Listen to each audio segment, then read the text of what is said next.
Hello, fellow homebrewers. JP here, and I want to introduce to you the brand new Brew-Built X1 Conical Series available at More Beer. More Beer sells the highest standard in homebrewing equipment, and the Brew-Built Conicals are just that. They're made from mirror-polished 304 stainless steel, and they come with loads of features that you and I have been looking for. They have a full 2-inch bottom dump valve, which will eliminate your clogging issues, while the sturdy base includes 4 reinforced legs, just like those big Pro tanks do. More Beer also carries the Brew-Built line of options and add-ons like casters, pressure kits, and even external glycol chillers. So you can find out more about the new Brew-Built X1 Conical Unitanks by going over to morebeer.com for detailed videos on the entire line of Brew-Built Conicals. You can trust Brew-Built with your next fermentation, and you can trust More Beer to find the right conical for you. Brew-Built at morebeer.com.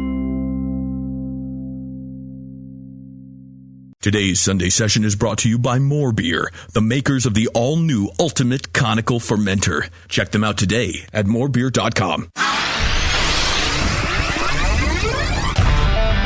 Feels like work.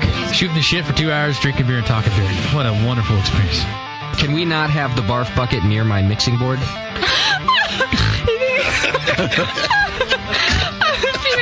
I think everybody could read the book. I knew you were going to use this book as an excuse to quit doing this show. Mrs. Bub, if you want, I can mail you the Bub Timer. Yeah, Newcastle. Especially in the can. Have you ever had it in the can? No, I have not had it in the can. Notice I closed my eyes and I concentrated really hard. Now, live from the Brewing Network studios in Northern California, this is the radio program for home brewers, craft brewers, beer lovers, and beer geeks. It's your only source for live beer radio that brings expert brewers together with, well, expert drinkers. This is the radio program with a head on it. This is The Session.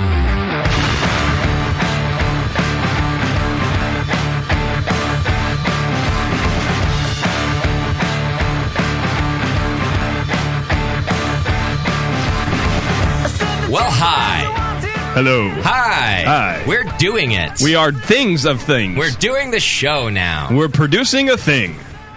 This thing is happening now. Stay tuned. Back in the studio. Not at Downtown Joe's. No. We're home now. Downtown Pacheco. Yes. We're doing it. Inside of ourselves. I like it. Me too. You guys practice this? Yes. Shit. That's what we've been doing all week, Doc. I mean, no. When you guys go to jobs, JP and I sit around doing this. We come in the studio and we go, all right, let's try that intro again. Ready? Yes. Hi. Hi. We're doing it now. Brought to you by Jobs for people who can't sound like this. That's right. Yes. Oh, yeah.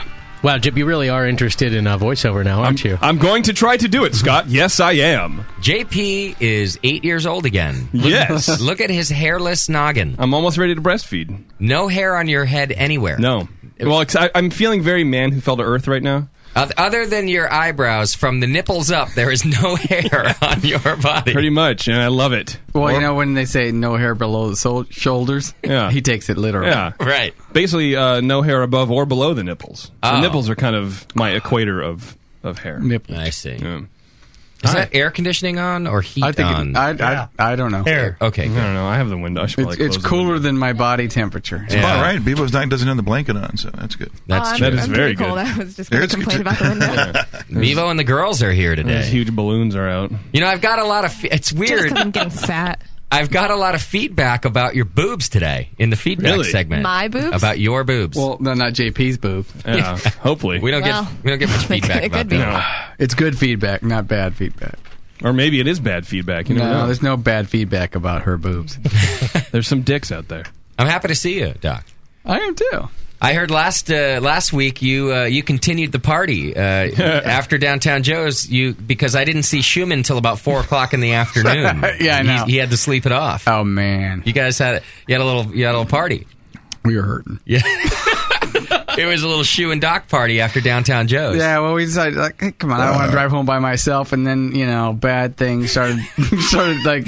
Bad ideas Bad fill your ideas, head. one after the other, and, next thing we know, it's like sun up, and oh no. I heard that you had to stuff Schumann in the back of your truck and make him hide there while you drove the kids to school. Yes.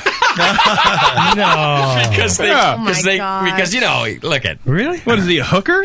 Oh no! Yeah, no, like you're a yeah, we were up all night, and all she night. was sleeping on the living room floor, and it doesn't look. That'd be two just people that act wouldn't like. have looked good.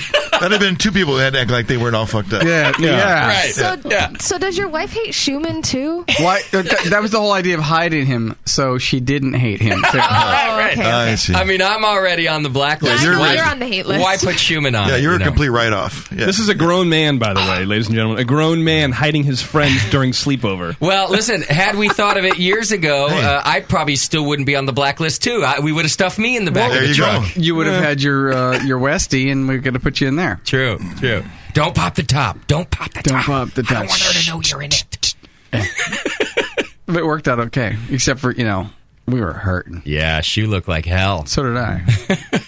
I got called on it too. You did? Oh, yeah. About the hell you looked like? Oh yeah. Right. You look like you look like hell. You know what? You ought to just start calling it food poisoning, Doc. You look like you had fun. Every time you go to Downtown Joe's, you get food poisoning. Yes. I know. That's not a very clean kitchen. Yep. No. Oh, well, good job, Doc.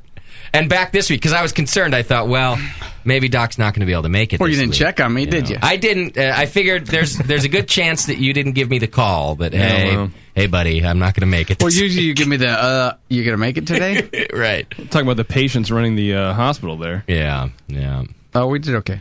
All right. Good job. Yeah. Good job. Good job. Well done. Yes, you hit him well. Oh, I'm coming in lit, so. Oh, yeah? Yeah. Where are you coming from? Well, my wife's big thing was that you got to clear out the Home. booze cabinet. And well, we got Does she know you at all? Because It's a license to kill. well, isn't it? we have a 14-year-old now.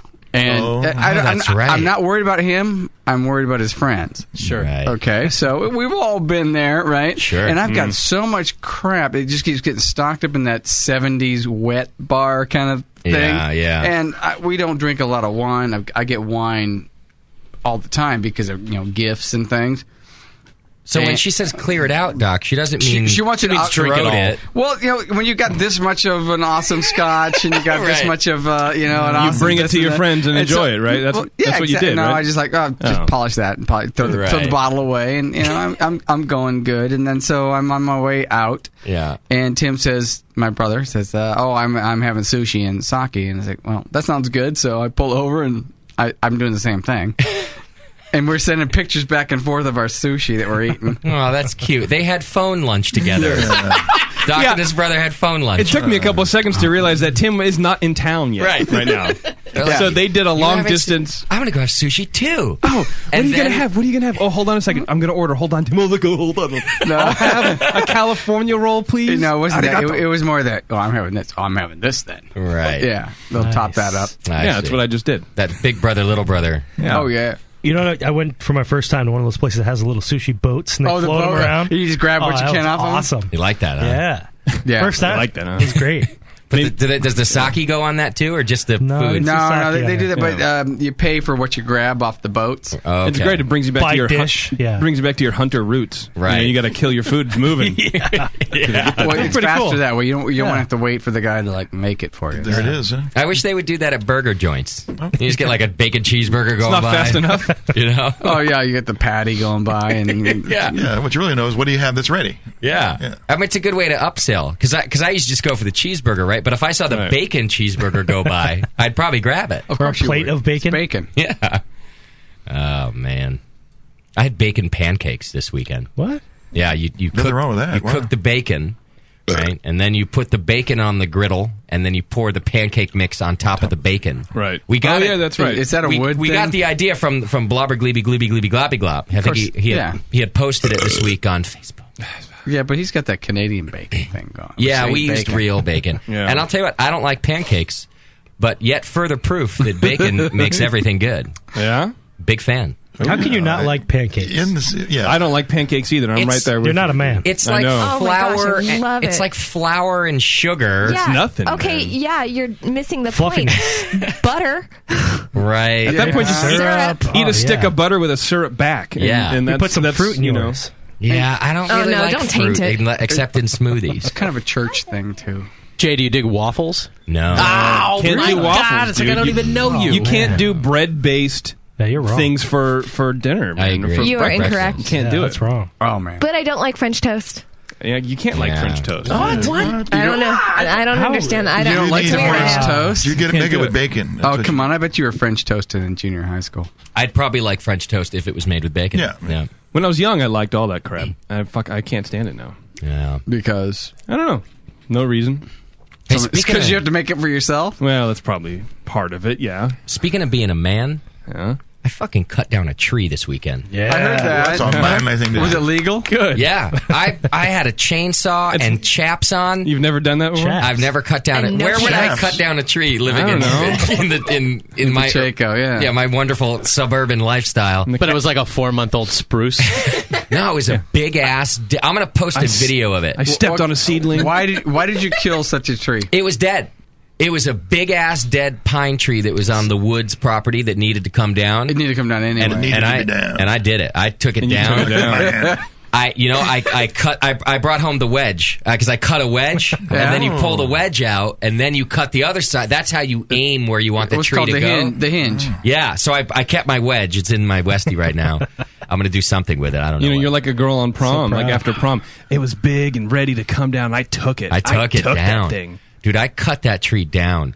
And I had to yell timber and run. Did anybody hear it? You ran? Yeah, and I freaking ran. Because you've been watching, like, what's that? Float the along. Axemen? Yeah. When the guy's losing an arm or Oh something? yeah, Yeah. you don't know what's gonna. You don't know where that thing's gonna Things go. can go wherever it Cyclops wants. is my favorite. But I made an X where that I wanted thing the probably tree had to go. a 4 or 5 inch girth, man. You don't know where that thing's going to go. This was a big. This was a big round. I had to cut it from both sides. And of it. what's happening to that tree right now? This is laying there, Can we talk about your chaps for a second? and I had chaps on. Assless chaps? Why? Well, All those chaps are were- assless though. because it's supposed to. If you sort of keep cutting through and the chainsaw hits your leg, then Yep. the chaps they're cloth chaps, not leather. I guess they bind up. bind up they and- bind up the chain and Right. stop it before you cut your leg off. Yeah. Andy was a little concerned that I might cut my leg That's off. actually can't a pretty imagine good why. thing. I'm glad you did that. Probably Yeah. 99% of everybody's probably concerned about you cutting your leg yeah. off. I did almost cut my foot off. Actually, he kept having to tell me to because then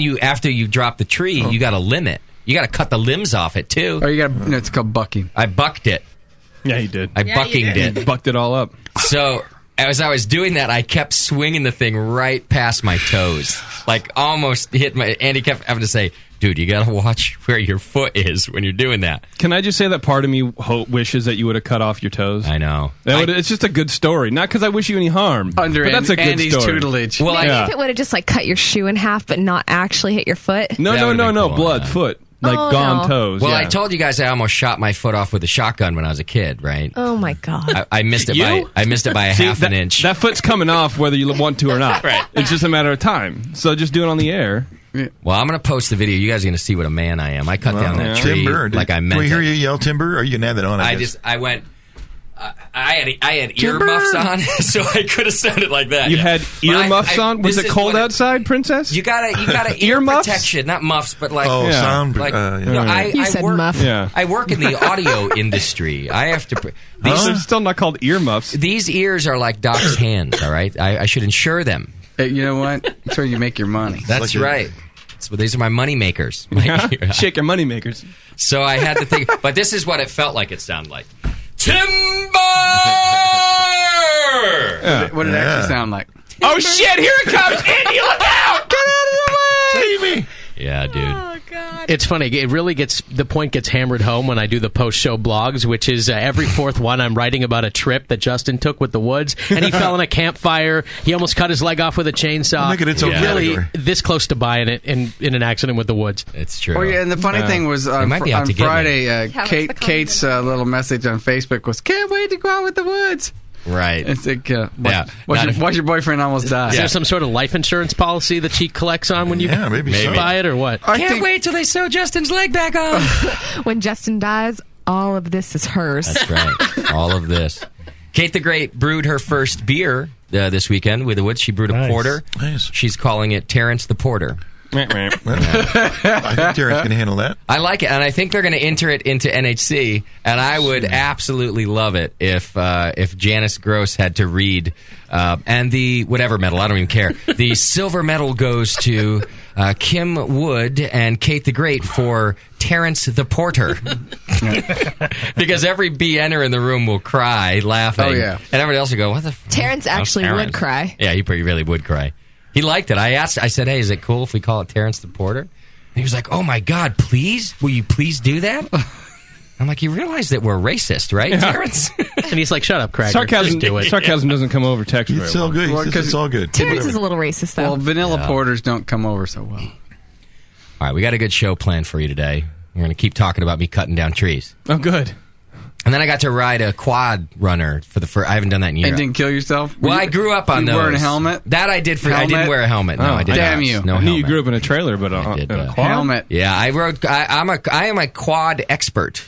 I am. I'm good at that. Mine are real sore. I'm very, very good at that. Redneck? I'm very, very good at it. The Woods were very concerned about that, but I was not. I wanted. They didn't have hills big enough for me. They're overly concerned, but they still bring you to the Valley of Death. Right. But you know what's going to happen? Just point me to it. Yeah. What's going to happen is you're going to do all these activities, and you're riding quads and chainsaw, and then you're going to get like hit by a bus walking down the sidewalk. That's what I'm saying. I'm not going to shy away from these things because the fact is I'm going to die of cancer or a bus or something. That's terrible. Syphilis. Yeah.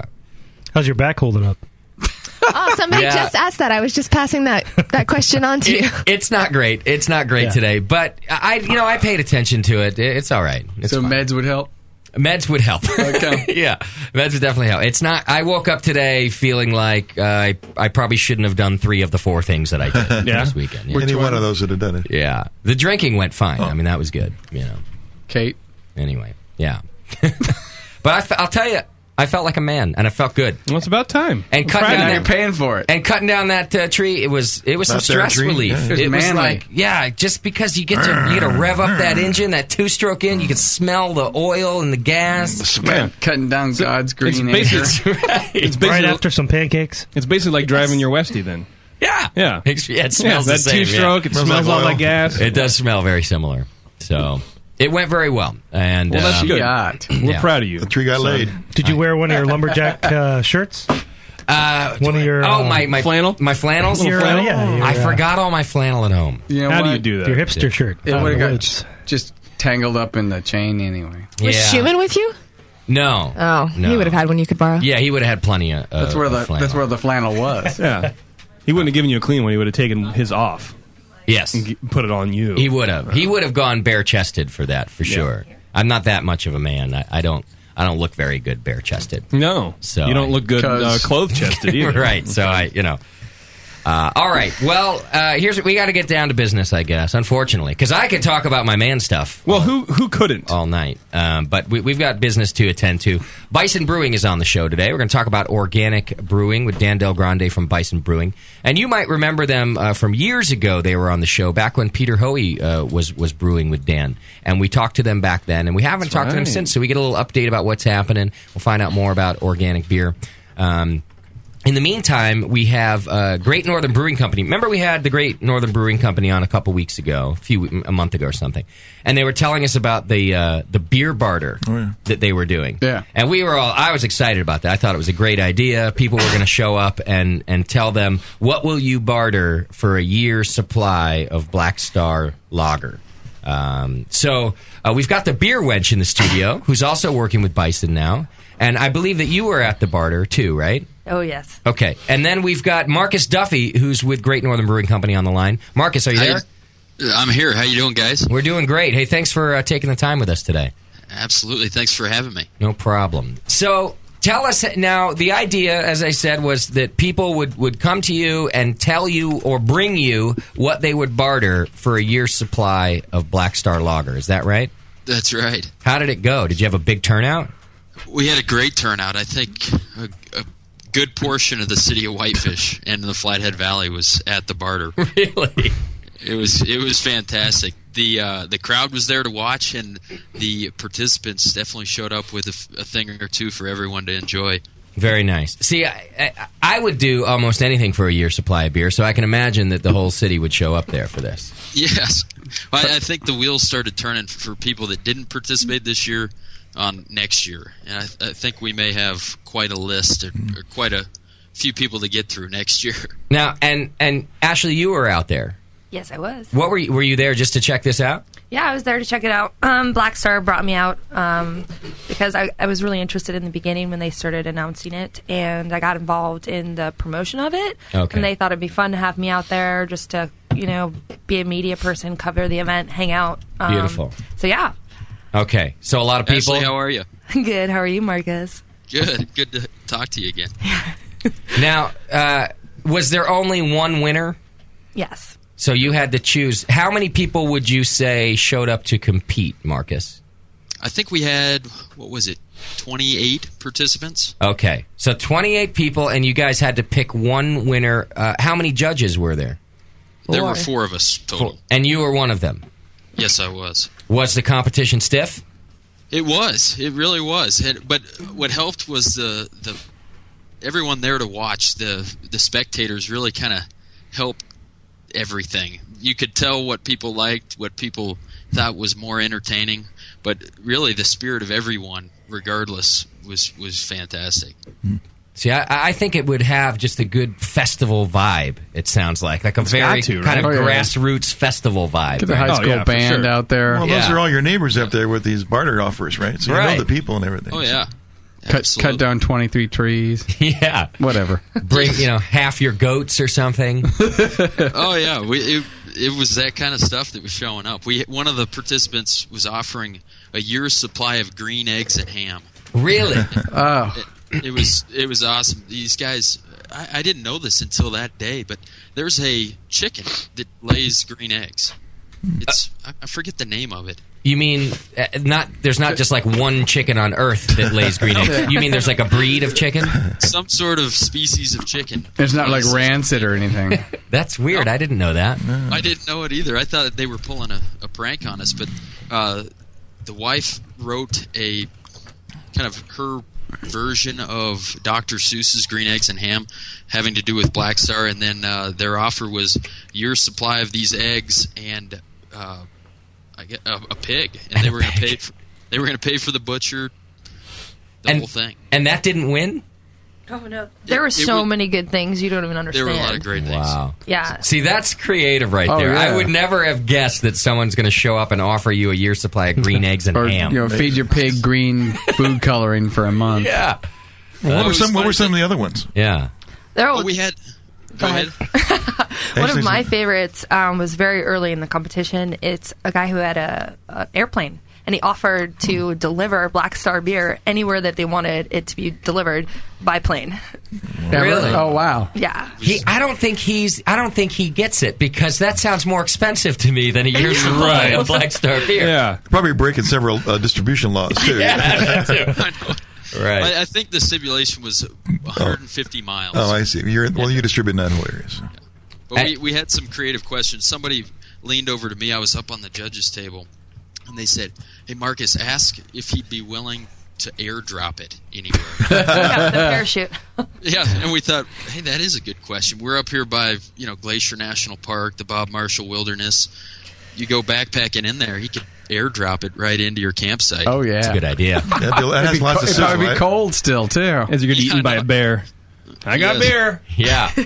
But how cool would that be? Just to get... That'd be rad. Like, even if I didn't want the beer that weekend, like if I was on a granola weekend or some stupid thing, it would just be fun to have it dropped in. Yeah, videotape it coming down and stuff. Or dropping a GPS granola with weekend? it. Yeah, I've never had one of those. I just thought maybe I You, would. sir, I let are that a gay. I let that one go, Beav. I don't. How do you reply to Or that? just drop a GPS with it, and you have camping parties. Like, gotta find it first. Find it. Yeah. I love that idea. Yeah. What else, Marcus? One of the moments that stood out to me was we had a guy get up on stage with his son. His son was probably 10 years old or so, and the son starts to play a harmonica. Their hound dog that they have with them starts howling along with the harmonica. Wow.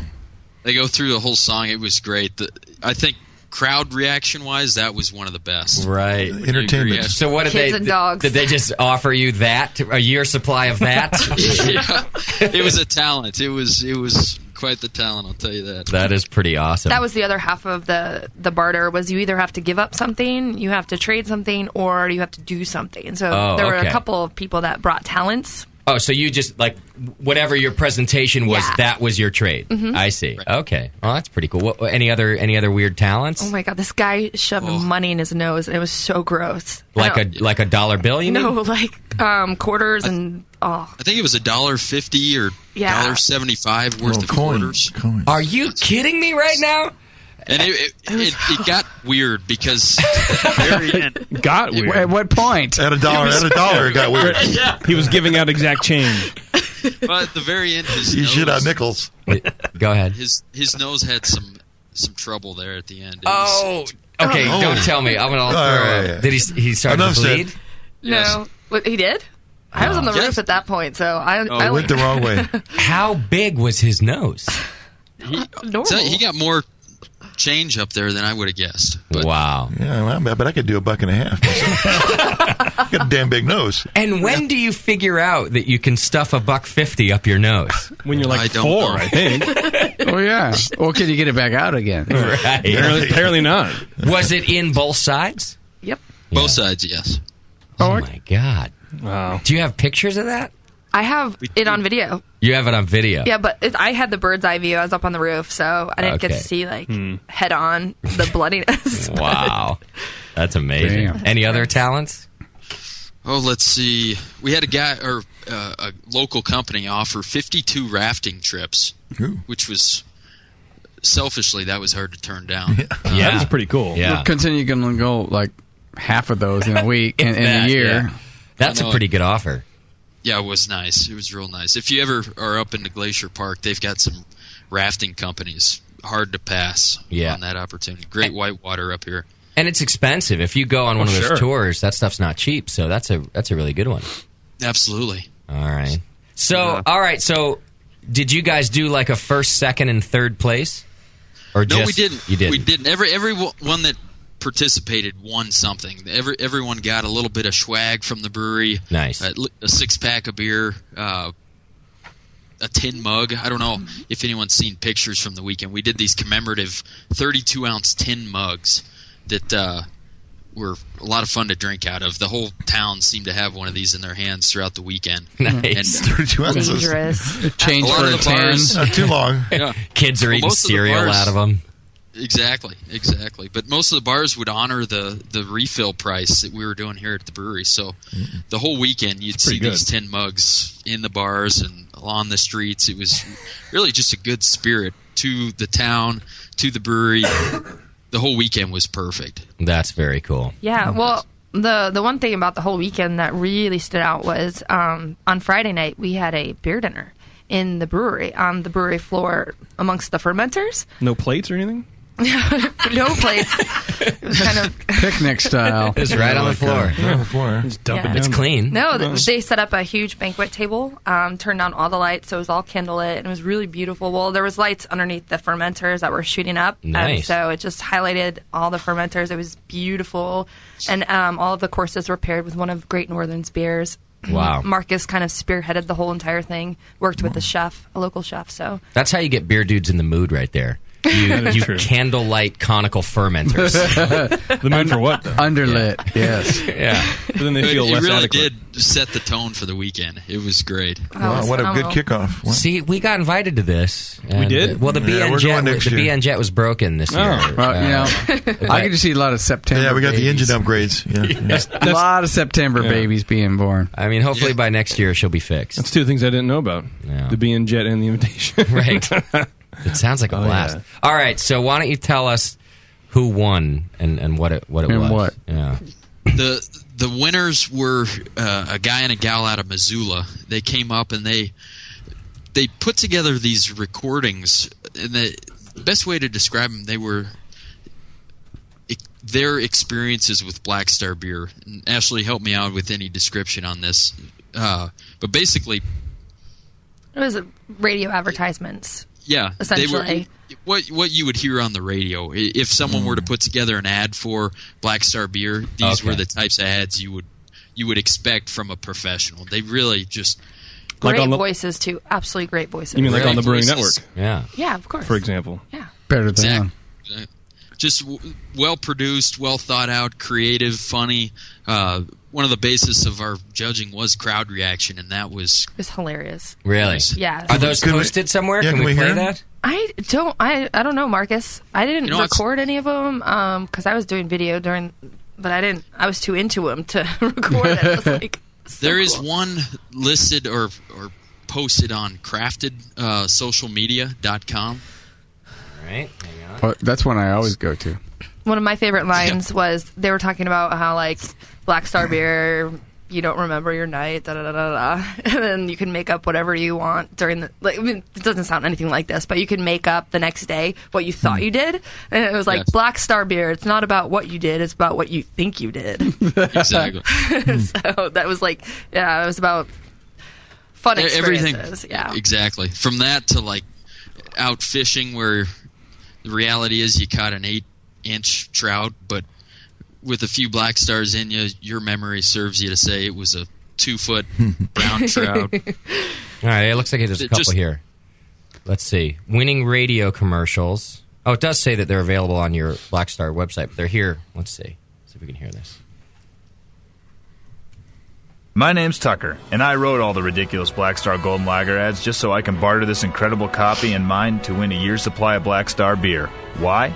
Well, I love their beer. I love doing things with their beer. And really, most of all, if I could help promote Black Star beer to become the beverage of choice for any smart, badass Montanan doing what they love, while acquiring 1,248 Black Star beers over the next year to share with my friends and buddies while doing what I love, skiing, kayaking, fishing, hunting, chilling, or just having a good old-fashioned party, I'd become more than a rock star. I would become the ultimate Black Star. Oh. That's racist, Marcus. It really, really is. Those are pretty I well wouldn't play done. that well here. Yeah, there's one more. Let's see. Do you remember the squirrel that attacked you at your hunting camp in the Yak last year? Of course you don't. You remember that grizzly bear that attacked you in your sleeping bag as if you were a delicious bearito. Fortunately, you brought plenty of Black Star Golden Lager to share with the rogue grizzly, and by sunrise, you and Old Man Grizz were well on your way to a bromance. Or maybe it was your buddy Bill screaming at you because his tent was not the latrine. The truth may lie somewhere in the middle, but really, that's just details. And Black Star Golden Lager is the main point. Pick up a 6er of Black Star Golden Lager today. Well, I like them, but I would have given it to the $1.50 in quarters guy. Yeah. Because that's painful. Yeah. Like that takes some heart and soul. Obviously, blood and sweat. He could have bled out. Yeah. Right. Self-sacrifice. Yes, he did. He sacrificed a lot. Those are pretty rad. That's cool. So he played just a bunch of those, and the audience was able to just listen and cheer. And yeah, he had a great number of them too. Like, okay. There's probably 5, 6. I don't know. I think so, yeah. We have a lower standard here at the BN. It does fit the brand. I get it. It would be a great beer commercial, I think. Especially, it sounds like you could really relate to it out there in Montana, too, because he's talking about the outdoors and what you'd be doing on the weekend anyway. Right. They do sound like good ads. They were well done, really well done. We didn't expect anything like that, so it was definitely outside the box, but well thought out. Do you remember, like, at the end when you're judging, were there 2 or 3 that you guys had to kind of argue over and figure out who the winner was? It really happened more throughout. We would judge each one as it happened. Okay. So we'd kind of look down the table at each other and smirk at each other, make smart-ass comments about it. That was the other thing, was we got to really interact with the participants. So we could ask them questions, and they could explain themselves a little bit more. I like that part. Yeah, I hope you got to film that, because that's like American Idol audition stuff right there. You know, the only part that's good about that piece of shit show is when people come up and do stupid things, and then they get to talk to them about that. Yeah, yes, I like that. Oh, yeah. Well, one of the judges is a local musician, and at one point he stood up and started applauding one of the participants, and we made the American Idol connection. We were telling him he was just like Paula Abdul. Right. Yeah. A little too much praise there, buddy. With a lot less money. Yeah. Started crying a little bit. Yeah. Oh, yeah. So, but no, it was a great experience. Definitely something we're going to do again. It was exactly what you try to accomplish being a local brewery with, your local residents, bringing them out to have a good time and to think a little bit differently about having fun with beer. Yeah, I love the idea when you first said it, and now I love it even more hearing what people showed up with. That's what I was hoping for. Good idea. I like the way you guys think. Yeah. Thank you. Definitely fix that BN jet and come up and see us next. Yeah, we're going to be there next year. I can say I will definitely be back. You're going back? Oh, of course. As soon as we put the decals back on it and super glue it together. Yeah. Well, if the jet's not working, we'll get on the Beer Wenches jet. How long did it take you to get there? It's not like on the grid. Oh, me? You Yeah. don't even want to hear about my travel plan. Dude, it took me... Ashley, didn't you get stuck? I got stuck 2 extra days in Montana because it was such a small airport that we were flying into, and we're small, very, very small planes, and they only bring 2 in for each airline. There's maybe like 3 airlines, so there's only like 6 flights going in and out every day. The plane that I was on was broken. They took us off Super Bowl Sunday, mind you. So we're sitting on the plane while Super Bowl's on TV. And I'm like, why can't we just sit in the airport? Right. And then they were like, the computer wasn't working. They wanted to reboot it like your home PC is what they told us. We're going to reboot the plane. Yeah, no, that's what he said. The pilot's like, we're going to power off. If I heard that, I'm going, fuck you. I know. All of us were like, I am out of here. Okay. So then they couldn't reroute my flight until Tuesday. So I was in Montana for an extra 2 days, and I wish I was more outdoorsy. You just sat in your hotel room for 2 days. Pretty much. I wish I liked oxygen and the air. Well, but I don't ski or snowboard, and it was I don't like things that are green. And well, there was no green. It was all snow. It was white. Stay inside West Jersey Shore. I was typical California girl, like, oh, it's snowing outside. I didn't realize all that was happening. We would have picked you up, and at least you could have hung out here. Yeah, you didn't have to sleep at the airport for 2 days. Yeah, you could have worked at a brewery. Yeah. Well, it was okay because a lot of the stuff I do for Bison, I can do on the internet as well. So I did mostly work for her, my company anyway. So they have all that cool like lighting under the conicals. Yeah. You could have like hung out there. I know. Well, my first day, I did actually stay back at the lodge that they had put me up with to begin with, which was the most pimp-ass hotel room I've ever been in my whole entire life. Nice. Let me just tell you. And I didn't even spend any time in it because I was too busy partying with everyone. But I don't know if you guys know anything about the event itself, but Black Star was really cool, and they brought out their entire staff, all of their sales team. They brought out a couple of their distributors. They brought out some of their top accounts. So there were all sorts of people. And there was probably, I don't know, Marcus, maybe 50 of us? Is that too much? No, just right at 50 or so. Yeah, and so the whole team itself just created this whole energy and vibe and dynamic the whole entire weekend, and we were constantly out doing things, partying, and it was all about Black Star, and everywhere we went we had a beer in our hands, even when we were, this probably is illegal, even when we were in the shuttle going from the hotel to the brewery, Montana. We had beer. And so, like, it was just so cool. And we did a bar crawl on Saturday night after we did the whole entire barter event. We all got together and just traveled. We brought locals with us, and we just walked in, and they were What do you mean, like you just grabbed them off the corner on your way to the next bar? Threw a bag over their head and peeled out, man. Like, I found some Canadians. I called them my Canadians all night. I was like, where are my Canadians? Canadians, we're leaving. Let's go. And so they would just go buy a whole ton of Black Star beer, whether it was pitchers or bottles, and just walk throughout the bar to random people and just hand off bottles. Hey, I noticed you're drinking a Budweiser. Here, try this. Try Black Star. Right. And so we did that to at least 5 different bars, just walking and completely taking over with Black Star. That might be illegal, by the way. Not in Montana. Not in Montana. I tell you, the roofie count was so high that Right. day. It was so awesome. You raped everyone. So, That's rad. I don't know. So, yeah. So, it wasn't bad that I got stuck there an extra day because I ended up staying back in the hotel, and a lot of people were still there. And so the first night was fine. It was the second night that I was really lonely, Marcus. Wow. I was lonely. I'm sorry. Right. I was still recovering. You mentioned 5 bars Saturday night. I think I made it to 2. Ooh. And then the night just kind of faded out. I don't know what happened at that point. I woke up on the roof. I did some sort of Red Bull shot at one point that made me, like, all of a sudden wake up again, and then I woke up the next day wanting to kill myself. Yeah, it was called an 8-ball. Yeah. For Loco. I did some of this powdered Red Bull. It's really weird. Have you seen it? Yeah. It's like only sold crystal in form. Montana. It's weird. Yeah. But I cleaned the shit out of that hotel room. I did. Cereal. All right, Marcus. It sounds like a huge success. Thanks for the update. We were real curious about all that. It was a success. Thanks for letting me call in. Yeah, For no sure, problem. man. All right, we'll get the jet fixed and try to make it out there next year. Doc wants to trade some things. So Oh, yeah, I we're got gonna try. things. If we go, we're going to try to Caps. win. is Yeah, what we're gonna coming do. to win. Yeah. I will cap your Alrighty. teeth. We look forward to it. All right, thanks, Marcus. Bye, Hey, thanks a lot, Marcus. guys. All right, man.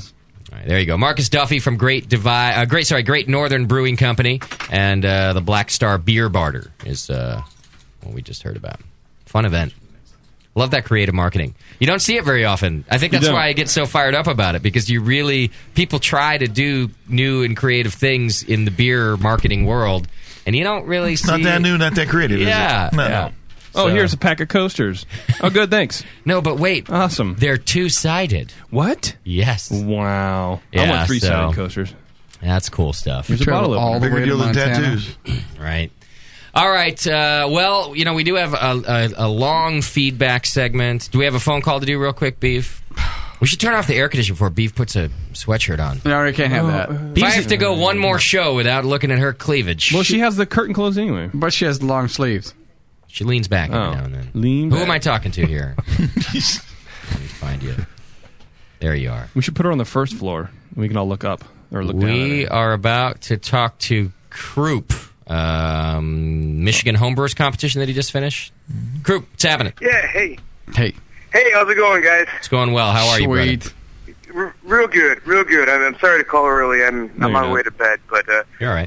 yeah, I'm not. I'm taking care of myself more than anything. But we just finished up the fourth annual Homebrew at the Web competition. Oh, right on. Nice. Beautiful. And? Yeah, we finished up 894 entries. Wow, that's a big bump, Brady. Oh, that sounds awful, man. Did you guys expect that many? Fuck that. How many? We had 458 last year. Oh yeah, so you like doubled it at least. Wow. So, That sounds like a lot of Yeah. work. I don't even want to think Oh, about it. God. No, you can advertise too much. Hey, my hat's off to you guys. Rats off to you. Thanks, man. It's a lot of work. A lot of us that worked really hard are very glad to put it to bed. Yeah, for sure. I was hoping to throw out the Best of Show people, and if you guys don't mind, Yeah. Rachel Holland from the Grand Rapids area won Best of Show beer with her IPA. Nice work, Rachel. Good job. Yeah, there were almost 60 entries. We had stout categories of 80 entries, and Wow. yeah, Michael Spears won gold for the Mead Cider Best of Show for his. He had a cider that he entered that was an incredible cider. So It's a switcheroo. we had Gordon Strong come up. Gordon came up and judged for us, and he gave a presentation. Beautiful. Did it suck? Ken Stram judged all of our meads and ciders. Wow. Some Yeah, all-star judging kind of going ran- on. Really? Yeah, right? Yeah, we're hoping to grow it, and we're hoping that more people enter next year, of course. But Are you, not though? too many. You sure about that? No, Be careful not what you really. wish Yeah, for. do you Would it be hate just as much fun with 400? Do you hate your life? I want to have a competition. It's 5 entries. Only cap it. Yeah. Make each entry You're not kidding, $200. man. One category, Hey, 5 entries. Yeah. $200 Part of an me wants to be like the NH. I want to be like the Nationals and just cap them at 750. I think it'd be much easier to manage it. Yeah. Well, yeah. Well, keep in mind, that's $750 per region. Yeah, but he only has to look at 750. Right. Now, how did the Brewing Network do? Did you hear the Brewing Network as a club mentioned in the award ceremony? BN did very good. Adam Mills represented. Nice. Tom Wilberding, the Uniballer, he came through pretty good. Oh, yeah. Attaboy.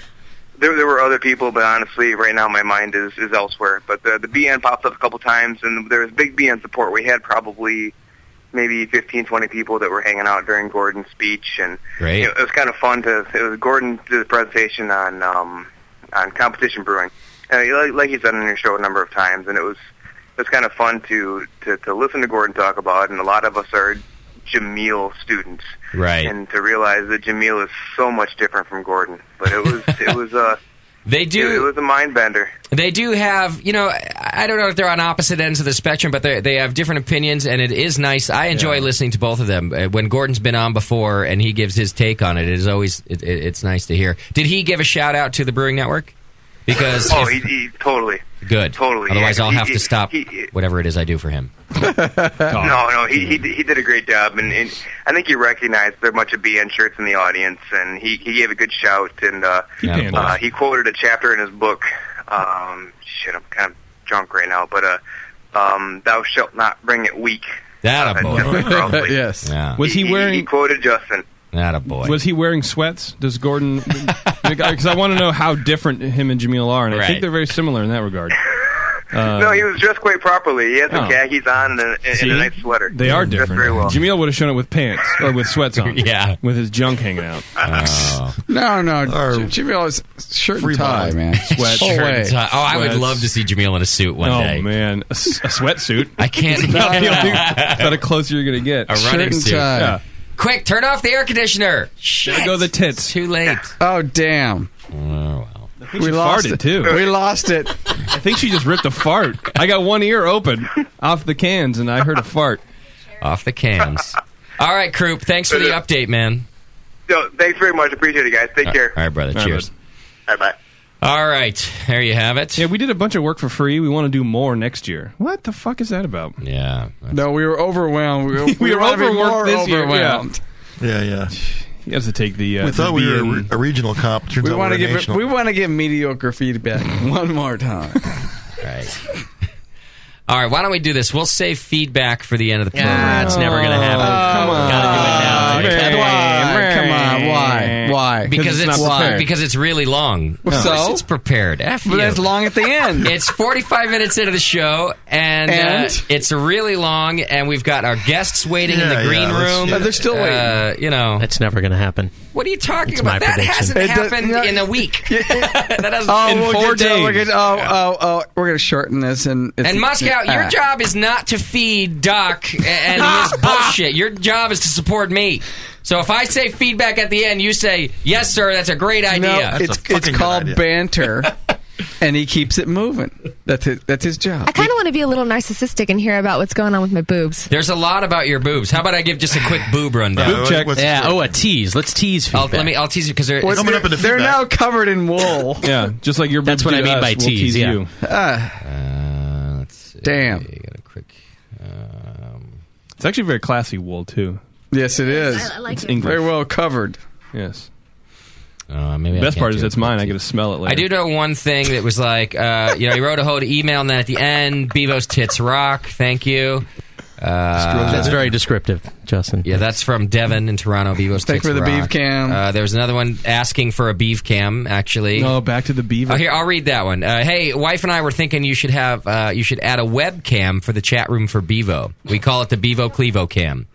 His wife Kat wants a better view of her boobs, since you guys are always talking about them. P.S. She probably wouldn't complain about me listening and talking about you guys all the time then too. And she said if you got a cam, she would show her boobs too. You know what? So it looks like we're getting a beef cam. Beef cam. I like the trend. Quid pro quo. Yeah. Let's go. And then there were some other mentions that we'll get to when we do the feedback at the end of the program. See, Bevo, now you don't want our listeners to stop listening, right? This man obviously needs help listening. His wife would be totally fine if everyone could just look at your boobs. Well, the wife obviously wants to know that it's not just a bunch of guys. Yeah. Just sitting around With talking boobs. about beer. Yeah. Talking about beer. Pull a couple out for the team. She's Don't really worry about it. not an unreasonable woman. No. really not. But apparently Bevo is. All right, let's do in Feedback. lieu of feedback right now. We're going to do Shat's announcement, so we'll get that out of the way. Then we'll go to break. We'll come back with Bison Because they're more important? Yes. Okay, Shat's announcements fine. are brought to you today by Hoptech Homebrew in Dublin, California. You can go to hoptech.com Dublin. and check it out. Check it out. All right, a couple AHA club-only competitions coming up. Bach in March and April. Deadline is April 16th for that one. And in May is the Angel's Share, which is wood-aged beers, and those are going to be due May 5th. AHA rally's coming up March 12th at Stone. April 10th will be at Rogue Ale House in the San Francisco Bay Area, right in downtown. Alamo City Cerveza Fest Homebrew Competition and Symposium. Deadline for entering this one is April 3rd. You can go to Bear Brewers Homebrew Club and check out all the information. It's bearbrewers.org, and it's actually BEXAR. I guess that's how they do it in San Antonio. Well, I wish it was a bunch of nude brewers. Texas. The Indian Peaks Ailers Homebrew Club has put on their Peak to Peak Pro-Am Homebrew competition. For naked female brewers. That's right. This is going on at Left Hand Brewing in Longmont, Colorado. Entries are being accepted right now through the 11th. And then judging is on the 19th. You can go to IndianPeaksAilers.org for all the details. And then the National Homebrew Competition entry deadline is coming up. I believe the window is open, and you have to get your deadline. The deadline is the 30th. Sorry, of March. Yeah. March this year instead of April, like usual. Right. So remember things that. a week earlier. Yeah. And then another big one in the Bay Area is the Bay Area Mashers put on the World Cup of Beer competition, and that's taking place at Trumer on Saturday, March 26th. Entries are due March 12th for that one, and you can go to worldcupofbeer.com for all the details. Puget Sound Pro-Am Homebrew Competition is also taking place, and this one is with a bunch of breweries up there with a chance to win a entry into the Pro-Am at the GABF. You can go to bewbc.org for all the info on that one. Mills is also arranging for a courier system for the Nationals, and you can basically contact him and get all the details. So anybody in the Michigan area, he is looking to team up and send entries together. And then the North Coast Professional Chapter of Engineers Without Borders. Engineers Without Borders. Because they're making better ones? Huh. He's having their first annual or inaugural Humboldt Homebrew Festival. Yeah. The festival is taking place on April 23rd in Eureka, and basically there are two contests. One's a BJCP sanctioned bottle entry, and the other one is a People's Choice. You can go to HumboldtHomebrewFest.com for all the details. That's all we got. All right, well done. Shouts Nice. announcements brought to you today by HopTech Homebrew. You can go to HopTech.com. Real quick, we have a call from Mike who wants to talk to us about there's some beer legislation going on in Oregon. Okay. Mike, what's happening? Well, actually, it's Brett from Portland. Hi, Brett. Hey, Clevo. Spell it back. Get your shit together over there. Spell it backwards. It's Mike. All right. Go ahead, Brett. So, in the Oregon update for the homebrew legislation is that we passed the Senate for restoring all of our rights with a unanimous vote, and now we're on to the House vote, or in the House committee specifically. And so it's going to be into the House committee to figure out exactly what Oregon can do for their homebrew legislation. So, yes, I'm calling in later for my Drunk of the Week. Attaboy, Mike. We already had you down, bro. Now, so if you don't recall, basically, Oregon State had a little trouble last summer where they had to stop bringing homebrew to clubs pretty and all much of pull that the plug on because everything. somebody decided that the law said you're not allowed to bring that beer anywhere except in your living room, and so this is what's going on. They're trying to get that changed, and it sounds like you're making good progress.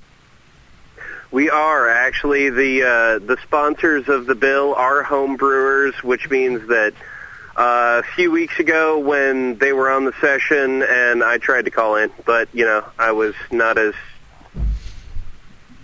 eloquent as you are now.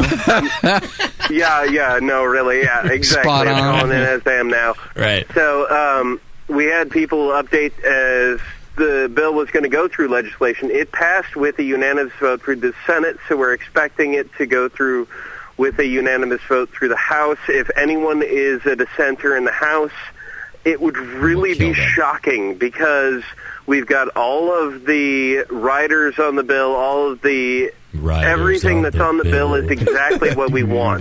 Good. All right. It's all locked and loaded. Well Good done. job. I like to hear it. All right. Thanks, Brett. And job, good Mike. luck. Keep us up to date. All right. I'll talk to you later, guys. Later, Bye. I cannot believe people spend their time and appealing and discussing and voting. Are you kidding? Why are we wasting our time with this crap? That's our system, baby. Some people are into that. I'm too busy watching Jersey Shore. Well, that's true. I don't have time for that Should shit. take a page out of Justin's book, all the politicians. Just relax. Take a page out of his book and burn it. Everybody wants to read they want to read things and vote be on up stuff and and appeal stuff. Worry about laws. It Who never cares about changes laws? anything. It never does anything for anybody. Never.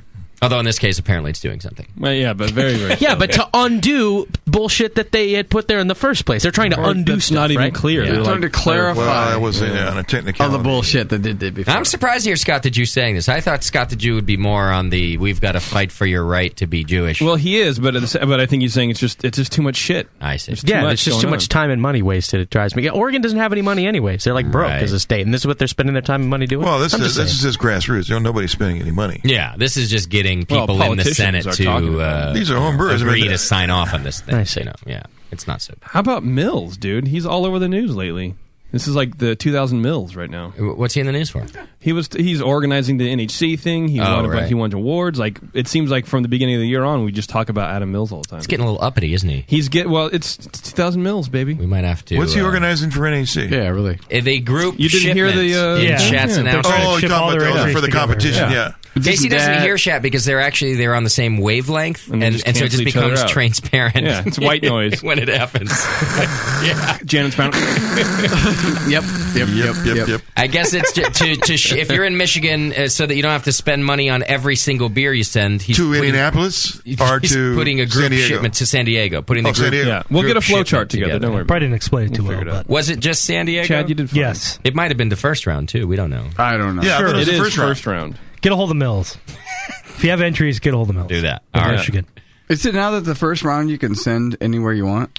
That is true. Oh, what? Yeah, you can send it to any region. I think except Canada. I'm going BFE somewhere, man. I should know that. I don't remember hearing that. That's a rule change this year. They didn't make it public too much, I guess. Yeah, it's a rule change, so you don't have to put it in your hometown. Oh.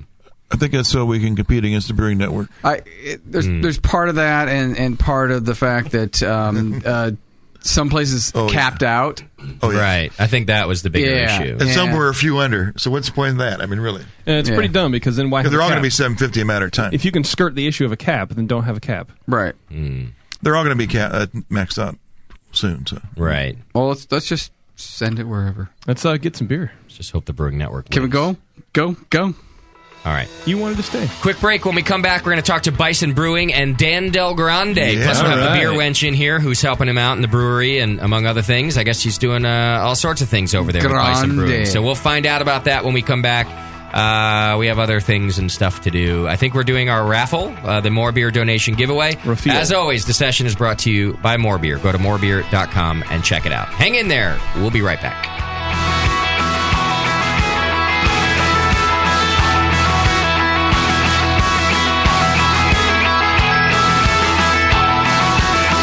You're listening to the Brewcasters. On the Brewing Network.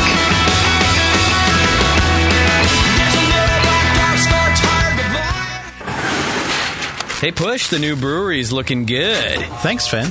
Piece by piece. Well, let's fire her up. Whoa! Is that a new kettle? Yeah, just got it brand new, but paid half price. What? And that blade scale? 40% off. The new tap handle? $5 instead of 13. Got a new regulator for the brew stand, too, but $5 instead of 25. Dude, where are you stealing all this stuff from? Where else? The More Beer deal of the day. Announcing the Beer, and More Beer deal of the day. Every day, a new fantastic deal from big items to small that will blow you away. Boil kettles, carboy carriers, sterile siphon starters, digital timers. Watch morebeer.com every day for a new deal, and you just might find the item you've been waiting for at a price you cannot believe. Hurry, because stock is limited on most items. And that sweet Guinness cap, let me guess. The More Beer deal of the day. Yeah, I knew it. Come on, let's brew something. Find the More Beer deal of the day at morebeer.com. Celebrity voices impersonated. Nico, listen, our lawyers said that we had to do this for 1 hour, and after this, we don't have to talk to each other for 3 more months, I think, to the next meeting. Kids, come on, let's get out of here. I'm supposed to have more lines. I'm the professional. Hey, it's Sully. And I'm Nico. And we opened the 21st Amendment 10 years ago at 563 2nd Street in San Francisco, just 2 blocks from Giants Park, to make great beer and have a great time doing it. That's right, because to us, the 21st Amendment is more than just the right to make beer. It's the right to experiment, to be innovative, and just do things differently.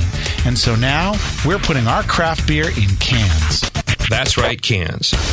You can find our world-famous Hell or High Watermelon Wheat Beer at Brew Free or Die IPA in the Northeast, Northwest, parts of the Midwest, and Alaska in cans and on draft. So next time you're at your local neighborhood pub or good beer store, be sure to ask for 21st Amendment in cans. Because everyone likes it in the can. Tasty crack cans. Tasty crack can. Hi, I'm Jamel Zainasheff, and in addition to my work on the Brewing Network, I write the Style Profile column in every issue of Brew Your Own magazine. Hi, I'm Sean Paxton, and when I'm not prepping for the Homebrewed Chef on the Brewing Network, you can find me writing articles on how to cook with your homebrew for Brew Your Own magazine. Greetings, cretins. This is John Palmer, and when I'm not writing for Brew Your Own, I'm reading it. John Palmer, Sean Paxton, Jamil Zainasheff. If you love listening to them on the Brewing Network, you'll love reading their articles, tips, and recipes in the pages of Brew Your Own magazine. Join Jamil, John, and Sean 8 times a year in Brew Your Own. And when you subscribe to BYO on the Brewing Network website, half of your subscription price goes right back to the BN to support great beer and food programming. So sign up for Brew Your Own magazine through the BN website today so you can listen and read your way to better homebrew. I love beer. I'm a brewer. I brew it. I drink it. It's in my blood, really. I'm that guy that pours malt extract on his pancakes. I wish I could just put a good brew in my pocket and take it with me. Now you can. Hey brewers and beer lovers, why not eat the energy bar invented by a home brewer using the same ingredients in your brew? Introducing Brew Bar Energy Bars, spelled B-R-U-B-A-R. Malt, oats, vanilla, nuts, cinnamon, coconut. You put them in your beer and you'll find them in your Brew Bar Energy Bar. All natural, made with simple ingredients chosen for the highest quality. They're new, different, and have a rich malty flavor and smooth, moist texture just like a fine craft brew.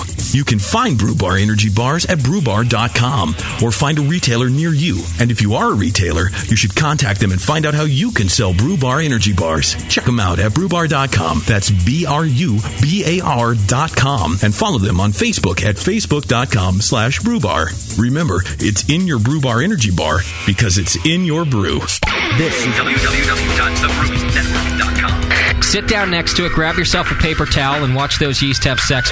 You're listening to the Brewing Network. The Brewing Network, saving your life. One beer at a time.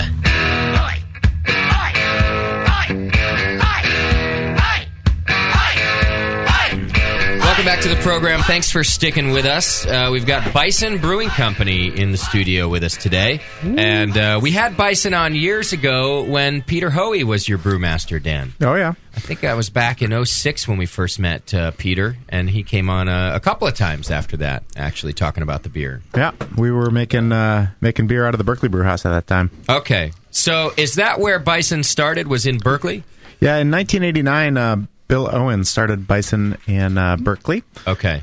Bill's one of the guys that passed the original law to allow brew pubs to exist, to go direct from, quote, manufacturer to consumer. Nice. Yeah. And, is that just in this state, you mean, or a federal law? California was the first state, and then that legislation was cut and pasted and copied into, what are we at, like 42 or 44 states now? Okay. Yeah. Great. Of course, not all 50, right? No, we got some very conservative states. Right. So what? So he just had an idea, hey, I want to open a brew pub, realized that the law wouldn't allow it, and then went and changed it to make it happen? Yeah, absolutely. And he was a home brewer and trying to get the homebrewing laws passed so that you could legally make, well, I don't even know what is it, 200 gallons per adult, yeah. 200 gallons a year per adult. 100 per adult. 100? Oh, you're doing 200? Well, it's 100 per adult. 100 per, okay. 200 gallons. Yeah. Rabble. Tasty's at like 6. Yeah. 6 gallons. I got some extra adults. Gallons, He's doing the little pint fermentation. Some assigned adults. Do they actually have to live there? Right. Your neighbors count, right? Yeah, they count. They Per drink the adult beer. in your community. Anybody who drinks the beer counts. That's why you have so many friends on Facebook, so you can Right. brew beer for them. Right. Makes sense now. Mm-hmm. So he was part of that legislation, too, the homebrew legislation. Yeah, absolutely, yeah. Okay. Bill is a pioneer, and you know what he's doing now is he's actually doing the micro-distilling movement. Okay. So he's all part of that, all the craft distilleries that are popping up. Yeah. Just like St. George and that's the one Anchor, in Alameda, right? Mm-hmm. Yeah. Oh, that's right, and Anchor's doing it? Mm-hmm. Okay. How about the home Rogue is doing distillery it. thing? Man, he's all about making liquor available to the communities. Hurrah. Praise God. Huzzah. Yeah. I didn't get a harumph out of that guy. All right. Wow, good man. So he opened Bison then after getting these laws changed. Yep, in 1989, and they ran it until, 97 when I bought it. Okay. I came out of brew school in 97 and was looking around for a job, and this place came up for sale. So Homer at the Oak Barrel, my old homeroom place, was like, Bison's for sale. You should frickin' buy it. Right. And so I Good did. advice, Homer. So you said, thanks, okay. Homer. I listen to Homer. Whatever he says, I do. Yeah, Homer's the man. Right. Oh, I did notice a change in Bison when I first moved up here in 93, 94. I was trying to check out every home brew place or every brew pub place, and I went over to Bison. It's basically a college hangout, crazy place. And it was a co-op. And I looked at can I see the brewing stuff? And they, go back here. And I was like, oh shit, right. It was a giant homebrew system. It was basically a giant homebrew system. Okay, a 500-gallon kettle. Everything was literally. There was no hard piping. You hooked everything up together with hoses. And and stuff was laying on the floor just stuffed in the corner. And I was, to say it, aghast. Okay. Wow. So just a giant homebrew system. That's the way to get started, though. I like that. Hey, it was 1989. Come on, guys. That's how you get in it. Give some props to these guys. They got it all started. Yeah. Absolutely. Okay. Now, you said you got out of brew school. Where'd you go to school? I went to the American Brewers Guild. Okay. That was at the time up in Woodland, California. I did a course or two up there. Oh yeah, yeah. Oh, they had the fantasy camps. And all that. Mm-hmm. Okay. Well, I did the whole summer course, 12 weeks straight. I took 12 weeks off of my job. Went to homebrew school, went to professional brewer school, and then when I got out, I was like, oh my god, I really want to do this. And Homer told me about this place. I bought this place, and man, my world changed. Right. Been doing it ever since. Oh yeah. You've never gone back. Never. I have here in my notes though that you have a master's in civil engineering. Yep, that's what I was doing before I got into making beer. I did building bridges. No, we did. I was a dirt engineer, so we did all sorts of. Dirt is not inert. It's a very complicated thing. A lot of different kinds, I'm sure. Yeah, there's lots of dirt, and I did landfill caps, and I did environmental engineering stuff. Okay. How high can that dirt pile be before it's dangerous? Oh yeah, because there's an angle of repose, and then there's the compacted angle. So what made you get in? Cosine X. Yeah, we're getting this. Yeah. What made you get into that? I mean, was that just something you thought? Well, I'm interested in engineering, and you like environmental. So you thought that would be your dream job. When I went into college, I thought, I'm going to be a structural engineer. I want to do bridges and stuff. And then once I was in school, I was just interested in the power of the earth and how water flow and stuff like that. So I ended up doing environmental engineering. And Berkeley's a good fit for you then, I think. Oh, right. Yeah. Yeah, perfect. It's all about the earth, man. And you graduated from UC Berkeley, too. Oh, yeah. You're a modern hippie. That's all you are. I love it. A real Berkeleyite. Perfect. Real Berkeley guy. That's right. So, but you didn't last too long in the environmental engineer business. 7 years. My billing rate got too high. They stuck me in a cubicle. I went nuts. Okay. And beer came out. Back then, man, the internet was just starting, so I got online and I checked things out, and I found out about this course and applied, and I got accepted. And you were already a home brewer at that point? Yeah. You were. Okay. What got you into home brewing? No one would buy me alcohol when I was.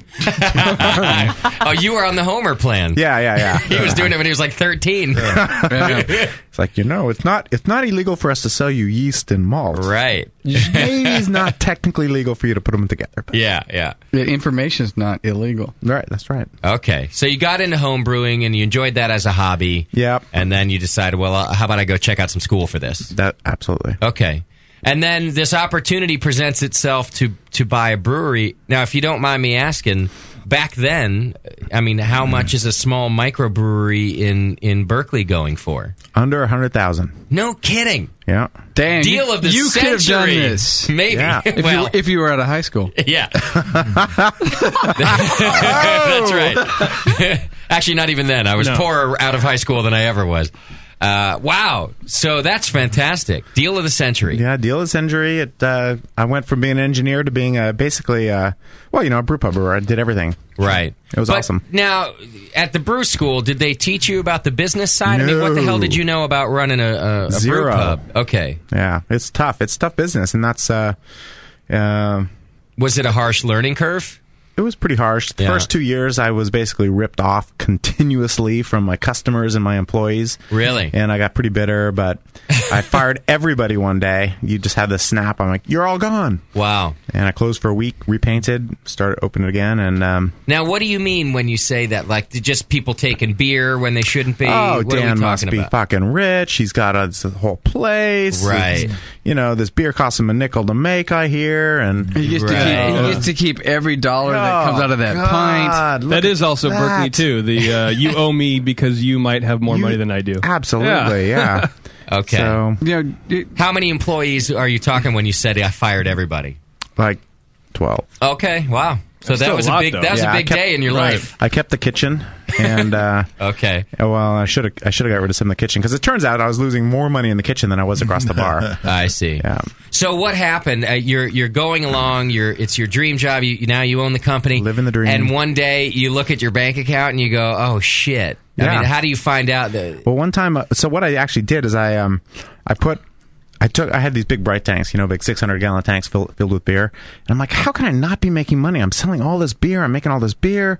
And so I put everything on kegs, and I ran all my draft lines on kegs. And, there's 140 pints per keg, blah, blah, blah. You can count them a lot better. Yeah. And I found out that I was just being robbed. Wow. Yeah. Like just giving free beers? Terrible. My best customers were taking advantage of me, too. Really? Yeah.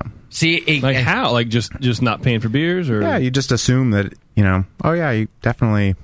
I bought 6 beers. I'm allowed 3 pitchers for all my friends. Right. And it's, wow, it's really tough. It's tough business. And you have to finally kind of stop and make a change like that to realize that that's even happening. Yeah, because you were selling every drop of beer you were making. Yeah, we were making beer, having a great time. Right. Beers are good and getting better, and all of a sudden. I couldn't understand how I could be making beer for 25 cents a pint and still be losing my shirt. And how old are you then? You're a young entrepreneur at this point. God, I'm you're in your 20s, I'm guessing. Yeah, I'm 28 or something. Yeah. Okay, so these are some hard lessons to learn when you're 28. Yeah. I'd be panicking. But yeah, I didn't know I could barely tie my shoes when I was 28. Right. Yeah, that's why I have slip-ons now. But. Yeah, that's scary. Yeah. I'm not even 28. Welcome to small business, where all your employees think that you get to keep every cent that comes in. Oh, yeah, absolutely. The landlord doesn't give a shit about what's going on. No, and the electric bill. Guess what? If you're an employee, why is my paycheck not clearing? Right. Yeah. What's up? Oh, it's the California. fish guy wants better clear in California. Absolutely. Huh. So it's just every month, we're putting in $3,000, $4,000, $5,000, $10,000 a month putting into this business. So is that the moment that you became a business owner and not a brewer? Because it sounds like you got into it to be a brewer. You love making beer. Absolutely. Okay. Yeah. No, I got into it because I had to grab the reins and stop the madness. Right. Can't put up with the malarkey anymore. And so you got to find out where it's coming from. And I like your thing about firing everybody. It scares the shit clean slate out of everybody. Oh yeah. Well, and he didn't clear everybody, not the kitchen staff. I didn't get rid of the kitchen because we were actually making. It scared the shit out of him, didn't it? Absolutely. And guess what? All the regulars came back. And they said, yeah. Watch out. What's wrong? I can't get free pitchers? Oh, yeah. What's going on? Oh, where's Julie? She usually gives me free pitchers. Well, she's not here anymore because she gave you free pitchers. That's right. You left with the free pitchers. Yeah. By the way, you have a long going tab. So yeah, I'm not bitter. So how long did you run the brew pub for then in Berkeley? We did it for 6 years. Okay. And ultimately, after 6 years, I was on my 3rd restaurant concept, and I still couldn't. Some months I'd make $1,000, some months I'd lose $1,000, and it was one of those kind of things. And then the landlord said, "Guess what? Your rent's going up."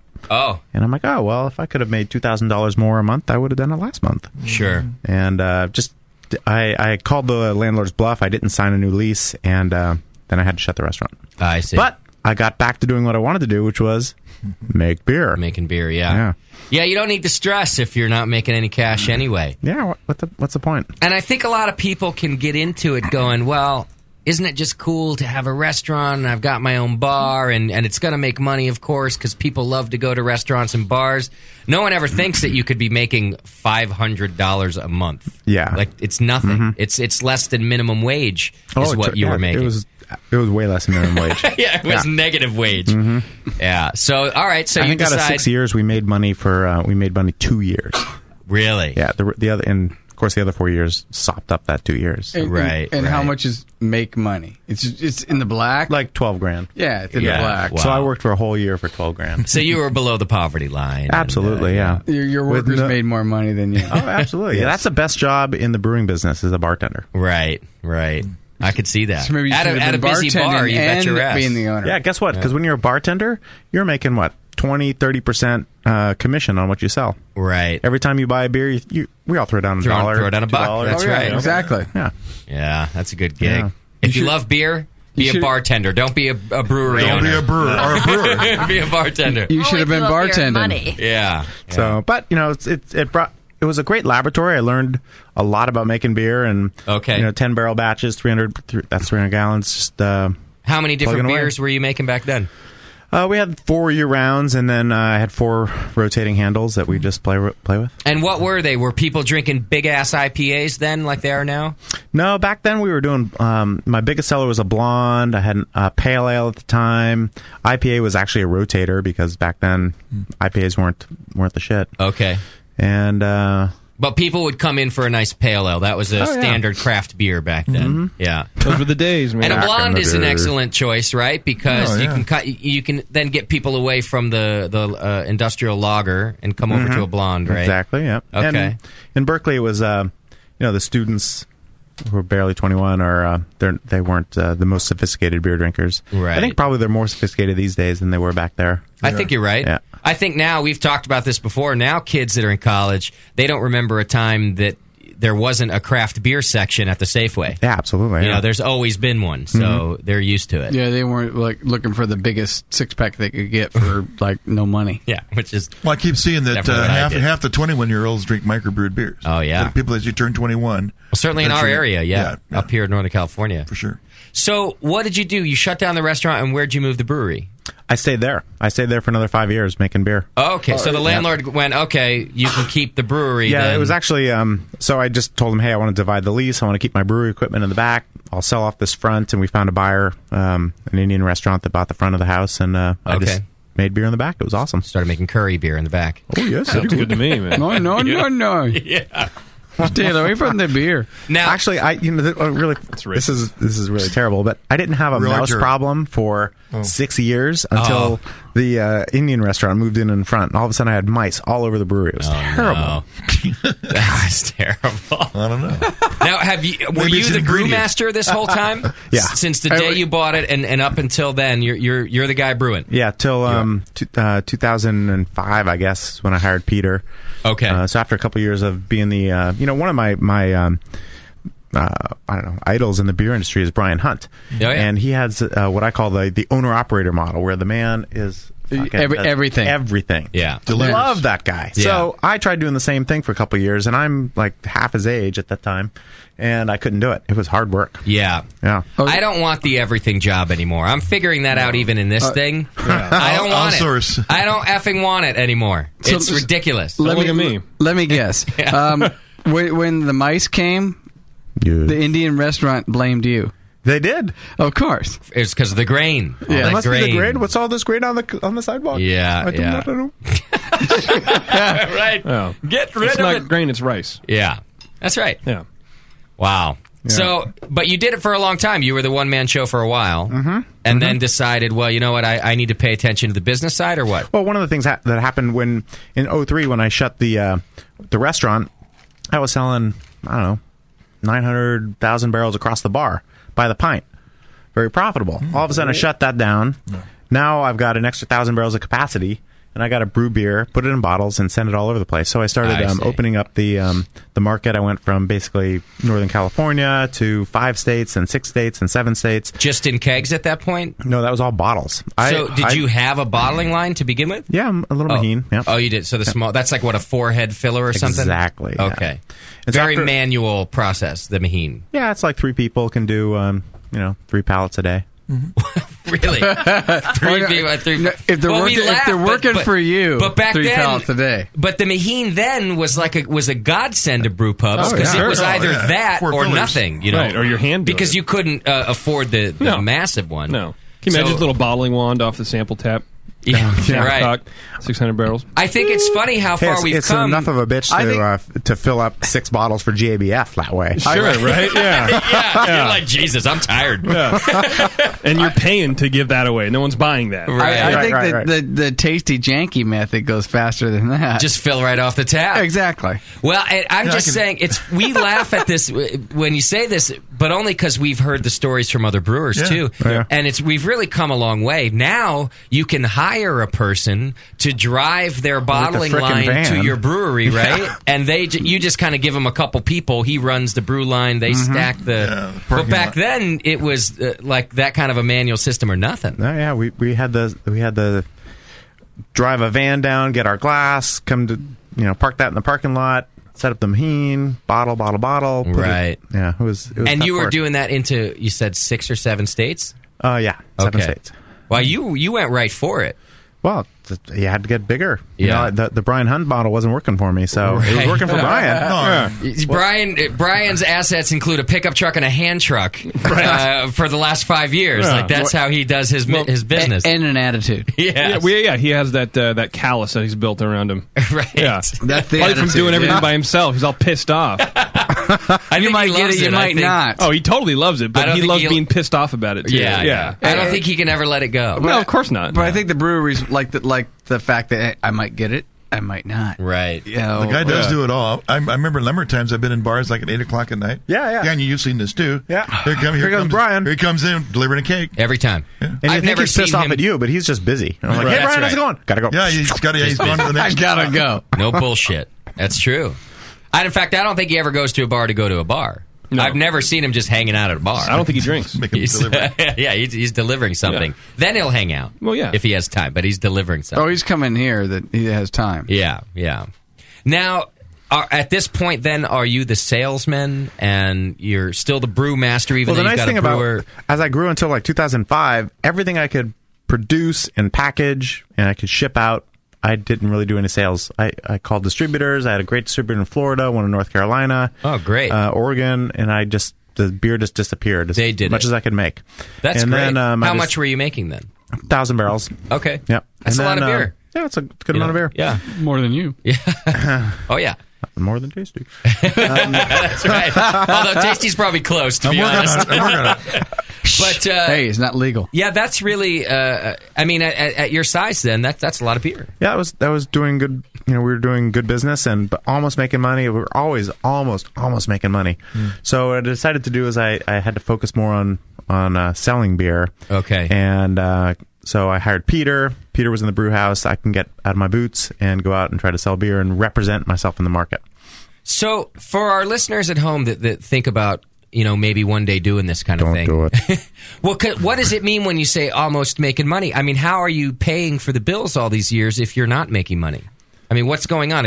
Are these credit cards getting racked up? Credit cards. I'm an expert at bouncing money between B of A and Wells Fargo and Capital One and whatever's got the lesser. Oh, yeah. You're just kind of moving lines of credit around to get things done. Yeah. Oh yeah. Okay.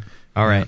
But now you're paying a brewer as well. And is it just two of you in the company then? Yeah, then it's just two of us and a couple part-time guys to bottle. Okay, got it. Yeah. All right. I always hear about this 5,000 barrel is the point. 7,000 is the breaking point. Okay. Is that the new breaking point? Yeah, that's the new 5. That's the new 5. 7 is the new 5, yeah. 7, okay, all right.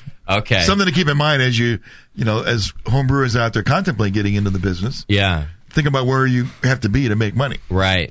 So you start with should you start with a 15-barrel brew house? How are you going to actually do this? Sure. Yeah. Are you going to brew 7 days a week? Yeah, there's not enough days. What if you can design dirt on the side? Right. Did you have a side gig still? No, I did consulting? I did do one consulting job when I had the restaurant and with one of my good bar customers who will remain nameless, and it started going sideways and I didn't have insurance and I'm like, oh my God, I got to quit. Right. It's it's serious business designing foundations and things like that. Okay. Sure. You don't want to screw that up. Yeah. So you were in it to win it, man. Absolutely. You were there. You were bankruptcy or not, this was your gig. Yep. Wow. I'm thinking that's kind of ballsy. Just stick, because it was a long road, it sounds like, before. How long did it take you to get to your 7,000 barrels? I'm not there yet. You're like, we're still almost making money. Can I borrow some money to get across the bridge to get home? Yeah. So, Justin, it's kind of It's called Wells Fargo. I don't know, kind of like radio. No, it is, and this is why I like hearing these stories, because it's similar. Although I think we weren't, when we started, and even to now, we're almost making money. You're not paying out so much. We were able to do this really on the cheap. So even though money wasn't coming in, a whole bunch wasn't going out. Mm-hmm. And so I don't think I ever felt like it was so risky. Whereas this sounds to me like a stressful endeavor. You're going 6 years of swapping credit lines and credit cards. I'm thinking I've got a hernia and I'm losing my hair. And look at Dan, still looks young. Yeah. I mean, probably is young, but pretty well. I mean, Dan should look like you should look like Tasty after what it sounds like you've gone through. Sorry, you should act like Brian Hunt. That's right. Yeah. God damn it! Is this interview over? I mean, you must deal with stress pretty well. Well, yeah, you just you're from Berkeley. You do yoga. I do yoga, karate. I do my Pilates. Eat well. Yeah. He's a Berkeley guy. You roll with it. Yeah. He doesn't even know what stress is. It's his organic, sustainable lifestyle. Yeah, that's right. You probably have granola weekends, like I do. Granola time, right, Bevo? Yeah. Well, it's a good story, and so now, at one point though, you have to get the brewery out of Berkeley too. Is that right? Yeah. So we were doing pretty well, and I was starting to contract brew at the brewery, and in 2007, I said, "Hey, City of Berkeley, I want to add another fermenter. I need to move this handicap parking space from here to here, blah, blah, blah." And they go, "Oh, you're still there?" Oh. I'm like, "Yeah, I've been there for 5 years." "Oh, well, you're a manufacturer in a retail district. You have to leave." Oh, really? As soon as you opened up that gate, right? Yeah. Oh shit. Yeah. So, but I was. They wouldn't have moved the handicap spot anyway. No. They would have made you put another one in. I guarantee you. Yeah. Why do you only have one handicap spot? Yeah. They would have been like, actually, you need to move that fermenter so we can put in another handicap spot. Actually, my whole parking lot is handicapped. It's handicap and dreadlock parking. So you had to go. Yeah, so I had to go. So I had Thank you, Berkeley. I had a couple months, and luckily there was a gentleman named Adam Lamoureux, who you may know. Yeah. And he lived around the corner. I said, "Adam, I just got some bad news. You want to buy a brew system?" And he bought it and started Linden Street. Right. I worked on getting myself a couple contract brewing arrangements that were a little more solid, and just became a gypsy. Okay. So, has the brewery been moving around since then? What'd you say, 2006, that is? That was 08. 08, sorry. Yeah. Okay. So for the last 2.5 years, I've been, I've been pretty stable for the last 2 years at Mendocino Brewing in Ukiah and Black Diamond in Concord. Oh, yeah. Making my beers there. See, that's a great brewery, I think, right here in Concord that is underutilized, and I'm glad to see. Now, of course, Black Diamond's making nice beer, but they're not selling it nationwide or anything like that, and they've got a really good system there, don't they? Yeah. They have good equipment. Yeah, great equipment. Derek's a great brewer. Yeah. And it's super clean. Yeah, it's a very clean place. Trust me, I've been to a couple other breweries where I've been... really? That's my biggest pet peeve is dirty breweries. It's one of those ground-up places where they got to do it right. Mm-hmm. And not have to work into that space they have. Yeah, I've heard that. I think there was a lot of money behind that brewery to begin with, so they did it right to begin. Yeah. Well, I think they own the land, so it was one of those, like, how many square feet you need? Great. Right. Build a suit. Yeah. Build a suit, exactly. And so they got great equipment, good people, and, when after brew day, I can walk away from the brewery and know that they're going to, manipulate temperatures like I want them, drop the yeast when they're supposed to. And they're really good at packaging, too, the bottling of the beer. I'm only doing draft there so far. Oh, really? But if you ever went to, in a couple months we'll start doing 22s. Yeah. Yeah. They do a lot of bottling. So how does that work as an established company? Because you've got accounts that need beer. Yeah. And all of a sudden you've lost a brewery. You got to go out and find contract breweries, someone who will make your beer. Did you have a struggle making enough beer for your existing contracts? Yeah, I've had a lot of out-of-stocks, and out-of-stocks are really kill a business because once Whole Foods believes in you, for instance, and gives you chocolate stout 6-pack spot, when you run out of beer... They fill it. Yeah, they fill it because there's a lot of other eager people right out there to take your spot. They have space, and that space... When it's empty, it's empty. And probably the same with tap handles. I know around the Bay that tap handle real estate is non-existent. Yeah, I've it's a struggle. As Ashley is just new to the business, and she's seen in the last 6 weeks how it's like a daily struggle, you know. Yeah. Well, it's hard. I mean, when I first started getting into beer, I read Sam Calagione's book, Brewing Up a Business, from Dogfish Den, and he talks about how, you know, it's good to run out of beer because, you know, it develops this hype around it. But now, because the marketplace is so saturated with craft beer, and it's so competitive, especially in Northern California, because you've got so many breweries, like, in a very small area, that running out of beer means, you get replaced right away. Instead of running out of beer means people want it more. It's like, I think at the time that he wrote that book, he was a little more right. And I think also that goes for a brand that's established itself as get it while it's hot because you're not going to get it again kind of thing. Like a Pliny the Younger type of a beer, or even right? the Blind Pig or something. It's a beer where you go, okay, it's on tap now, get it while you can. It won't be there tomorrow. You have 5 hours. I think he's right about that. But I think in a more general sense, I think in a more common sense, it's fucked if you run out of beer and people need it. Yeah, they're going to go to some other tap. Or just being the person that has to get that tap handle away from somebody else. They have 6 tap handles, and you want to come into that small sports bar and take that. Oh my god, you got to take that last tap handle. You're taking it from a friend of yours, right? Yeah, that's tough too. Yeah, small business. Yeah. While we're at it, what am I drinking here? This is the beer that you brought that's on tap. That is called Raisin Cane. It's a beer I brewed for a local place called Beer Revolution. Oh, yeah. For their 1-year anniversary. We love that place. It's, I don't know, Belgian double. It's brewed with raisins, a lot of banana characteristics. Where did you brew this one? That's Concord, yeah. Right here in Blacktown? Mm-hmm. This is a really nice beer. I got to give you kudos for this. It's basically, to me, that's a spiced beer. Something's got things added to it. The raisins, and so many spice beers are either over the top or you can't taste it. Right. And this one is just, wow. It's also attenuated really well. Oh, it's attenuated. It's not... it's not in your face, too much spice. It's not like I don't feel the beer in it. Mm-hmm. Yeah. What else is in it besides raisins? In terms just of raisins, Belgian yeast. Okay. The rest is regular 9.5% alcohol. And the Belgian yeast, did you try it, JP? Yeah, I've been drinking it. I also think that the Belgian yeast is used really well because there's a little bit of the banana flavor from it. But not a whole lot. And I'm not a big fan of when it starts to get clovey and... Well, there's a lot. I think this one's well done. There's a lot of cloves here, but it's not so much that. It's the whole thing. Yeah, it's a testament to proper fermentation control. Yeah, and that's what you're saying. I think if you have a contract brewery that you're working with, and you can trust them to keep everything the exact way you want it, right? You got to come out with a good beer. This is a really hard beer to make. You're right. Make somebody want to have more of.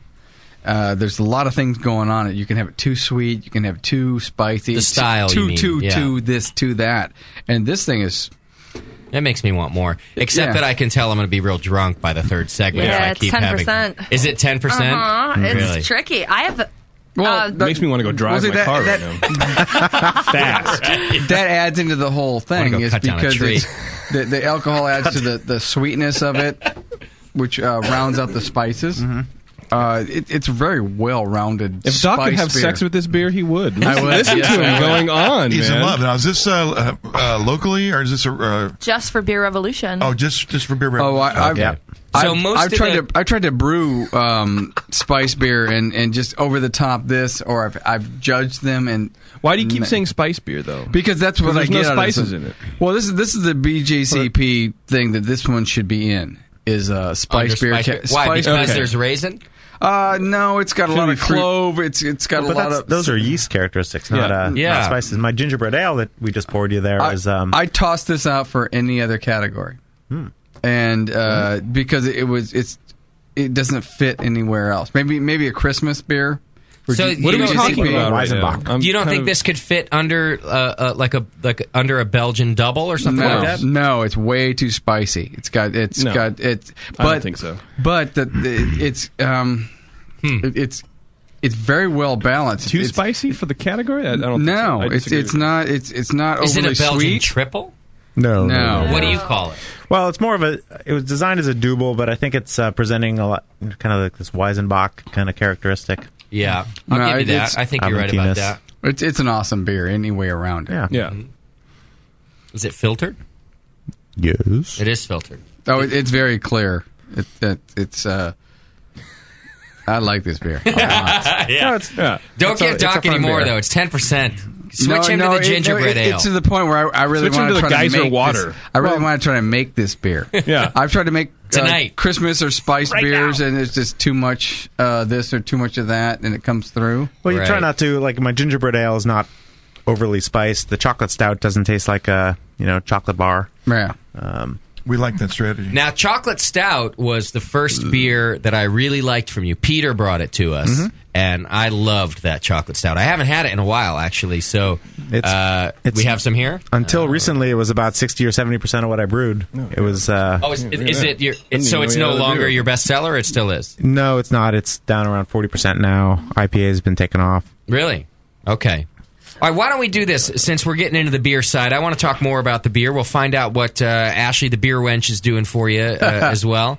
And we can find out about where the beer's at, get into some of the recipes. I got to take a break. Okay. And then keeping in mind that this is all organic beer, too, right? Yeah, 100%. I'm curious how you get to work that out when you're contract brewing, too. I think it's hard enough to find a contract brewer. Right. And then you tell them, oh, and by the way, it has to be all organic. That must have been a bitch. I'll let you know what goes on. All right, let's do this. We'll take a quick break. We'll come back. We'll find out more about Bison beer, the organic side, and maybe we can get a little recipe ingredient stuff out of Dan, too. Oh, my God. Yeah. All right. Hang in there. It's The Session, and we'll be right back.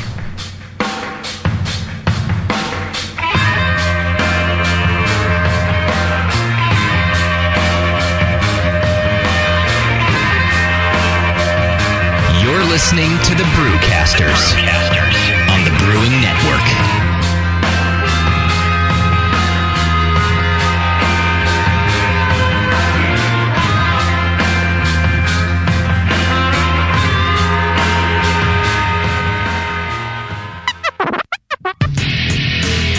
Hi, this is Push from the Brewing Network, and I want to tell you about the Brewmaster's Warehouse and how you can get 10% off your next order. I'm a pretty techie guy, but I've never seen an online store like this. It's awesome. Go to brewmasterswarehouse.com and click on Brew Builder.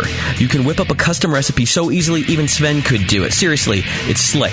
You can share your recipe with your own logo and notes to the Brewmaster's database if you want, and the best part, it keeps a running tally of the beer you're building while you're doing it. Then, bam, click Buy Recipe, and your cart is filled and ready to go with helpful suggestions in case you forgot something. This thing is amazing.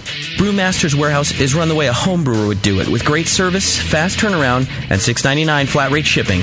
Brewmaster's Warehouse and the Brew Builder blew me away. Check it out today at brewmasterswarehouse.com. I'm serious. And don't forget to put BNARMY in the discount code box for 10% off your order.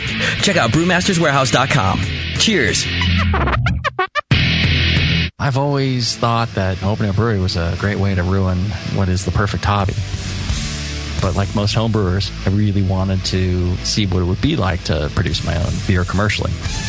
When I started out, I was, obscure homebrew geek, and being part of the Brewing Network has exposed me to a lot of people with a great passion for brewing. They seem so supportive, interested, and generous with their support. That kind of thing makes you feel like you can succeed at anything.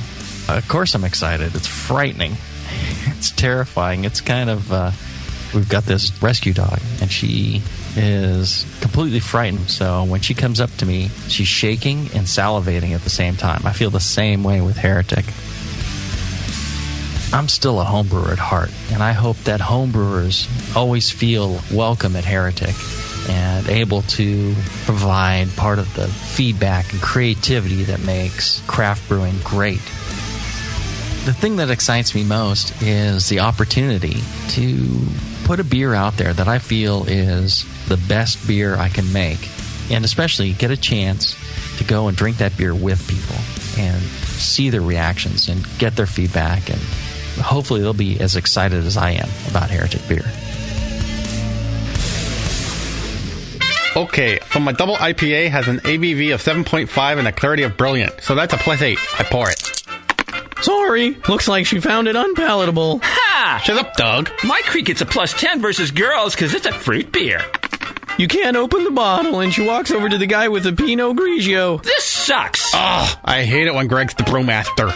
What's this? Non-Alcoholics Anonymous? Dude, get out of here. We're in the middle of a brew session. Is that an actual beer? Yeah, I crafted it. I don't really use the dice anymore. I'm a 10th level beer nerd. Are you a 10th level beer nerd? Have you ever been called upon to explain why it's named India Pale Ale? Do you burp Y Yeast 3522 and crap Cascade? Then you're in good company at Northern Brewer. Northern Brewer has all your beer nerd needs, ingredients, equipment, and knowledge 24 hours a day at northernbrewer.com. Plus, fast, cheap shipping, only $7.99 for the contiguous USA. And check out Northern Brewer's huge selection of dorky beer kits, including the Tongue Splitter. I've got dry hop stuck in my braces. And the Bourbon Barrel Porter. Now on tap in the Mos Eisley Cantina. Make 10th level at northernbrewer.com. There's an app on the iPhone for just about everything, including beer. Apps for finding a pint of beer. Apps that look like you're drinking a pint of beer. And now, there's an app for brewing a pint of beer. Introducing BrewPal, the most all-inclusive beer brewing app for professionals and hobbyists that fits in your pocket and goes wherever you do. Recipe formulation that can be imported and exported with a customizable database. Mash and sparge calculations, yeast pitching rates, carbonation tables, and more. Available right now for less coin than a pound of grain. See BrewPal in action at brewpal.info and download it for your iPhone at a special introductory price right now. BrewPal, all the brewing software you need, right in your pocket. Hilo, what's it feel like? Take awesome and multiply it by 2. Yeah! Spraying live beer radio all over your face. Can't get any better than this, baby. It's the Brewing Network.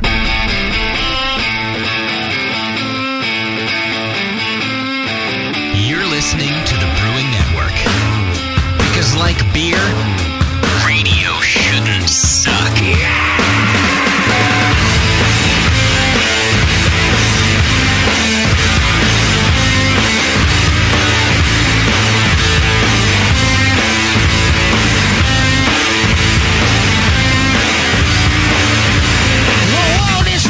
Welcome back to the program. Thanks for sticking with us. Still talking to Bison Brewing Company. We've got Ashley and Dan Del Grande in the studio. And we're going to talk a little more about their beer and some contract brewing. I did have a question come through in the chat room. Chat, you can always send your questions over to us by hitting the Chat Now button on the homepage. Wow. And you've got Bevo in there. What is up with us today? Sending questions over. I don't know. Mostly you. She's in there. It is mostly me. Also, you can watch all the live studio action, which was much more action-like when Bevo had the curtain open and it wasn't cold in here. But now the action has gone away. And there's nobody to blame for that but you. Well, now you know how Sam feels. I didn't turn on the AC. I didn't turn it on either. Blame Chad. Someone turn it off now. Blame Canada. But you can watch all the action. Justin.tv/Brewing Network. The live studio cam is going. It's always going, and you can watch and listen over there. Or just burp. So, let's see. Who was it there? Monsters and Pie in the chat room wrote in. He says, hey, Bison IPA is a go-to beer for me because it's great and always seems to cost right around $3 for a 22-ounce bottle. And so he wants to know, how do you make such a great beer for so little compared to the other guys? That's a good point. And it's a good question, right? Because especially IPAs, those 22-ounce bottle prices are going up and up all the time. Yeah, you'll see my IPA 22 going up. So sorry about that. Going up a bit? Because my contracts are switching around and my costs are just going to... Your hop contract. Yeah, my hop contract. So that's a big deal for your pricing, right? A lot of you guys are able to sign up for, what, a year or more? I have 3-year contracts. Okay. So, and remember, all my beers are organic, so... I'm definitely taking less margin than most brewers out there because it's something I believe in. It's something we're trying to do. It's what I'm all about. Okay. And I just can't keep absorbing the extra hop contract costs. And at the end of a 3-year contract, I mean, you were able to set your prices then based on that for 3 years, but now you're getting new pricing. Correct. Okay. Yeah, so that's prices will creep up here in the next 6-8 months. Well, even in the stores, you want to buy organic strawberries. It's going to cost you more. Yeah, I mean, if you want to support organic agriculture, which really, as a brewer, I can make a beer taste the exact same organically or non-organically. Okay. I just choose to do it organically. Yeah. So if you, as a consumer, want to support organic agriculture and, support the farmer, the reduction in chemical fertilizers, pesticides, herbicides, the health of the worker who's out there in the fields, especially the hop fields, you'll choose organic products, including beer. Now, if I remember right, when Peter was in here and we were asking him about this, he said that there was still an exception allowed to be made with certain hops because not all hops were available organic. Is that still the case with your company? There's plenty of hops available organically. There was a time, I mean, it can still happen. It might happen next year where literally last year in May, I could not get Cascade hops organically. So I had to use the exemption and start using non-organic Cascades to continue making my beers. But when the new crop year came in early November, I was back on track. Now, is that something that you're able to post or that you have to? Yeah, where you go, listen, we're doing our best, but this year beer A is no longer 100%? Well, if you look at my labels, they don't say 100% on them because I'm giving myself a little bit of wiggle room in case that comes about, and it turns out last May it did. January 1st, 2013, that exemption goes away. Oh, right. So the breweries like by me... By law, you mean? By law. Okay. So the breweries like me that have got contracts and are trying our best are well-positioned. A lot of other, quote, organic breweries are going to find themselves between a rock and a hard place. But I'm not saying that because I want to push anyone away. In fact, what I'm doing is I'm starting a hop cooperative, and I'm going to try to aggregate all this demand and negotiate for organic hops to A, give the brewers what they need, and B, give the farmers what they need, which is clear... clear marketplace for organic hops. Here's the demand. Yeah, here's the demand. We have the demand. Can you do it? Can you please plant more? Mm-hmm. Yeah, can you plant more? Exactly. Yeah. So a hop cooperative then is basically bulk ordering. Yeah. So that you can say this is how much we really need. Exactly. So instead of Bison going and saying, hey, I need 2,800 pounds of this hop, I'll say, I need 20,000 pounds of this hop. Okay. And it'll get a little bit more attention. I can help out other brewers. All the pricing is going to be transparent. We're still building the e-commerce engine right now. It's hopcooperative.com. Okay. And it will be live for brewers. For professional brewers. For professional brewers, yeah. Okay.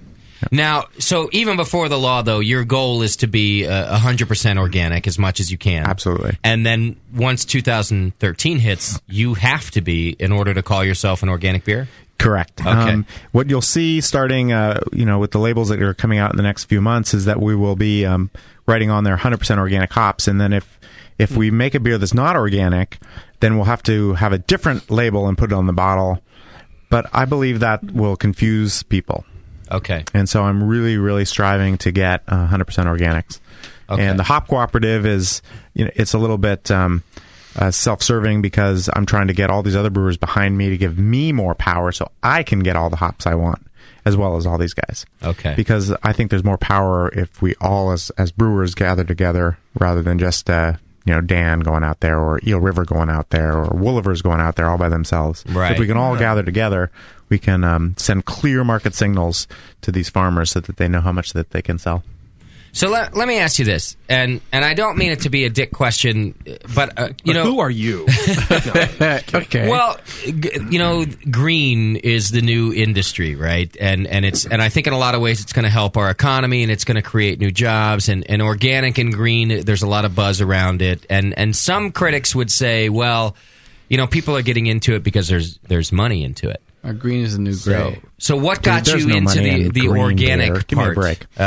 Green energy and things like. I get it. That I understand the beer side of it. So I'm more asking this to be devil's advocate because I think that some people might be able to go, well, look, it's a gimmick, isn't it? We're going to look at several beers on a shelf, and one of them is going to say organic. And then we might go, oh, well, that's the right thing to do. I should be buying organic because that's what the news said, and it could just be a gimmick. And so I guess what I'm asking is what got you interested in organics? I would get, well, first off, what got me into organics is that I was living my life that way. Back in around 99, 2000, I was going to the farmer's market in Jack London Square, buying all organic produce, blah, blah, blah, and, living. I was buying grass-fed beef from my farmer who was, eating all my spent grain. Okay. Well, not the farmer, but the cows. Yeah. And that's why I had no money. You're buying all organic food, man. And grass fed. Yeah. I tried to do the grass fed thing, and I can't afford that. Well, shit. so I got this circular, especially back then, man. I got the circular from Weirmann in Germany, and they're like, "Hey, look at all of our organic malts." And I thought, well, I should try to use some of these organic malts. The rest of my life's organic. Let me buy these things. Yeah. And so I started converting recipes over slowly. It started around 2001, and by 2003, there was enough organic malt of good quality that I was able to completely convert my line over. Okay. So you started out as just any other brewery. Oh, yeah. We weren't organic in 97. I probably didn't buy anything organic in 97 when I got out of brew school. I was just a regular old American. Okay. So then here's the other side of the question. Does it, the assumption then is that, well, someone sees the organic signal, it's a nice gimmick, it's a marketing thing, and we'll buy more of it. Well, does it help you sell beer? Well, it has helped Bison sell beer. I've been able to expand in more states because there's really only a half dozen of us organic brewers out there. So to the extent that there's demand for organics, it's helped me. Okay. But it really makes a difference. A lot of your audience members drink a lot of beer, right? Sure. Oh, yeah. Yep. No, they don't. So you'll hear them later tonight. Yeah, they're ringing. They'll ring in later. Some more than others. Right. So a committed beer drinker who decides to choose organic beer over non-organic beer will set aside something like 1/8 to 1/10 of an acre from conventional to organic agriculture. That's a measurable difference. This studio here, spare bedroom in undisclosed location Yeah. is probably sitting on about 1/8 or 1/10 of an acre.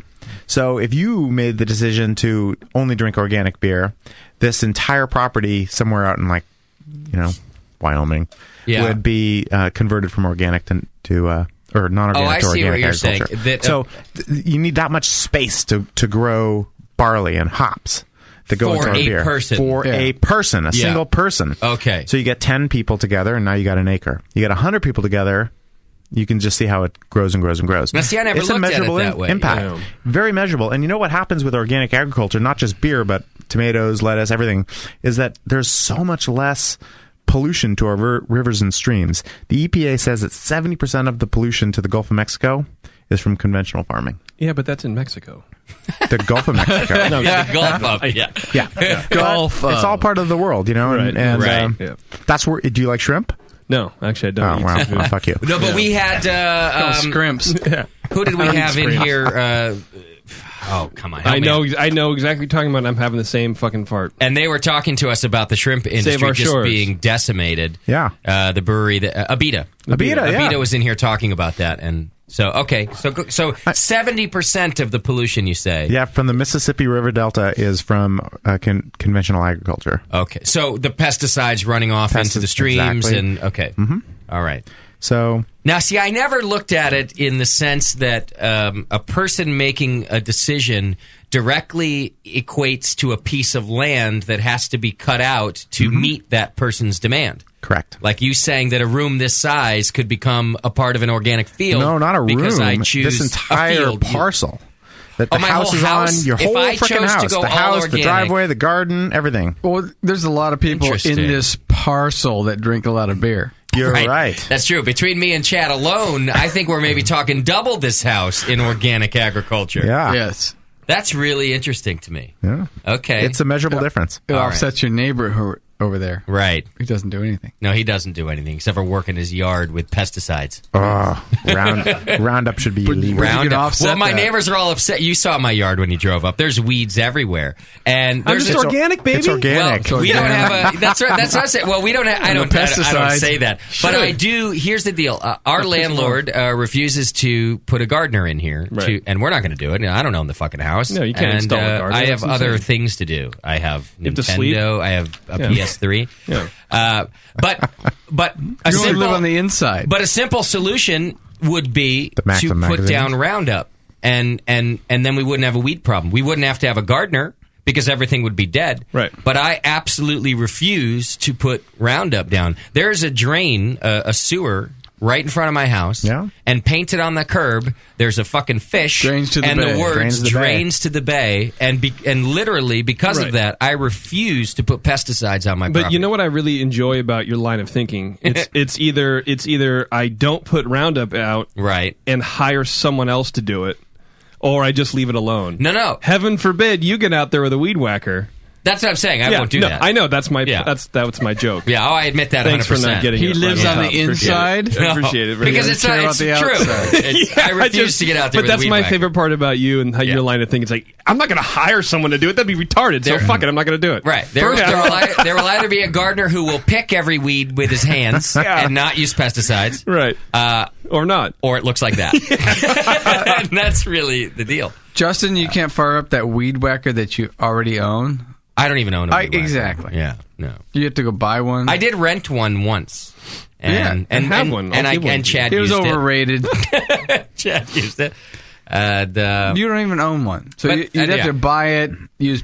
It's not my house. Petroleum products to run it. You know what you can do is you can get all the cardboard beer boxes that you have. Yeah. Flatten them down, put them on the lawn, throw a little dirt on top. Really? Yeah. And it'll just keep stuff down? Weed suppressor, yeah. Are you listening to this, Chad? That's a great idea. Do it. Yeah. Do you guys ever get entire cases of beer? Oh, yeah. Oh, yeah. Hey, Chad, how about all that crap you have in the side yard? Just put it in the front yard. We got a lot there, too. Yeah. Just put all that shit in the front yard. No light will hit the ground. Well, or just park your car that's in the true. back. It'd be fine. My point is, though, that I need to put a sign up in my front because my neighbors are pissed at the state of my yard. Tell people I'm just going to why. put a sign up and goes, you know what? My friend Dan said I'm doing the right thing. So F you. I refuse to use We're pesticides. organic. You're into the big O. Yeah, I'm going to go, I'm The big O. organic with a middle finger. I used to actually live in this neighborhood. This old lady would just she went fucking nuts one day, and she wrote on big piece of cardboard in crayon, "People who make fun of other people's lives," and she just like put this rant, this crazy thing. cat lady rant, and posted it on her front lawn. I'm going to do That's that. what you should do. I'm going to post. You have to grow a lawn first. My lawn is organic. Yeah, my lack of a lawn is organic. Is yours? Weeds are, quote, native plants. That's right. You know, I'm not wasting water to feed non-native grass. Right. It's non-native. Non-native grasses. Yeah. If you think about it, everything was what? weeds at once, but we just cultivated over the years. Spilled beer Right. is nutrients. That's right.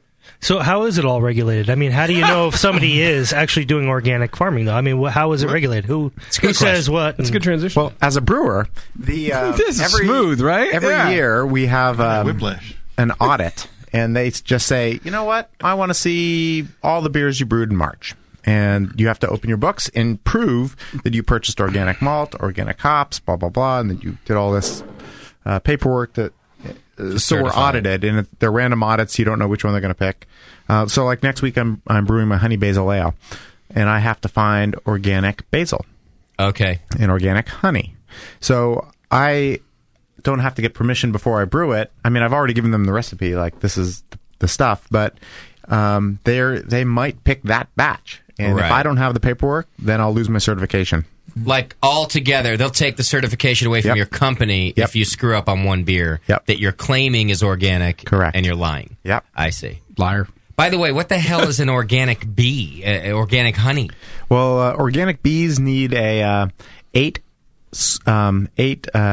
radius of 8 miles of all organic farmland, plus a 2-acre buffer where there's no chemicals used. Yeah. That sounds impossible. Yeah. Wow. So that's tough to find. The bees know. And how much? So tell me this: how much more is that honey compared to inorganic honey? Then, because that sounds like it's even more expensive to. It's like twice as expensive. It's about twice. Okay. Yeah.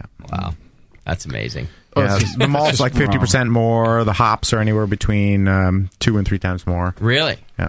2 and 3 times more. Are you? And who's growing these organic hops? Is this still a New Zealand thing? Yeah, there's a lot coming out of New Zealand. There's some new farmers that have started up in Colorado that are doing pretty good. Lake County, California, the Willamette Valley up there in Oregon. Okay. Some coming out of Idaho.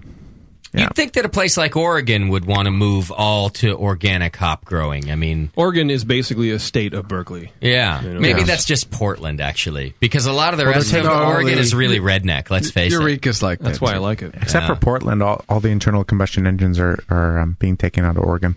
It's like Fred Flintstone cars. We're like, really? Didn't surprise us at all. How's your feet, Chad? It runs on my chakra, bruh. So just before the break, we started talking about you having to find a place to contract brew your beer. Yeah. Mm-hmm. And we know from other breweries that we've talked to that can be very difficult to find the right relationship, to find a brewer that can really follow your recipe. Yep. But for you, there's the extra thing that you go, not only do you have to do all that, but you have to use exactly what I tell you, and it has to be organic. Yeah. So the way I handle that is I take the bull by the horns and I send them all the ingredients that they're going to use. Okay. They come from my vendors. I pay for the shipping. They show up there, and all I need from you, Mr. Brewer, is tell me, how much a batch is going to cost. Right. For you to do everything except buy the ingredients. So I take care of all the ingredients. I give them brew sheets that they have to fill out. There's checklists. I'm usually there on brew day. Mm-hmm. So we, have certain ways we have to purge the systems before making organic agriculture. Okay. Come to bear. Yeah.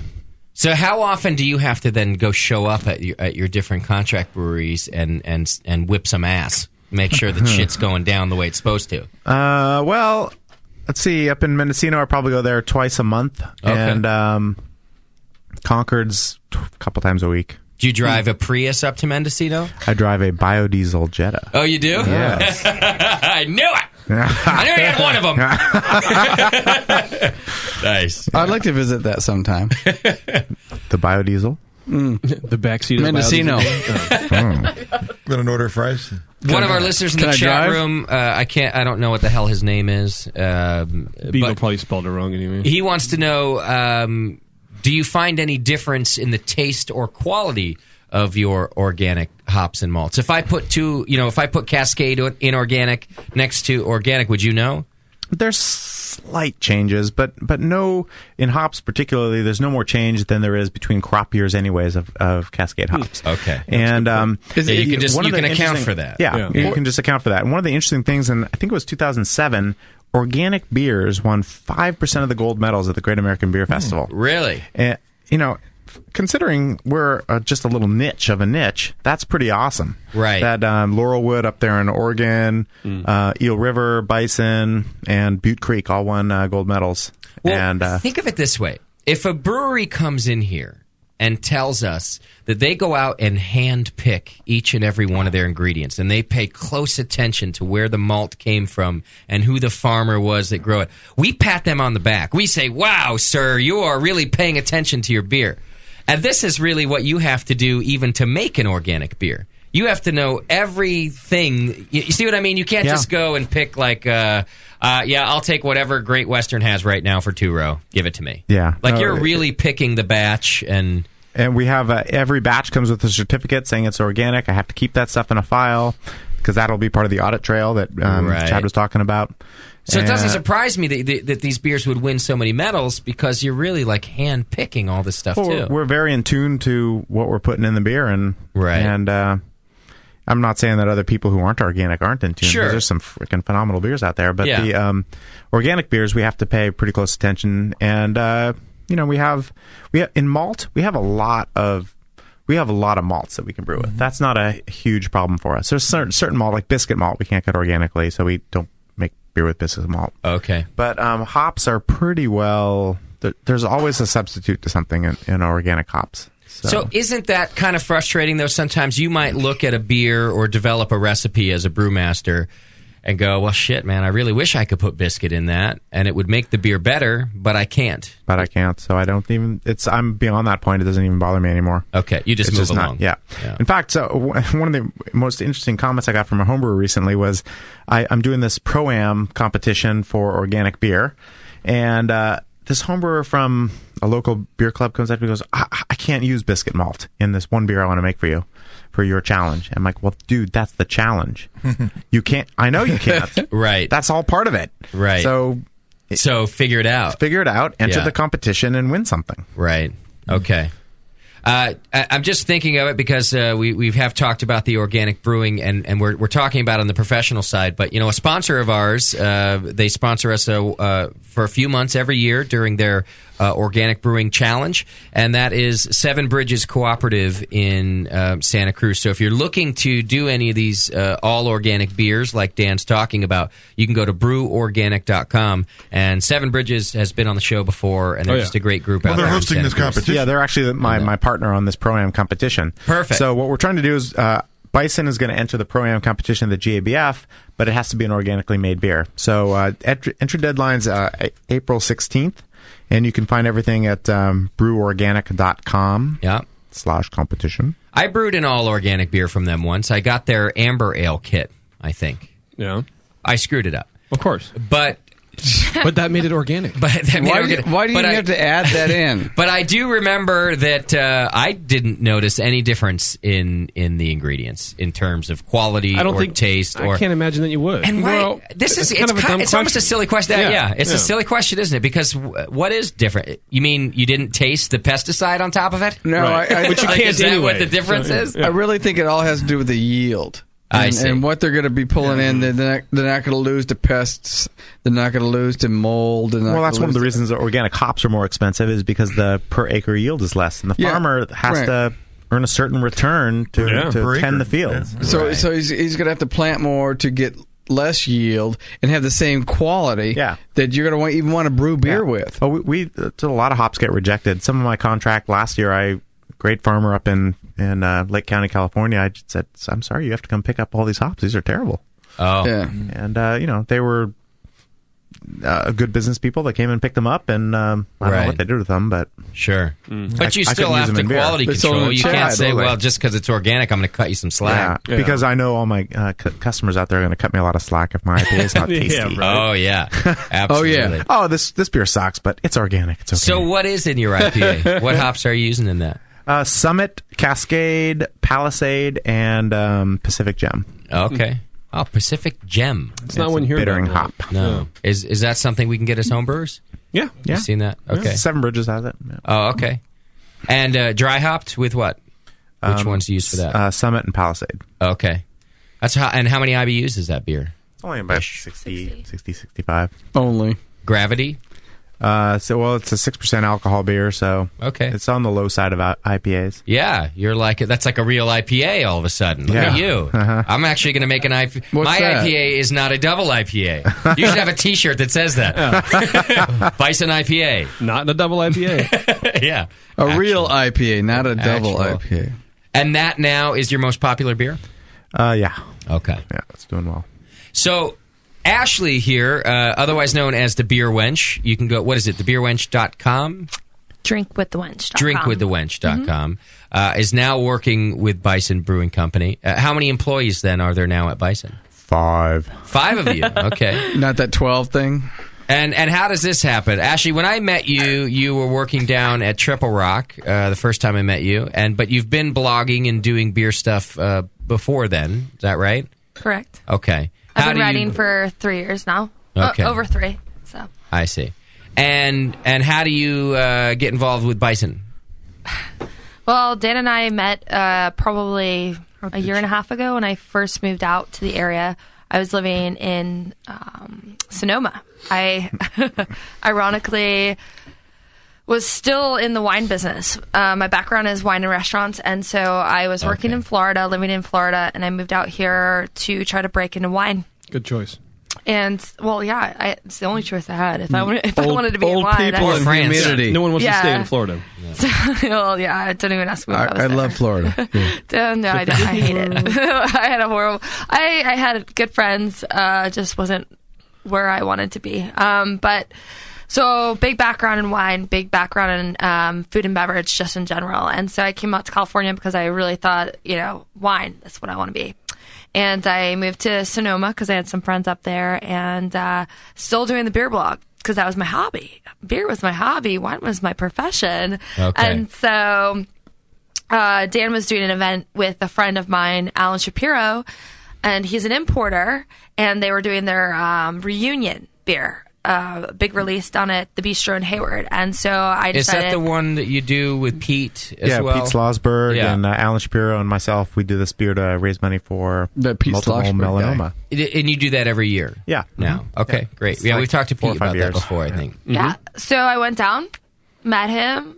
We became really good friends. Then he became kind of my consulting mentor in the area when it came to the beer industry. Okay. And after a big struggle, because I happened to move out at the same time harvest happens, which means that lots of activity in the wine industry, but also you go into dead season where all the employees are fired. They don't have any jobs. So I just couldn't get a job for the life of me in the wine industry. And I was like, Daniel, I need your help. And so, I mean, he was always there for me. For Triple Rock, he was one of the people that was there helping me introduce me to the Martins and get me in there and all that sort of stuff. And so he's been really, really important for me when it comes to connections in this area. All right. Introducing me to other brewers, educating me, giving me, because at one point I wanted to be a brewer. So giving me engineering and brewing. I talked her out of that. Smart move. Hey. We're not over that dream yet, okay? But you've only recently started working with Daniel. Yes. So we've been friends for a long time. And so when he had the position open, because it became an immediate position, the person that had my position earlier had to leave right away. What is the position? What is your title? Exactly. I call myself the assistant of everything. Dan calls me the sales evangelist. Okay. But, it's one of those things where it's such a small company that I can wear multiple hats, jack of all trades kind of thing. So I can do PR, marketing. My real obligations are making sure that beer gets where it needs to go. Okay. So, really processing all of the orders and invoices and everything like that. And controlling that side. We have 20 distributors. So when a distributor calls up and they need IPA or they need some kegs or something like that, hey, if I'm out in the field, if I'm brewing beer, I can't deal with that. But distributors need to know, am I getting my beer in 2 days or not? Right. Just give us an answer. Yeah. And that's she's there taking care of their needs and making sure that the beer flows. Because as we talked about earlier, if they don't get their beer, the shelf spot opens up. Right. And guess what? Bada Bing Brewery is now in my spot. Right. And then Ashley gets fired. So, do you tell them 2 days no, or you say, I'm working on it? Well, I'm sure it depends on the situation. Well, that's part of... Sometimes there's rationing, but mostly it's like, absolutely. Yeah. We'll get there. I've learned over the years to keep enough inventory to Okay. Oh, yeah. Where do you do that? Do you have to also have a warehouse? Yeah, I got a warehouse and a green and sustainable warehouse in Petaluma, California. Lagunitas. What does that mean? That it has like solar panels on the roof? Or well, the main thing is there's no refrigeration at this warehouse. It's really cool. At the Garage.com? Evening air comes over the mountain in Petaluma and fills the warehouse with cool night air. And then in the morning when the sun hits the building, the louvers shut and it stays cool from the night. It's like a cool ship. Well, how cool, Daniel? Really? I mean, that's pretty awesome. What is the temperature? Yeah, what are we talking here? Well, we'll fluctuate from the 38 to 42 in the wintertime to maybe up to 50 in the summer. Yeah. Okay. Great. Bearable. Yeah. And hopefully the beers are selling fast enough that they're only living there for 2-3 weeks. Right. Yeah. So, how does the beer go from your contract breweries to this location? Lucille. She drives a Peterbilt. Oh, I thought you were talking about the Giants mascot. Yeah, you lost. You both lost me on that. So you have a female truck driver. Oh yeah. Oh yeah. Yo, you bet your ass. Tell him Large Marge sent you.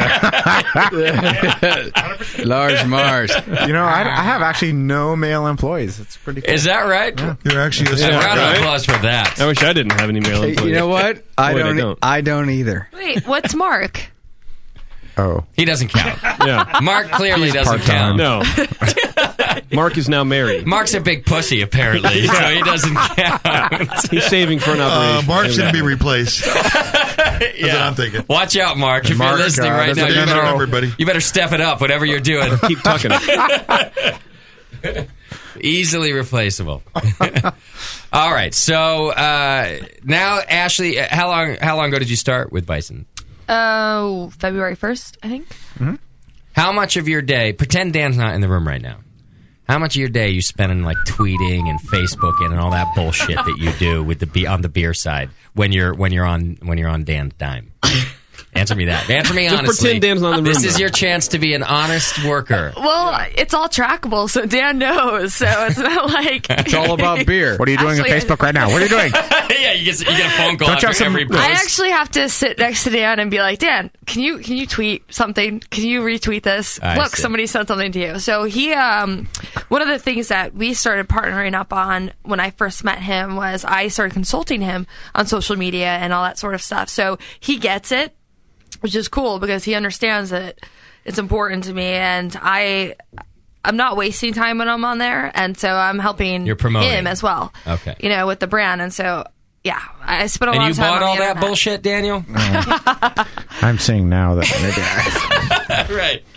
I mean, this is how JP. Well, how would you know? You don't even follow me on Twitter. I'm tweeting right now, and I'm tuning out. You only have 61 people you're following. Dan and I looked it up before I came here. We're very selective. JP is my social media manager, and we're very selective about who we follow. Well, we have a rigorous screening process. Yeah, you're not done being screened, but we are still monitoring your progress, and you will have moved into level 3. Yes. There are 5 levels. That's great. So yeah, wait till the body still search not even part. on my radar. Yeah, you're well on your way to being followed. Great. So when you follow me, I'll follow you back. Yes. That's how I roll. How many followers do you have? I don't know, more than you.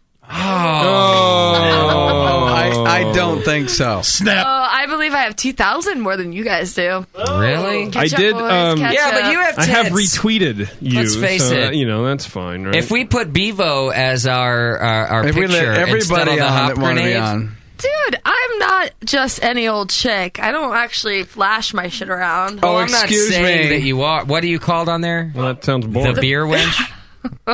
Sounds kind of flashy. How do you spell wench? WENTCHI. No. the English spelling. WHEN. WENCH. Did you just have to look it up on your phone? No, I just saw that original from the Brewing Network. See, I just told you that I did that. Wow, that's so awkward. See, now you should retweet with a comment, and then we can she Facebook does. She has about a lot more followers than we do, JP. What Yeah, the I know. I got to hire Ashley now and fire you on our social media side. What's going on here? I don't know about that. I don't know if she can take the pay decrease. I don't know. From what I've heard from Dan tonight, she's not getting paid a whole lot more. From a rock and a stick to a rock. Yes. Here's a mound of clean dirt. Right. I might have I built this dirt myself. I get beer. That dirt is very well mounded. I don't even get beer. Hey, I'm paying for instead this. of killing weeds with the cardboard I give Ashley, she makes a house. Right. I give her living space in cardboard. Yeah. In the I get back. beer, okay? Every once in a while. That's fair. Although enough. I get more beer sent to his office than he gives me from my beer wench. Yeah, she does have a very healthy trading program. That can't be legal. Beer trading? Yeah. Is that legal? No. It's No. It's gifting. If it happened, it wouldn't be. But it does doing it. Let's take care of this right now. What, Grandma Tweet can't give that something she to is grandson? illegally Come on. trading beer, and let's get this account shut down, and then we're back on top. Oh, I don't Yeah, know. we don't mind guerrilla tactics around here. We're fine with that. That's all right. I'll just bring it on Facebook. Now, you say ultimately you want to be a brewer, though. You're still toying with that idea. I'm not even toying. I mean, Dan and I have been talking about, going through the American Brewers Guild myself. And, we're both going to study for Cicerone and all that sort of stuff. And so. Great sponsor of ours. You can go to cicerone.org and check out the Cicerone Beer Certification Program. Chad's almost professional. Yeah. It's close. I know. Are you a home brewer? Yeah. You are? Okay. Sort of. I actually went into commercial brewing before I went into home brewing, which is kind of weird. So you've done some commercial brewing? Mm-hmm. I've done guest brewing, and then recently for JBF, I brewed a beer based on a recipe that I designed with New Holland Brewing Company. Okay. We released it at Falling Rock during JBF. And then for San Francisco Beer Week, I brewed with Knee Deep Brewing and Devil's Canyon. And so our beer was so successful during that week, we're going to brew it again and bottle it. So. Oh, great. Mm-hmm. Now, why would you want to become a brewer when you could just hang out on Facebook and bash other people, blog and shit? Yeah. I mean, let's face it, that's a lot easier than brewing. And a lot more fun. Yeah. Yeah, well, my blog has been kind of my launching platform to get me to where I want to be. it's not an end-all, be-all. It's not where I ever thought I was going to make money. I never started a blog saying, yeah, this is going to be a business. It was like, yeah, I like it. Woo! I did. Sure, I love beer. Then through the use of Facebook, Twitter, and my blog combined, all the social media networks, the really strong ones, I was able to take my brand and what I had created to the point that I'm at right now so fast, just because of my ability to use those things. Right. But it was never, this is what I really always want to do. It was, no, this is going to get me to what I really want to do. And do you have a MySpace? No. Come on, you were in that too before Facebook. I do, but if you click on it, it's going to play the Ohio State fight song, and it's going to be totally college, because I started... Do you have a LinkedIn? Yeah, of course I do. See, there's too many things. It's too much. Well, the LinkedIn is a static thing that you really... I mean, some people actually engage and interact on that, but it's just more of putting your resume out there. It's a professional network, and unless you're really trying to gain professional contacts, get a job, or stuff like that, you don't really use it. Dan, are you on Facebook? Of course he is. Are we friends? We're probably friends, even. I don't know. He won't be friends with you until you follow me on Twitter. Don't threaten me. It's okay. You don't... I can run all of Dan's social networks now. So unfortunately, I gave her the password to my Twitter even your account. personal account. Mistake. And your Twitter, yeah. I had to like Twitter all my friends, and like the DMs aren't personal anymore. Right. She's like, tweet. Dan's being a dick today. Yeah. No, tweet. I'm being a super dick today right now. I don't even believe in the organic movement anymore. Look at all the people who retweeted that. I can't believe this. I just got a new fax machine. What? Yeah. Who the hell needs a fax machine? I'm moving into that whole like instant contact thing. You are? Yeah. I got rid of my pager. Do they still make those? Because I'm more stationary. Right. So now fax me if you guys want to chat. Is it like the size of this desk? The fax machine no, you don't just be got? silly. It's a little smaller than that. I mean, technology does evolve. I see. Justin. Right. But, what do you need to fax? Can we stop just this now? We chat. You know, I chat like you chat via fax. Yeah. Well, you're not constrained to 140 characters. Right. I just sit there and I write everything out and I fax it in, and then I have a beer and then I wait for it to feed through. You know how it goes. Is that how you communicate with your girlfriend? Yeah. Via fax? I do. I fax her all the time. If you know what I'm trying to say. Do you want a fax tonight? Ashley, do you own a fax machine? Fax your brains. See? That's this is what's wrong with my social media department. Right? They're now buying fax machines. Well, we're just moving it. Your social network is moving into the digital world. I thought you would be happy with that. The question is, how old are you? To have a fax machine? Well, look at his face. Well, because if you're I Generation X or above, chances are you're stuck in the kind of the past. It's my generation that spearheaded this social media. Wait, what generation are you? I don't know math. Oh, why? The millennials. I don't know math. We're the ones that invented Facebook. What does that even mean? I mean, I designed the transistor. JP's freshly shaven, and we were talking about it early. Shorn. How old do you think JP is? Here, hold on. 12. He is. But he's I'm legal. drinking a beer, though. He's legal. Well, how old do you really think he is? Give us a number. You can be honest. He can take kind it. of a really creepy stare, but how creepy is he? That's just his normal look. Yeah. That will be the next question is rate him on a scale of 1 to 10. So I don't blink a lot. So what? 11 to 12. 25. 25. Wow. Pretty good for the old man, huh? Yeah, not bad. That's really good, Yeah, JP. I'm telling you, it's the no hair above the nipples look. Yeah, or below. Or below. Looks like he's wearing a cocktail dress. Yeah. Is that for the after hour? That's for the happy hour. That's right. I am 33. Beyond happy hour. Wow. Yeah. Yeah, so you're X. See, I don't know any of that. See, that's how old I feel. Is I don't give a fuck what letter I am. We're Generation X, Yeah. which means we're more don't likely. care. What The awkward generation. We're more likely to have fax machines. No, it's just that and large beepers. my generation, it's Generation beeper in your Y and pants, or millennials were the first people to grow up with internet. Oh. So you That's guys true. had internet come later. We had it growing up. Yeah, So you don't know what? So you don't know the luxuries of dialing up, searching for an No, we AOL had chat room, dial-up, but but not searching for an AOL chat room. No, we Okay. had that too. Oh, well. But that's why we're so inept, or not? Sorry, inept is the worst word. No, that was good. Works for me. We're But you so- I don't even know what guys, it means, but I'm insulted. but you guys don't remember what it's like to have to watch scrambled porn on satellite television. Yeah, right. See, my generation Or you have to knows wait that. pixel by pixel for porn to download via the AOL trading chat room. And like 64 every 5 megabytes. minutes, you'd get a tit. Yeah, you're like that was it. Dude, here, You had to wait. go across the room and hold this because I think I can see it. Yeah. This conversation is painful and making me not want to be your friends anymore because you're old. You're not even. Wow. Would Jesus have said that to me? Yeah, no, but he we wouldn't had have. to. We had to work for our porn. Jesus should and not be in this Generation conversation. Y. Oh, but it You is. guys just got it for nothing. You guys don't care. Yeah. You don't know how to Well, work for a living. it's You are the generation. after me That's what that means to me. You like how I put that? No. See, I was an engineer. Why? once too, Dan. Why should I work for this?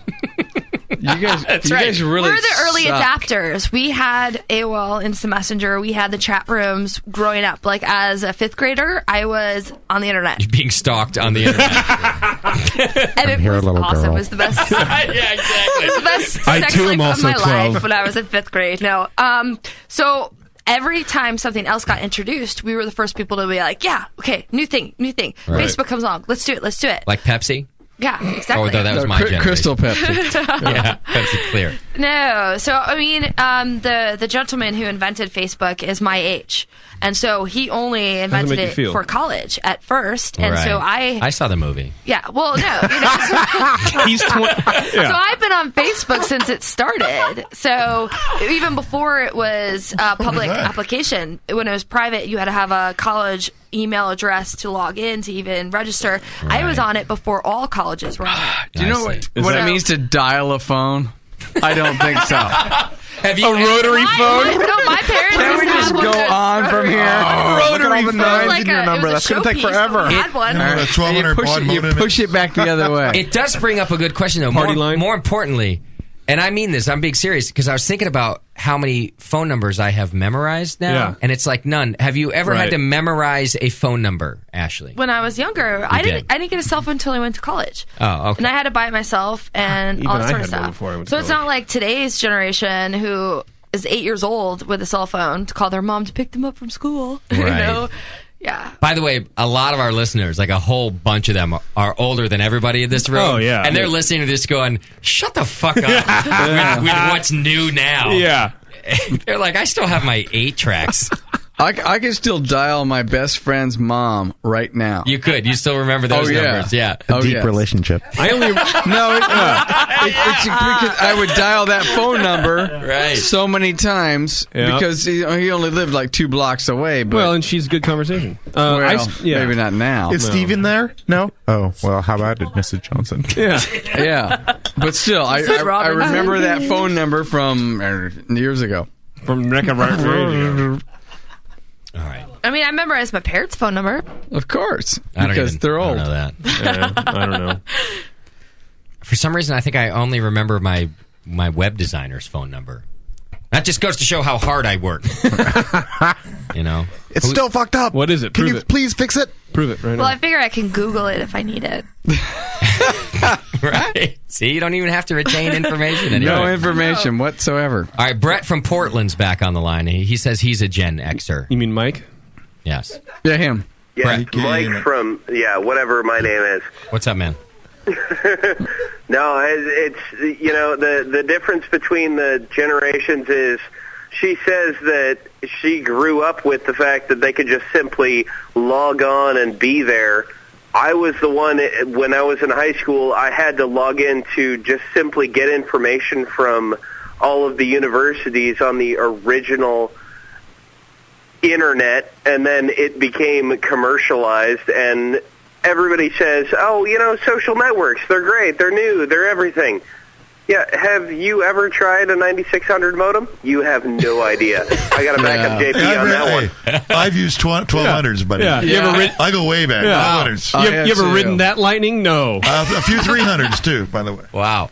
Yeah, 1200 was one of my first ones. I got you on that one, Tasty. Mike sounds bitter. Yeah, I don't blame him. You know, it was so He's mad cool 'cause back he's then. still using People it. were telling me how good the eye candy was, and it's like we're 1,200 bits per second. Right. Isn't it 1200 baud? Wasn't that like a term that was still that used? was the tech term. Bod, right? And you know what? It pissed my wife off because I was on the phone line.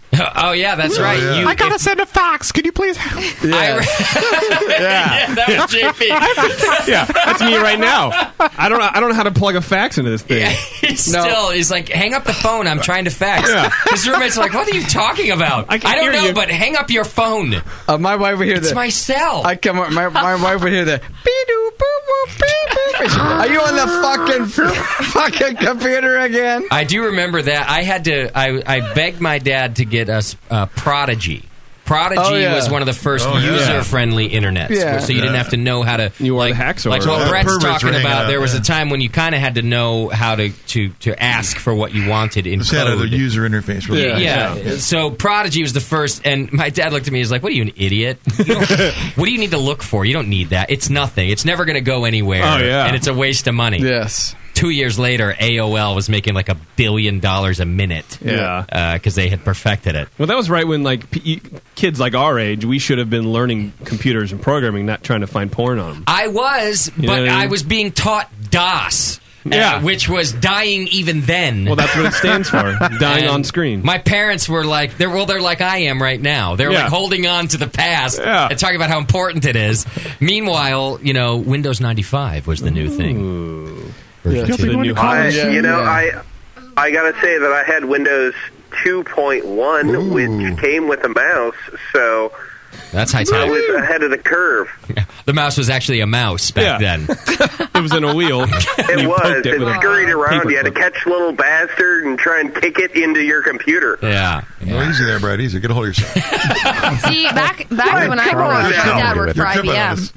So that was when IBM was in their heyday. Right. Before Mac took over. And so I had awesome stuff growing up as a kid. Bunch of IBMs. Yeah. You didn't have a Commodore 64, though. No. What? Booyah! What? No. So my dad... You were on the cutting edge, bro. I was. I remember Windows Radio Shack 95. special. You do? I remember Windows 95. When I was in the 5th grade, my school got it, and that's what we learned on. Really? Oh, you broke 5th grade. Yeah. I remember Windows 95. I remember a Commodore 64. I went to a museum, and they were demoing one. Yeah, exactly. You old fuck. That's really what everyone's saying. That's essentially the message I saw a was trying to floppy get disk across. once. It was in an antique store. That's it. Yeah. I'm going out to buy I'm going to go buy a bottle of Just for Men and lock myself in the bathroom and try to be young again. You already have one. No, you the canoe. All right, Brett. Thanks, man. All right, take it easy, man. Don't tell me what to do, Brett. So, Daniel, where are some of these draft accounts you mentioned? We're not allowed to talk about that. Can't talk about where you can right get your back beer? on. You can if you're asked directly. Oh, really? We're going to get your beer in Concord. For instance, there you go. You can't even ask that. I bet we can. No, you have to. I think you have to ask, can I get it at EJ Fair? Can I get it? Can I get it? Place? I don't think so. I think if you say, where in Concord on a Wednesday can I get Bison beer, you're allowed to tell me. Right? I think not. I think really. I think I'm right. How about where in Pacheco can you get this beer? Because this is a broadcast medium. Right. Yeah, it's not just me talking to you. So if you send me an email, I can email you or text you or. What if we go the JP phone. route? And if we ask by location, if I say, "Can I get Bison at such and such place?" Are you allowed to answer that? I think I can say. So when's your next event at Beer Revolution, for instance? Yeah, that you can. Yeah. What's coming up at Beer Revolution? Well, actually, speaking of events, April is Earth Month, and we have declared it Organic Beer Month as well. We're going to do a whole campaign, and we're going to do a bunch of events in the Bay Area. You're taking over the Earth. You're telling us. Yes, pretty much. Yeah. All over there. Well, we're trying to build the category of organic beer, not just Bison. So we're working with the Eel River and good beer. Fish and Bison and Wolliver's is declined, but we're all gonna fuck them anyway. What are they like? We're on our own organic. Our organic is better than your organic. Yeah, rabble. Yeah, we brew naked. What do you do? Rabble. Huh. We are by Dynamic as well. So no, we're not. We brew by the constellations and the. I like that. There's a sextant. There's a sextant on the roof. Yeah. Then we have to monitor where we are. There's a solar flare today. We're not allowed to brew. So you're doing events all over the Bay to elevate. Exactly. What month? That's this month? That's April. That's April. Okay. So when are you brewing in Concord? I'll be brewing there on Thursday if you'd like to come by. All right. I'm making And Cunning back to Basil Ale. Tasty's original question, too. When is your next Beer Revolution event? Well, there'll be several events in April. Okay. Yeah. Mm-hmm. Great. I hate these laws. They're stupid. they're retarded. Why can't a person come and promote his company? California is the only state that does it. Yeah. State. So you have to be very careful because you have Thank you, Pelosi. major national brands like Stone who can tell people that they're doing events in Chicago. They can broadcast all their events in other states, but then you have to be very, very careful about saying, hey, unless it's their own brew pub or their own brewery, like they can't tell you what their event is. This drives me nuts. Yeah, no, it drives me nuts because I'm the queen of the internet. So the first thing I want to do is say, You're I'm married at to Bobby Al Gore? G's and I'm drinking such and such beer. What? You're married to Al the Gore? queen of the internet. Because he's the king. He invented the internet, you know. Whoa, that's kind of awkward. He also invented global warming. That's right. And But then I'm bought a the beach queen of house. Global warming.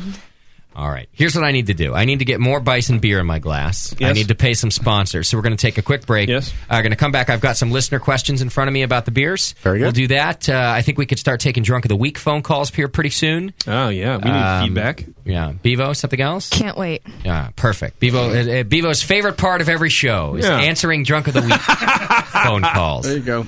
All right. So stick with us. If you've got questions for Dan or Ashley about Bison beer and organic beer, Or me about fax machines. 888-401-BEER, or join the Beeve in the chat room. Hang in there. It's The Session. We'll be right back.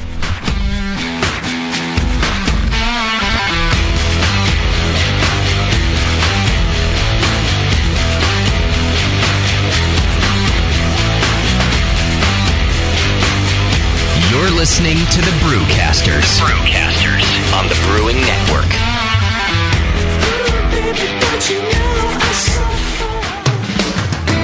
Downtown Joe's, located in the historic Oberon building in beautiful downtown Napa, California, offers an award-winning brew pub experience from 8:30 a.m. to 1 a.m. every day.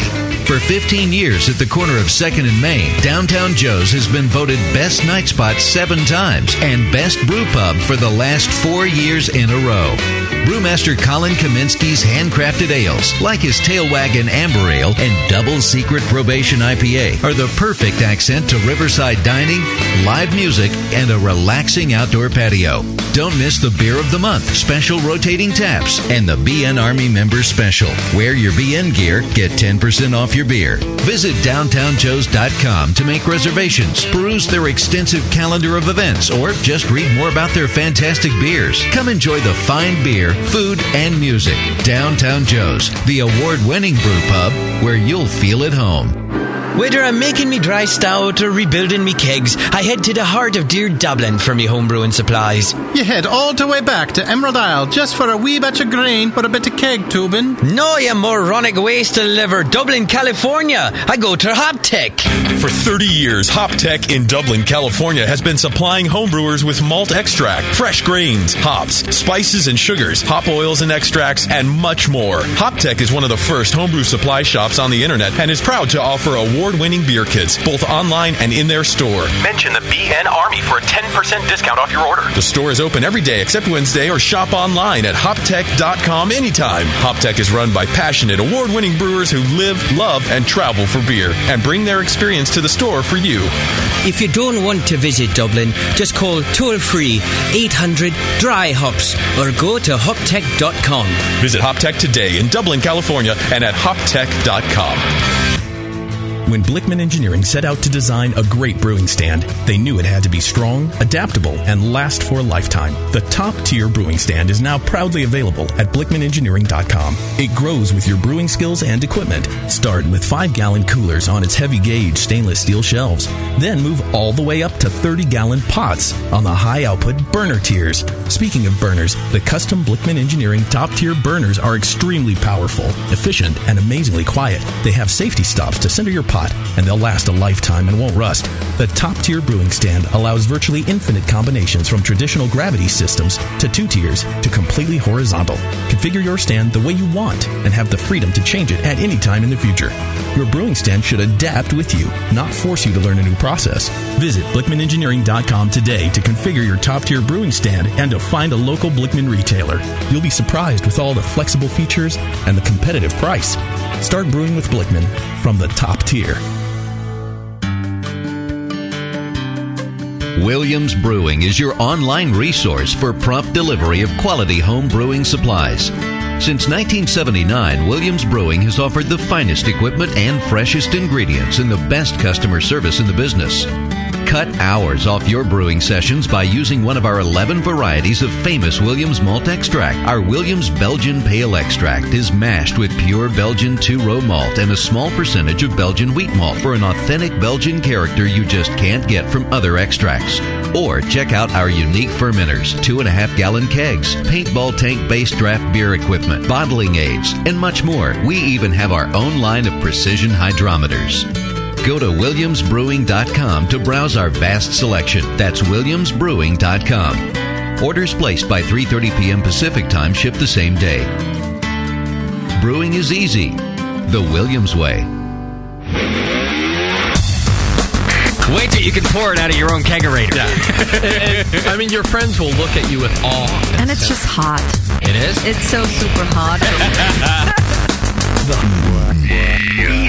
The home of live beer radio. TheBrewingNetwork.com. Because like beer, Radio shouldn't suck. You're listening to The Session.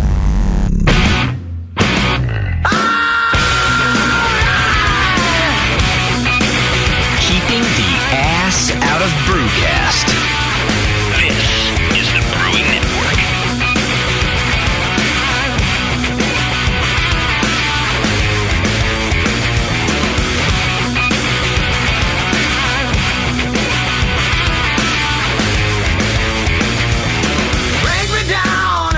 All right, welcome back to the program. Hanging out with Bison Brewing Company today, talking about organic beer. A little bit of contract brewing, too. And controversy. I did have some questions come through in the chat room. And fax machines, And that's fax right. machines. And how hard it was to get porn back in the day. 143, baby. You know. What? That's pager code. Is that pager code? I love you too, JP. Oh. Who the hell did you have to page 143 to? I didn't. You didn't? No, You just know knew it. you saw other people doing it? Yeah. I was like, oh, you got a page? What are you doing? He's like, oh, it's my girlfriend. I'm like, what's up? I don't know what those are. It's 143. Yeah, I got 187 a lot. You did? Yeah. How long did it take you to give up your pager for a cell phone? How many years into affordable cell phones? Kind of a lot. Yesterday? Kind of a long time. For a while, right? A little embarrassing. Not really, though. Couple questions came through for Dan.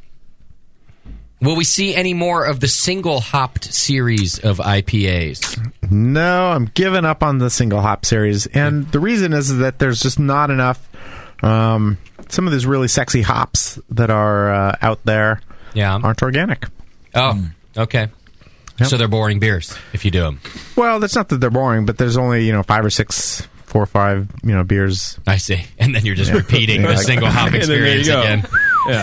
All right, that cascade again. Yeah. Right. Who missed it? Yeah, that gets difficult to promote after a little while. So we're actually taking that position. That's going to be a double IPA because organic hops are now good enough that I can make a double IPA. Sweet. Okay. So that'll be coming out in May. Great.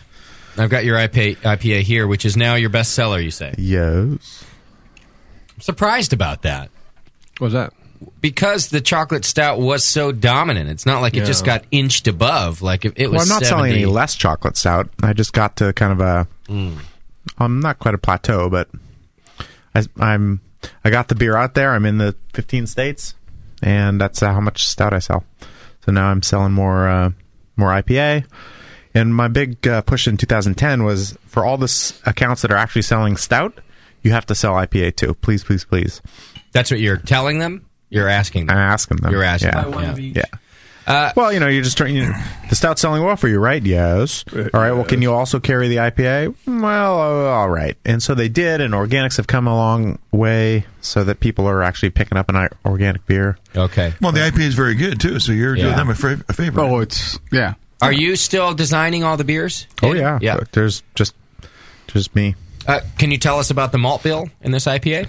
The IPA is I don't know, like something like 88% 2-row, and about 6% Munich malt, and a bunch of C20.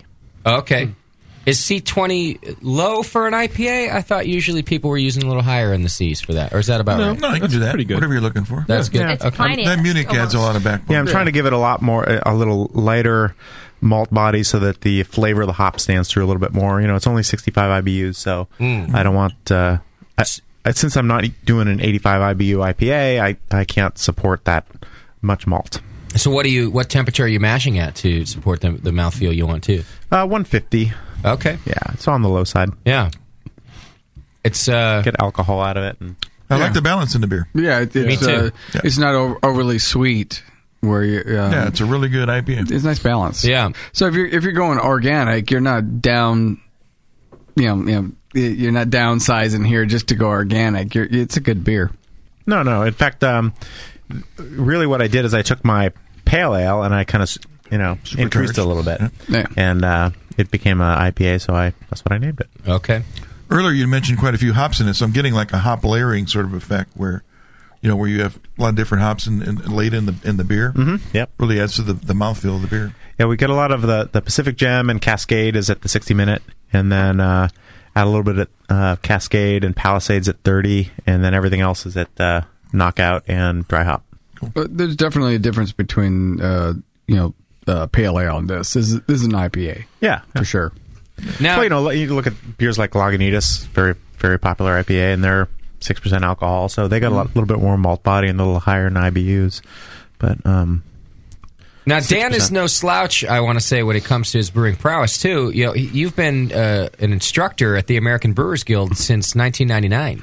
Yeah. How did you get involved with that? Well, basically, I was in class learning to be a brewer, and because of my engineering background, when I heard students out in the parking lot saying, God, I just don't understand what the fuck that guy's talking about. Yeah. I was sitting there explaining the engineering concepts to these other students, and when the then engineering instructor went away, they tapped me on the shoulder and said, you complained a lot.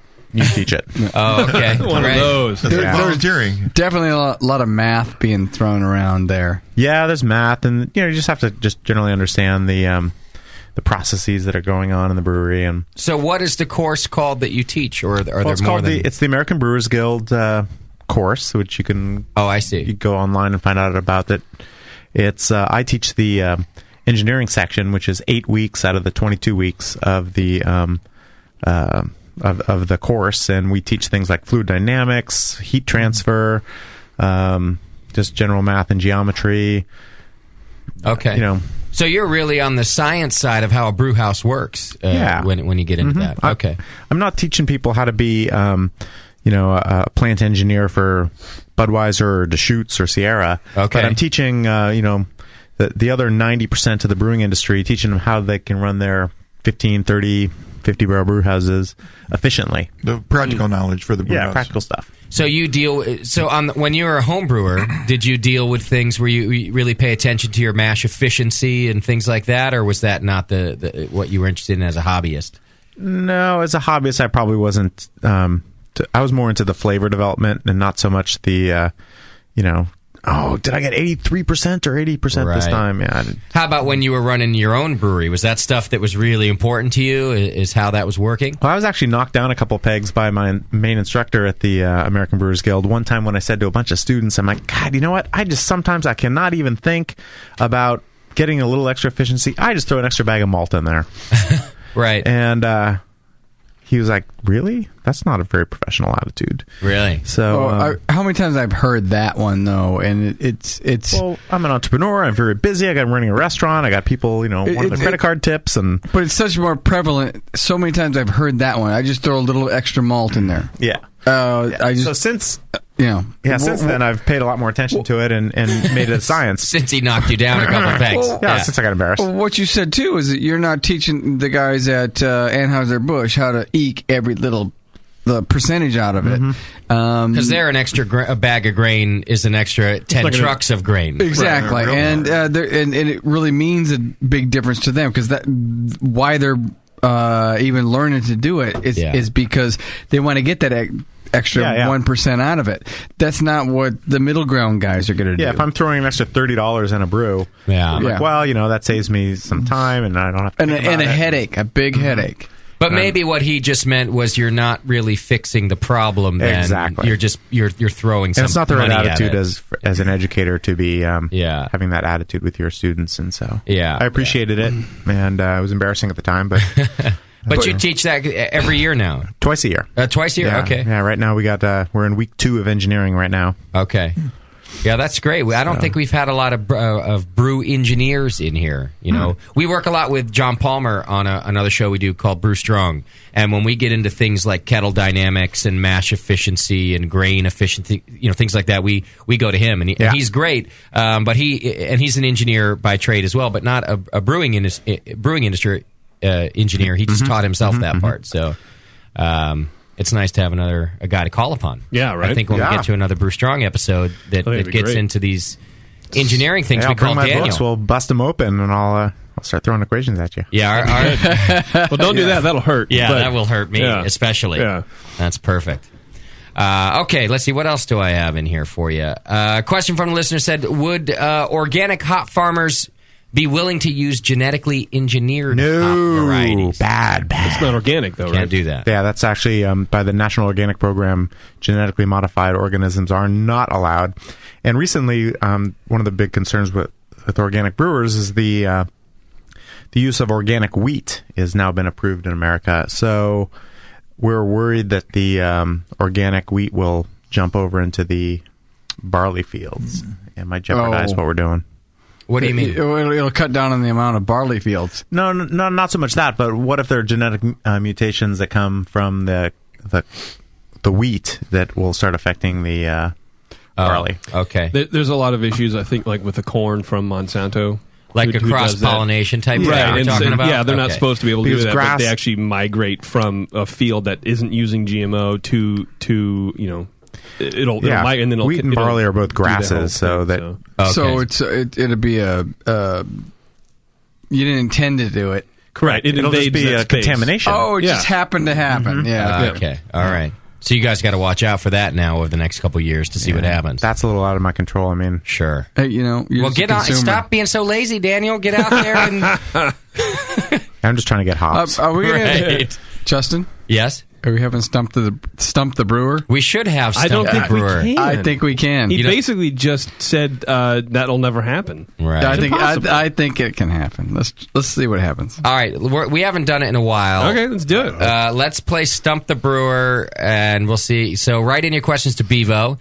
You know the drill. She loves Try not to be too retarded. Ask him maybe brewing engineering questions, things like that. Oh, that's right. Her cut and paste isn't working. Is broken, so that's going to take me forever. Oh, come on! What do you mean it's broken? What do you mean broken? It's not. It's not. Control V. Control V. I grew up in 5th grade with that. Can't you just fax it to us? I can take a picture with my iPhone and send it to you. Okay, that'll work. You can't press Control C? I'm not stupid. It's not working. Thank you, computer slot. We have a workaround. Are you wearing a Snuggie? Oh, I'm wearing a... No, but she does have She does. Oh, and you're not far off. Yeah, it's a backwards bathrobe. All right. Thank you, Scott, the producer. Okay, now send them to Scott, the producer. Because I'm on his computer. Please.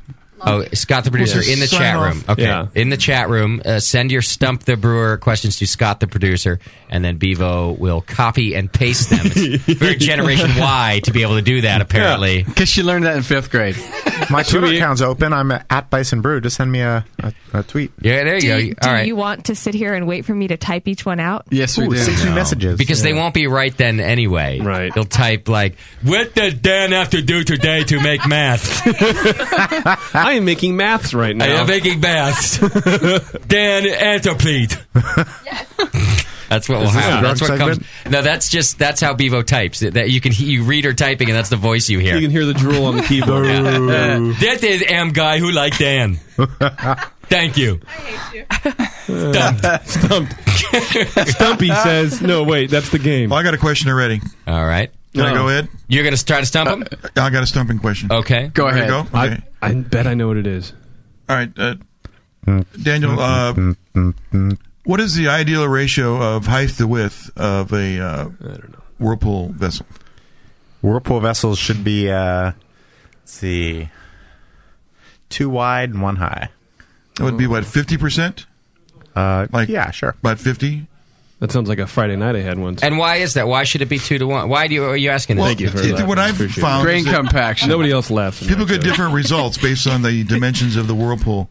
And when I say height, I'm talking about the height of the liquid, not the not the vessel itself. Yeah, if yeah, you got a yeah. half a batch in there, it doesn't. I see. Obviously, the shape of the liquid is a certain shape.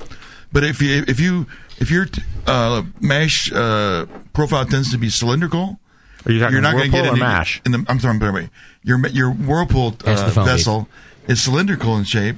You're not going to get any edging, if you will. That is, there won't be any clear spot in the middle. It'll just basically the tube in the bottom will just fill the whole bottom. I see. And even more important than the whirlpool design is actually having a dished bottom. Oh, the dish. Okay. Because the slight dish bottom will allow the yeah. Good idea.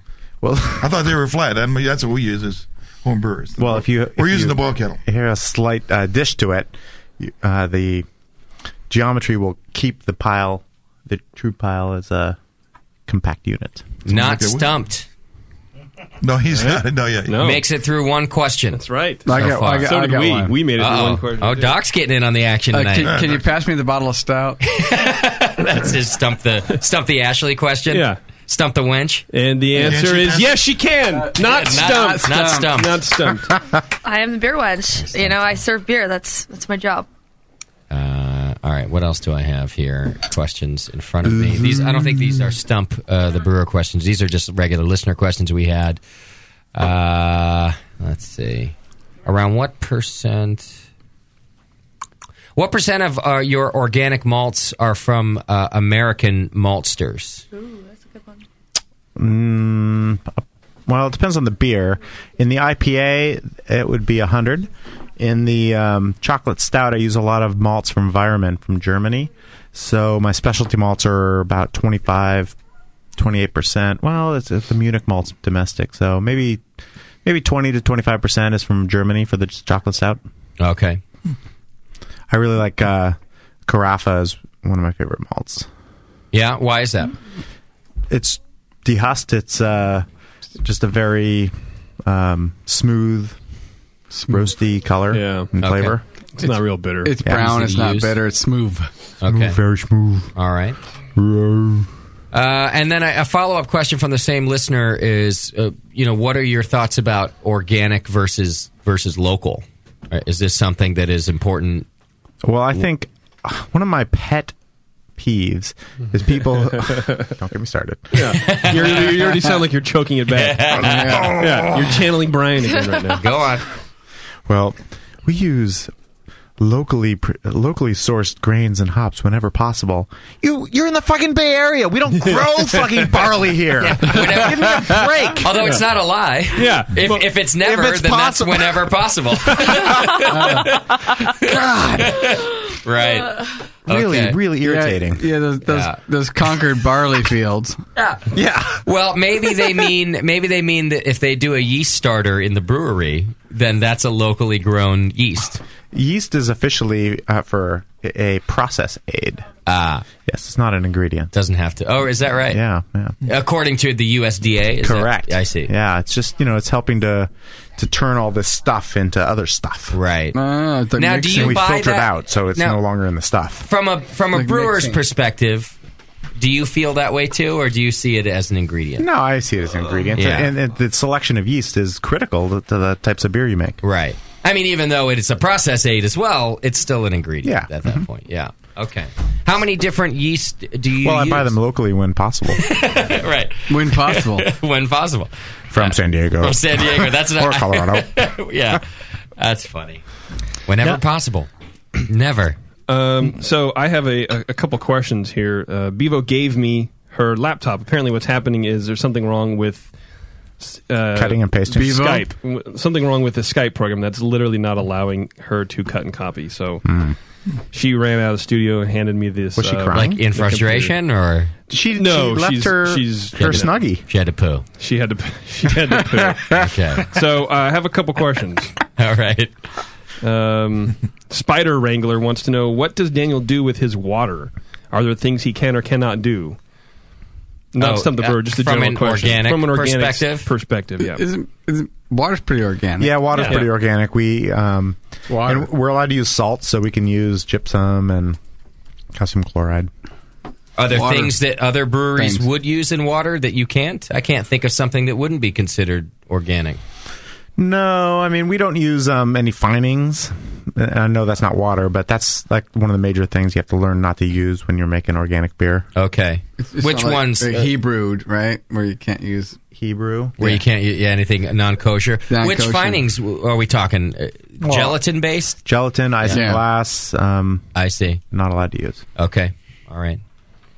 You got more? Anything Stump the Brewer in there? I do have a couple Stump the Brewer. They're kind of That sounds vegetarian to me, not organic necessarily. Yeah. That's the rules and the rules. Okay. You just follow. You don't make them. I don't make the rules. It's hard to have organic just follow fish eggs? Fish eggs and stuff.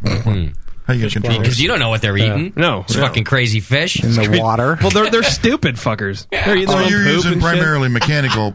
They're farmed organically. Yeah, we just use thyme. The little shit. We use thyme. Thyme. Yeah, thyme is organic, by the way. Thyme is organic. Are you sure? Well, actually, thyme is manufactured by human beings. Is it organic? Oh, boy. In California? Oh, dear. You tell. Well, Dan, yes. Sorry, go ahead. Go ahead. No, if you have something else. No, I really don't. Here's one I hear all the time, and we've heard it actually from a nationally known brewer. Organic brewing, in the process of brewing, we boil. So why organic? Why don't we boil off all the volatiles? And so what is the... I understand sustainable farming and all that, but why in a brewing process? Can you boil off all the bad stuff? Or do you? I guess is a question. Well, I think that if I took a Budweiser and I put it through a GC, I'm not going to find any nasty chemicals or pesticides. Right. Anyway, so I don't do organic brewing because I think it's healthier for you or that it's better for your body. It's like look, tomatoes and strawberries. Definitely, there's a health aspect to tomatoes and strawberries. But beer, not so much. It's more about supporting organic agriculture. Okay. Yep, straight up. It's a damn good answer, sustainability. Dan. When we think about it, carbon footprint wise, just putting those chemicals into the atmosphere. Yeah, you're not consuming them when you drink the beer, but it's still being done when the crop is being produced. So at some point, there is still a repercussion on the overall environment. Okay. All right. That's a very crop-oriented process. Yeah. We're an agricultural product. Chad, did you take a nap today? What? That's a good question. Yeah. Oh, no. He's been trying to get this question in for the last 10 minutes. I've been watching him. It's a good question. I've been watching him. All right, I got to Stump the Brewer. Okay. All right. BP Fishback. Yeah. He goes, okay, what is the scientific BP name bad. for American bison? The scientific name for American bison. Uh-oh. That's a stumper. Well, let's see. And he didn't name the brewery. He bought the brewery. Yeah, well, Winsett. Tatanka. Yeah. You know what? That's the Indian name. Bird. Kicking. That's the Kevin Costner. Bird. Tatanka. I don't know. You stumped Bison. me. Uh-oh. Bison Planicus What is it? Americanus. Bison. Bison. What? So I guess their family name is Bison. You stuttering? Species. I'm stuttering again. Yeah. Is that right, or is he? Is No, that's what they said. I didn't look it Or is up. the Asker drunk? He's right. Oh, He's right. I remember this. Yes. really? Okay. I don't believe you. For some real weird Dan's reason. gonna look it up I on remember his it. Yes, pager. it is. No, it is. On my pager. Dan's faxing into his secretary right now to find out the. Faxing a code. And she's faxing back the answer. Yeah. No, it is. All right. Well, pending stumped. Is there another one? There's another one from Sedge. Ashley, you're Dan's assistant. You should be looking up the get on it, American bison. On that apple American crappy bison. thing. Actually, I'm not paying her tonight. All right, then never mind. Awkward. Right. When you cleave I quit. a hydrogen atom off an alcohol functional group, what type of functional group are you left with? Engineering. An aldehyde. When you cleave you're right. and Well, alcohol. it's just Stump the Brewer, not That's right, Stump the Daniel. Doc. So Ashley fucked that one up. But yeah. But right. Doc does often help the brewers, and that's acceptable. I'm just sucking up to Doc right now. That was a chemistry question anyway. It is Bison. I can't fucking believe it. This is bullshit. Yeah. What are the genus and species of barley? Ooh. Oh, come on. That's why I'm the assistant. I can cheat.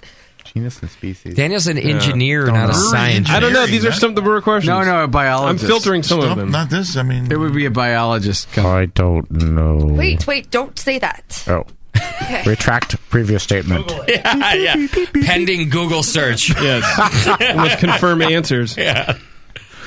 Are you tweeting him the answer? She's tweeting him the answer. Oh. Cheater Bo Beater. See, if JP sends me the answer, I have to run to the other room where the fax machine is. And fax someone who knows. And Damn. Whoredom vulgaire. Oh, mother effers. You said whore. You failed me. All right, that's really all I got. All right. Okay, well, I think that the one was the Bison one was a legitimate Stump the Brewer question. Yeah. And by the way, Dan, just so you don't feel violated, every brewer in here eventually gets stumped. They just keep going. until you so you could get have it. answered 100 of them right. They wouldn't have quit So until can you I got put my stumped. pants back on? Yeah, now you're fine. Yeah. All right, so there we go, and he wins. I don't know, what does he win?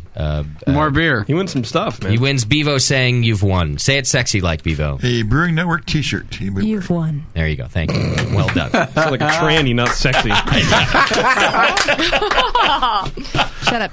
ZZ is on the phone. Drunk of the week. You've won. From Santiago. You've won a prize. You can kiss my Adam's Santiago or San Diego?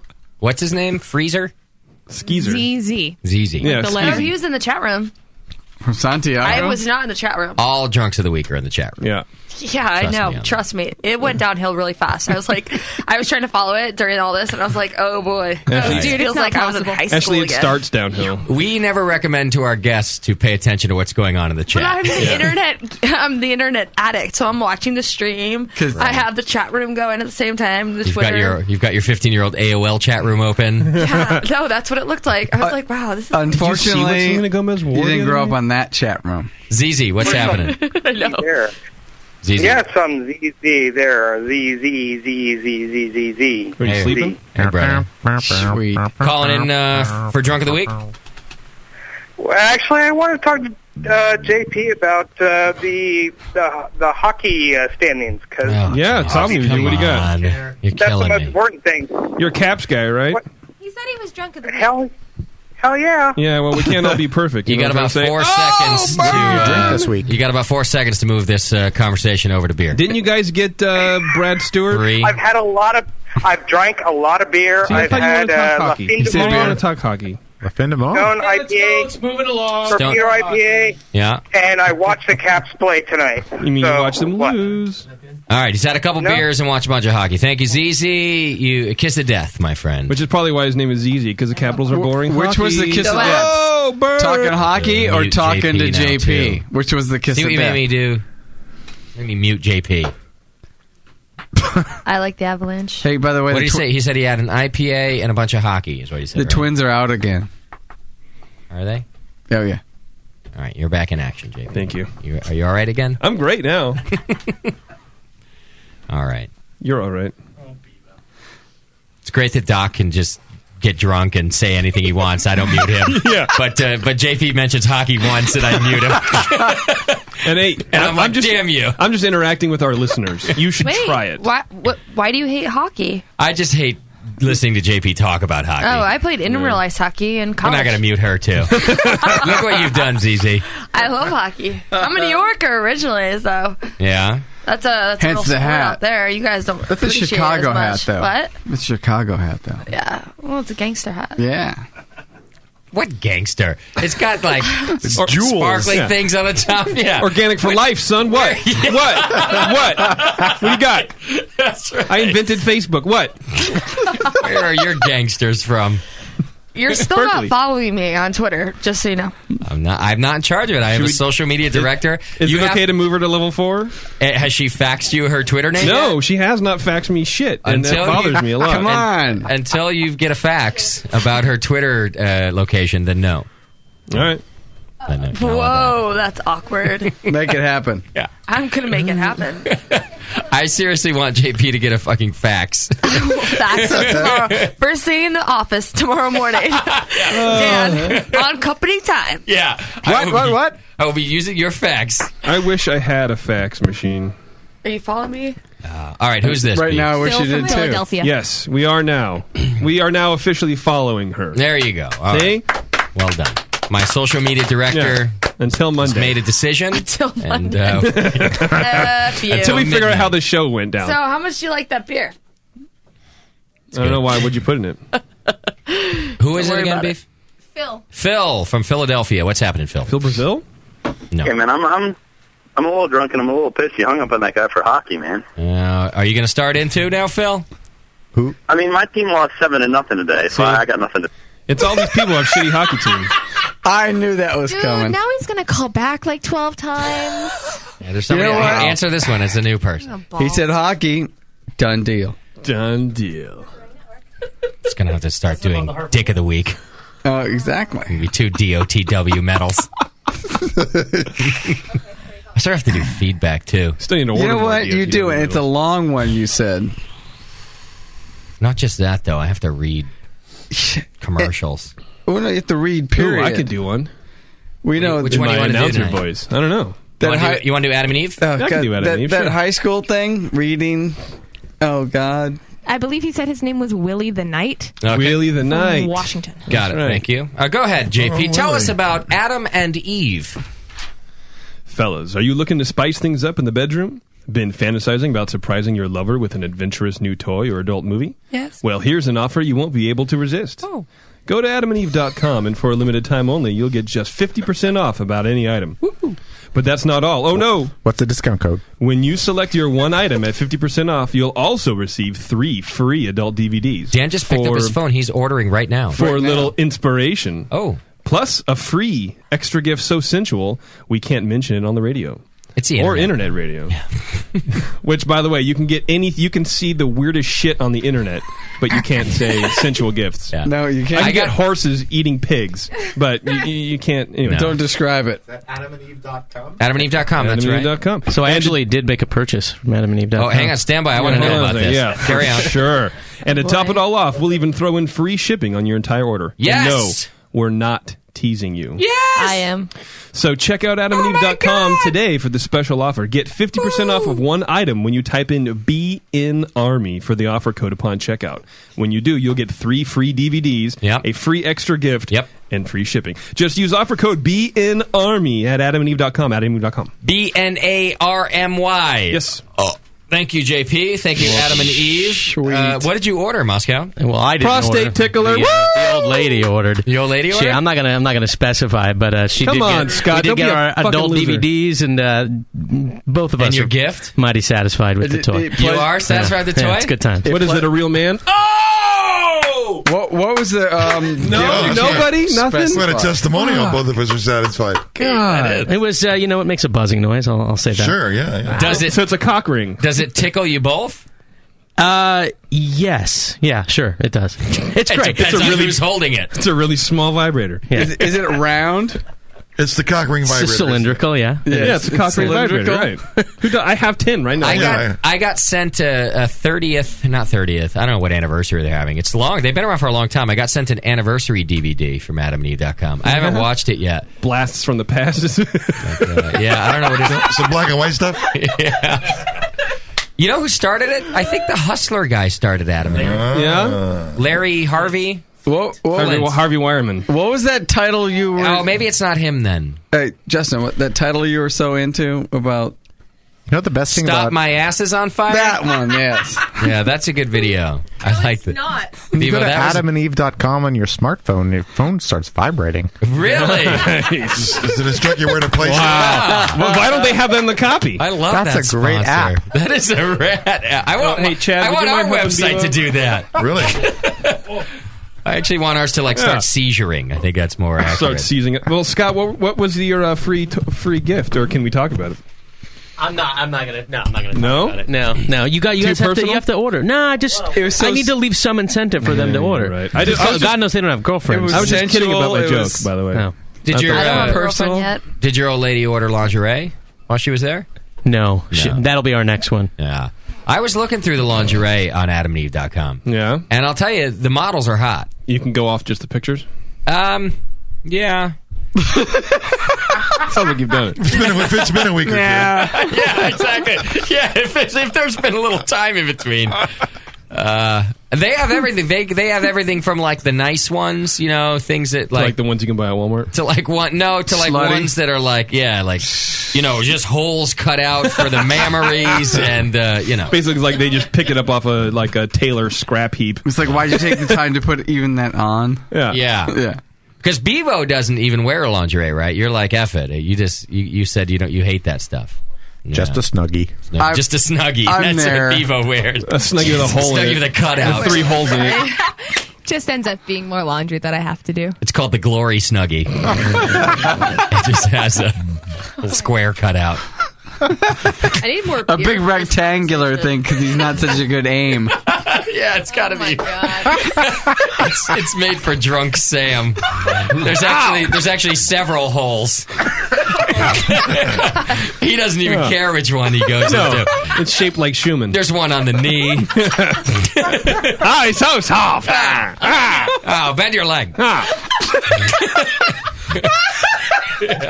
He doesn't even care. Yeah. Oh my God! What's great is that that's probably totally true. Bend your leg. Which means it is. Ow! Ow! Willie the Knight's on the line. Willie, what's happening? Willie? Hey guys. Hey guys. Hi, Sailor. What's up? Hey. I was about to finish when JP was reading the Adam and Eve. And Wow. Well done, JP. I feel real dirty right now. But hey, that's my announcer voice now.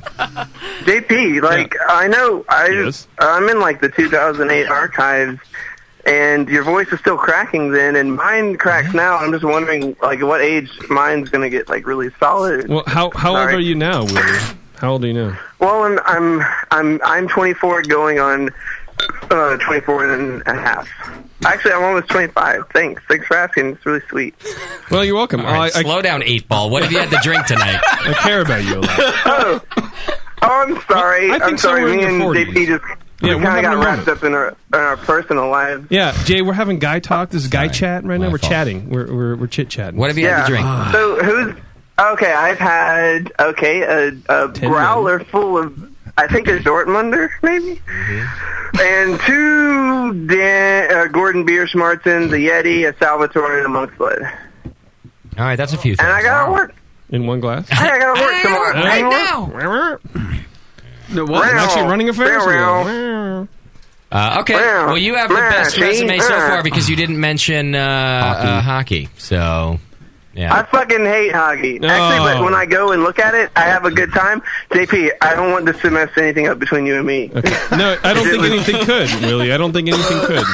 Because you're my bro. Hey. All right. Hey, I don't think Willie if you wanted to take me on a date to see some hockey, I would go, and I wouldn't whine about it. I kind of don't, but I think you can would you put out? Email me about the time, and I will read it. And I would have a good time. See? And you like cats? All right, thanks, Willie. No. All right, 888-401-BEER. No, that's a dumb question. Who doesn't, guys? Oh, yeah, boy. I have another break to take, I gotta make sure. Pay some sponsors. That's true.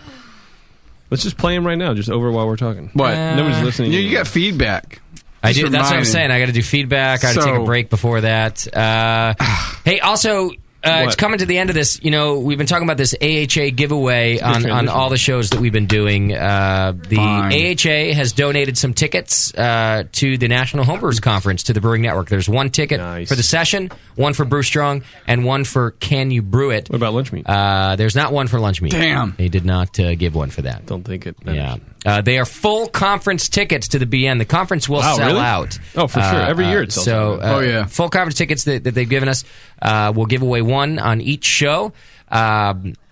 So it's your last chance to enter right now. Here's the deal. You have to be an AHA member, and you have to be a member of a recurring donor in the BN Army. So hit the donate button on our homepage right now. Also, while you're there, hit the AHA logo on the homepage, and you can sign up to join the AHA. And then we will be doing a drawing. I think we're doing it in 2 weeks.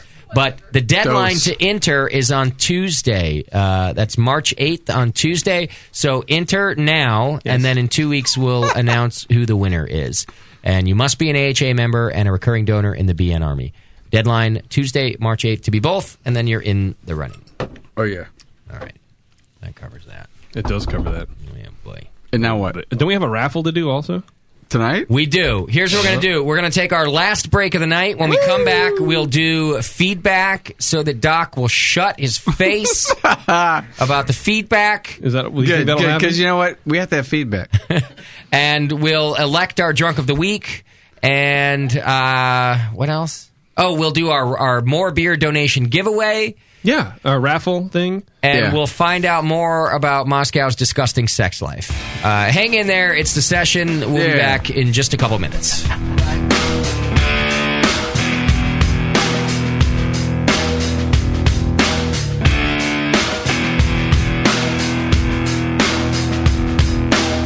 You're listening to the Brewcasters. The Brewcasters on the Brewing Network.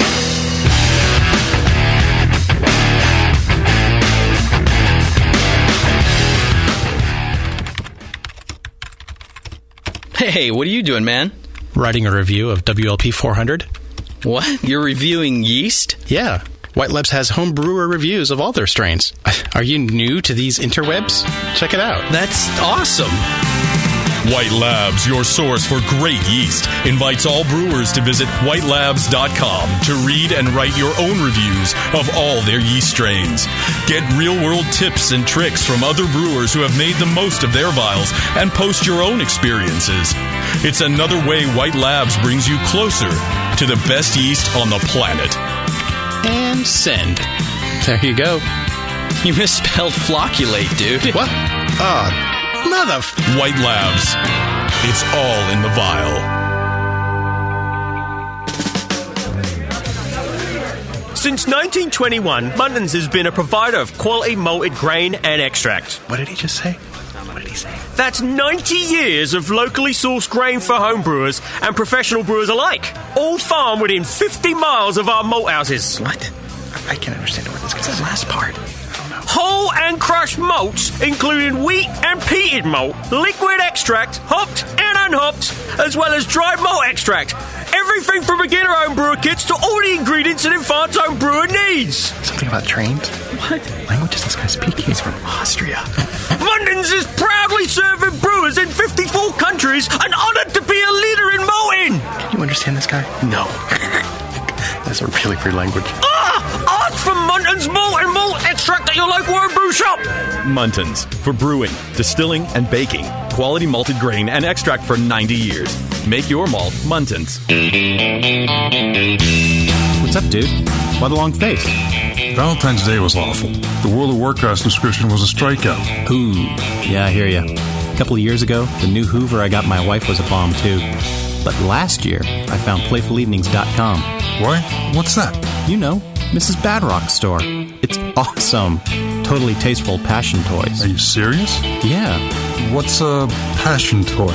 You know, it's central aid in the bedroom. Ooh. All kinds of stuff. Massage oils, couples games, lingerie, and books. Books? Yeah. Where do you think Ticklish Pickle came from? Yeah, boy. Seriously. Fun stuff, and Mrs. Badrock takes care of the BN Army with 10% off. Go to PlayfulEvenings.com and click on Shop Online now. Put BN Army in the coupon code.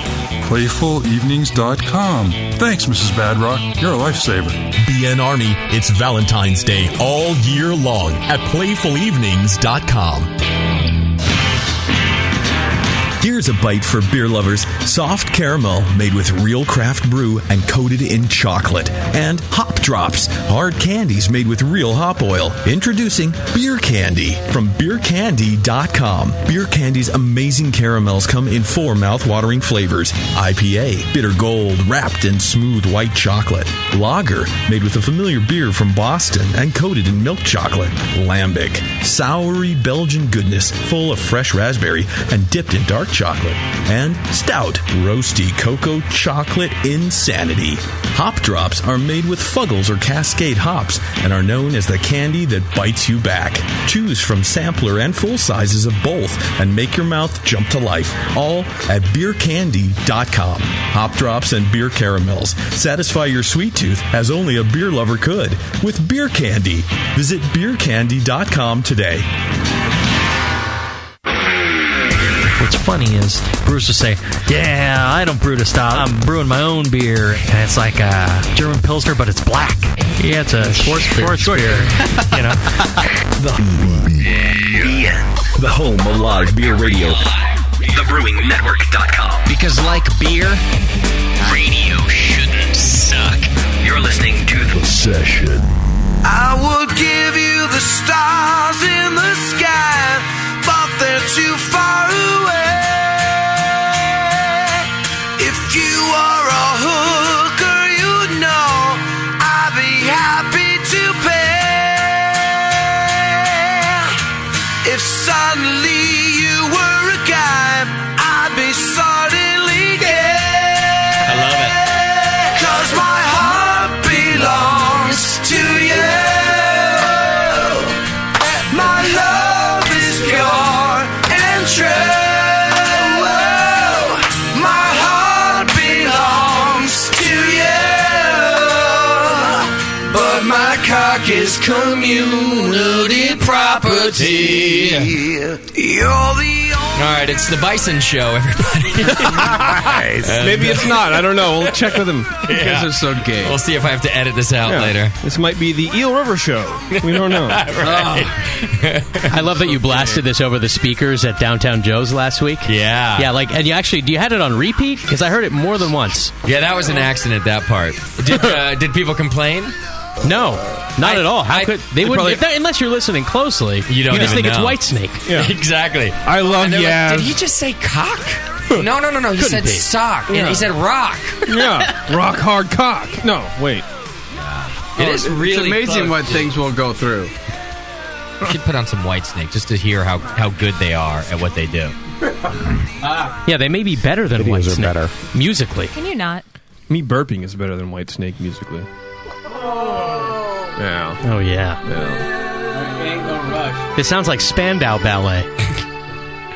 Doc and Moscow are going to bond right now about it not being Rush. Yeah. It's an LA band. See, it so just I like takes it. so long to get into That's what the metal ballad is all about. I know. I don't like metal ballads, except November Rain. That's that not was a metal redo. ballad. It was a redo. Yeah, that's like a... It's no, that's a dude. Don't even start with it.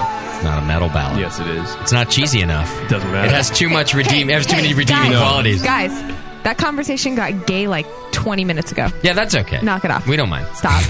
This is the Berkeley Stop. show. We're allowed to do that. We don't mind at all. Stop. You should really have a higher organic. tolerance. Yeah, we're organically talking about this band. Yeah, we are. Bevo. Whitesnake is organic. Gay. You ever seen David Coverdale's hair? He uses only organic products in that I I hair. have the most testosterone in this room. You do. I don't know. That's possible. I'm behind you. The beer wench just said off mic that she's the one who has the most testosterone in this room, and I think she might be right. The hat. It's possible. It's me, my hockey, my hat. It's the hat. my The hat. What did I have to do? Feedback. Feedback, raffle. And there's a phone call. And there's a phone call. That you should pick up before I hang up on them. Can you get the raffle name from Kate the Great for me, please? I need that. We have a winner for our More Beer donation giveaway. It's only the winner. You're automatically entered into the More Beer donation giveaway by becoming a recurring donor in the BN Army. It's just by hitting the donate button. You can give us like $2 a month or more if you want. And More Beer, our wonderful sponsor of the Sunday Session, gives an item every month. Last month, what was it? Was a high flow pump, March pump. Yeah. You know, those ones that you can You can actually pump all the way to the top of your sculpture now without much trouble because it's high flow. Doc has 13 of them. Oh, yeah. Yeah. All in line next to each other. Oh, he just yeah. stacks them all next. I can't have enough flow. Blast that thing. Yeah. I need flow. Yeah. And this month's giveaway, I believe, is... Oh, I totally forgot. You douche. It's probably important. Come on. See. What did he tell me? He wrote to me. That Olin, he's on top of things. It's something good. It always is. They do a great job. They don't mess around. We should call Chris Graham to get him to, award this thing. Because I talked to him on the way over here. He's on his deathbed. Are pumps pretty common in homebrewers? Yeah. If you have a 2 or 3 or a 2 or 1 level system, you need pumps. Yeah. Well, you don't just pick up the kettle and bring it up high and dump it. No, not when you're above 10 gallons or more. It's kind of not when you're above 30 or more. Well, you can do it with 5 gallon, but 10 gallon batches. Years old. Yes. Lifting up hot liquids is kind of scary. Passe. Well, it's dangerous and scary, and it's no fun. You're an engineer. Come on. Oh, I see what it is. Sure, you could pick up that. What would you do? Ladle that sparge water on there, but you got to pump it on there. Yeah, nice. Pump it. It's the old school. This one, we are giving away a counterflow caddy. No way. Wow. Yeah, which is the whole, when you have one of those counterflow chillers, you have to just throw it on the ground. It's a big mess. And the counterflow caddy, it sits in its own stand. It has all the connections right there. You just quick disconnect on it. It's got a ball valve, dealio thing. Are you saying it's plug and play? It's plug and play. Oh, excellent. There's even a video of the counterflow caddy over at morebeer.com if you want to check it out. And you can see how it's used, I You suppose. can dance to that. Yeah. If you want to. If you wanted to. The Lady Gaga video. Oh, yeah. Fax that to JP. Can you? Yeah, fax me some shit. JP is going to fax the video to all of our listeners. So this week, make sure your fax machines are on. Yes, and you'll be getting faxes about this thing. Yeah, because it's his generation. So why don't we do this? Our winner of the Counterflow Caddy in the More Beer donation giveaway is Bevo. Greg Stanger. Greg. Oh. That's right.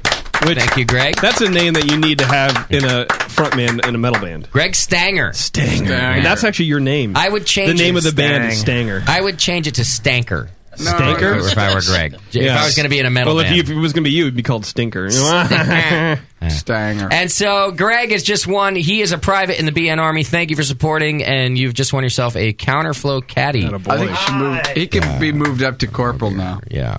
Well, he has to do that on his own. He has KP duty. Well, no, he just won. So that's true. All right, and so Beersmith, you guys heard about these guys? Yes. Oh, yeah. But I never get tired of hearing about You can go over to beersmith.com. It's brewing software made easy. It's got a great interface and a catchy tune. And you can get a free 21-day free trial over at beersmith.com. You can easily design world-class beers at home.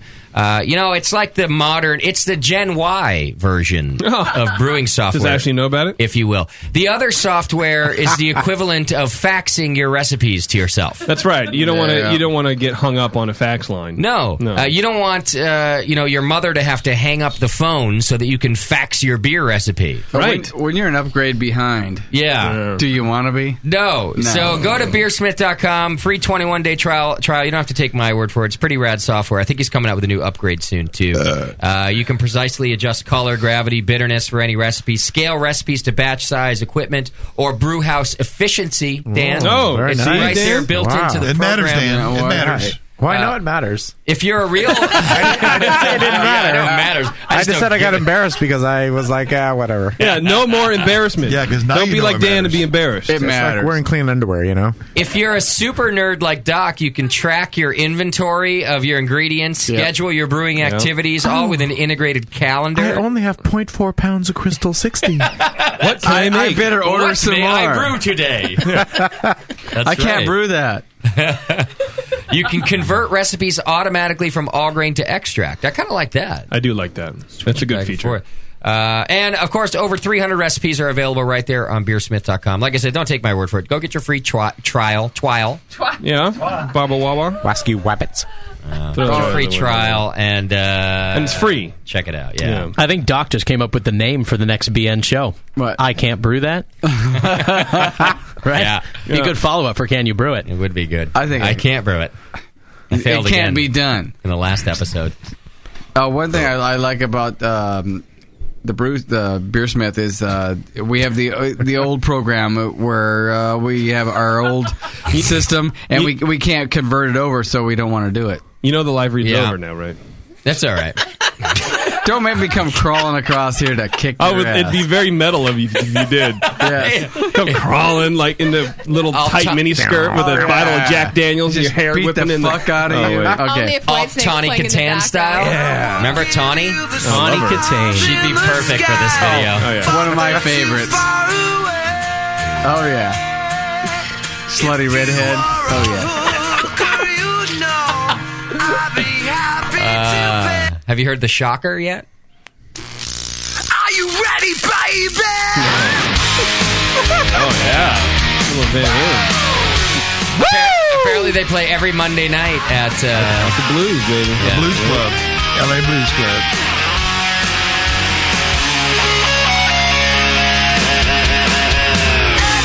Extra, read all about it. I want to show you guys something new. Now if you're having trouble just getting a boner, there's something cool that will work for you. Dan knows it. If you can put the word boner in a rock song, you're good. You got to force it in. Is that JJ House Band? Thanks, Dan. Here we go. Appreciate it.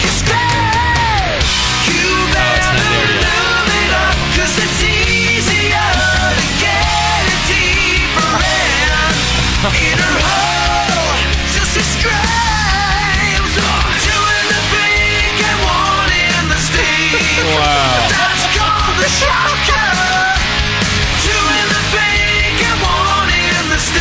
That's right. Bevo, don't pretend you don't. You guys don't do this. You know about that too in the pink. Bevo knows all about the shocker. She's wet. I think Sam invented the shocker. Oh, Jesus, It was. Holy fuck.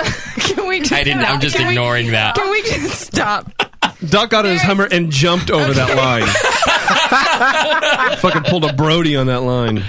All right. I should do feedback now. You should end the show after that content. To reward Doc for that comment by doing call? feedback. The phone keeps hanging up on people, and they're starting to hate me. Who is it? Then they feel like It's Hastings from, I think, West Virginia. I don't know. Hastings, what's happening? What's up, my man? How are you, brother? I'm actually doing pretty fucking well. Drunk of the week? We're going for my wife won 2 weeks ago, so I'm going to see if I can match her skill. Wait a minute. Is your wife Sarah? I can't. I'm drunk too. Oh, you know who this is. Oh. Where did she just come from? In his head. Under the desk. Back under the desk. What was it, 36 or 34C? I forget. Oh, I was gone. They put it in the chat room. It's 36. 36C. All right. Yeah. 34 would be better. But. She actually... She took pictures of it. She's ready to send it to you. Yeah, that's what you said last time, 2 weeks ago. What, is she faxing him over? I haven't seen him yet. Check your email. Check your email. All right. Oh. I didn't do that. Not my fault. My email did that. I'm checking my email right now. Let's see. Right in there. No boobs in my email. There's something about growing my penis a couple inches. But, Could you forward that to my fax machine? Yes, I will do that. All right, so I guess the phone's on the fritz again. Man, what? Sick of this. Brewing Network phone. What is this? Are we sure it's my phone still? No. Why does sometimes it work? Every person that's calling has the same exact problem. It has nothing to do with your phone. I know. I can't believe that. Anything to do with you. What's wrong with this country? You're an idiot. It drives me crazy. First problem. So what I'm saying. All right. Feedback. How about that? Whose feedback brought to us by today, JP? Pick a name. I'll pick it for you. How about Why that? don't you do that? Brew Bars, a brand new sponsor of ours. You can go to brewbars.com. It's a brew bar energy bar. How do you spell brew? BRU. Thank you. BRUBARS.com. And it's an energy bar made from the same ingredients that we make our beer with. I ate one of made those from today. beer. Did you? Yes, I did. I like them a lot. Brewbars.com. Go check it out. They're a brand new sponsor of ours. We appreciate their support. Are we going to get free bars? I think I have some free bars for it. Yeah, they're awesome. They're good. They're really good. They don't get. You know what's good about them is they don't get all, you take them skiing and stuff. They don't get all frozen and hard. They stay soft and malty. Yeah, which is nice. Soft and pliable. Soft and malty. Yeah, Doc likes that because I break my teeth all the time. Yeah, don't break your teeth no more. So he prefers me eating soft and malty things. Support our sponsors, but don't confuse what you get from Adam and Eve with what you get from Brew Bars. Right. It could make for a messy experience. I got this. Or a hell of a lot of fun. Or good times, yeah. Adam and Eve, I got a brew bar. Well, I don't know. Man. We were both that. Mix and match whatever you want to do. It's kind of like that old peanut butter on the... Never mind. Whoa. Oh, my God. You've got mail. Kick ass.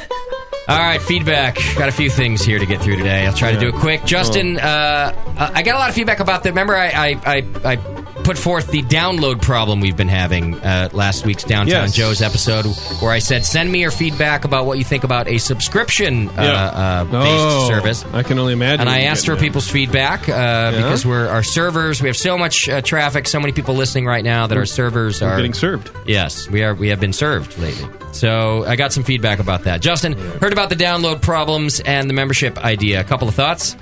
If someone becomes a member, what's to stop them from downloading every episode in the first day or week of their membership, which would then crash your servers also? Wouldn't you actually have worse problems? It wouldn't be as many, though. Yeah, that's right. How about we deal with that as it comes? Yeah, the idea is that most of you aren't going to pay because we'll keep the show for free. The most current episodes will still be free. You have to pay to get all the back episodes.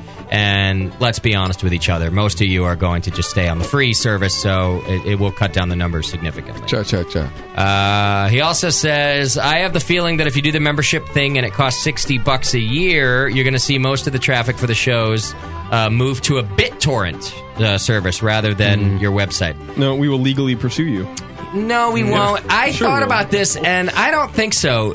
Our listeners are really super lazy, and they're also pretty honest. I think most of our listeners don't want to lend out the show because they know that we need the dough. So, yes, Bebo? I was just... Never mind. I was going to say Sam's the laziest person in the history of the world, and he's all about the BitTorrents. Right. But I do think he's a dick. that... No, because he's cheap. But that's because... That's true. But he's all about downloading the BitTorrents. Yeah, he doesn't put things on It requires BitTorrents. someone to put it up there. That's a good point. Now, listen, there's piracy that you can do nothing about. That's going to happen. People are going to do some file sharing, and that's the state of the world. But I think that overall, our listeners don't really want to steal it, so... we'll be okay. Or Sam probably wouldn't even got you pregnant if he wouldn't have had somebody else do it. So. Right. Reverend. It's cheap. Well, you know, if lazy. If we're doing that, I will go on the torrent sites and you just contact the web host and be like, hey, that's copywritten material. Please pull that post. Done. Yeah. 'Cause I can be a dick. Right. And I want to do that. Really? Will you email them or? Well, no. I'll send carrier pigeons. You'll send pigeons. Yeah. That's what I thought. Oh no, fax is too fast. I would drive there. Yeah. We're actually he's gonna use the old. Can you put a stamp on that? Yeah. My brain is slowing down quickly. Good. It was going pretty fast there for a little bit. Yeah. Let's see. How about seeing if the Army can't mirror some of the shows and keep it free? So there is a point of this that you're missing, and that is if you've reached a successful point of where you have so many listeners that your service is crashing, you don't then keep finding ways to give away your life's work. Right. You start to think about ways to potentially monetize your life's work to survive, while still keeping with the philosophy of the show being free, which I've always stood behind and I still do. And that's why the most recent episodes will remain free if you stay current.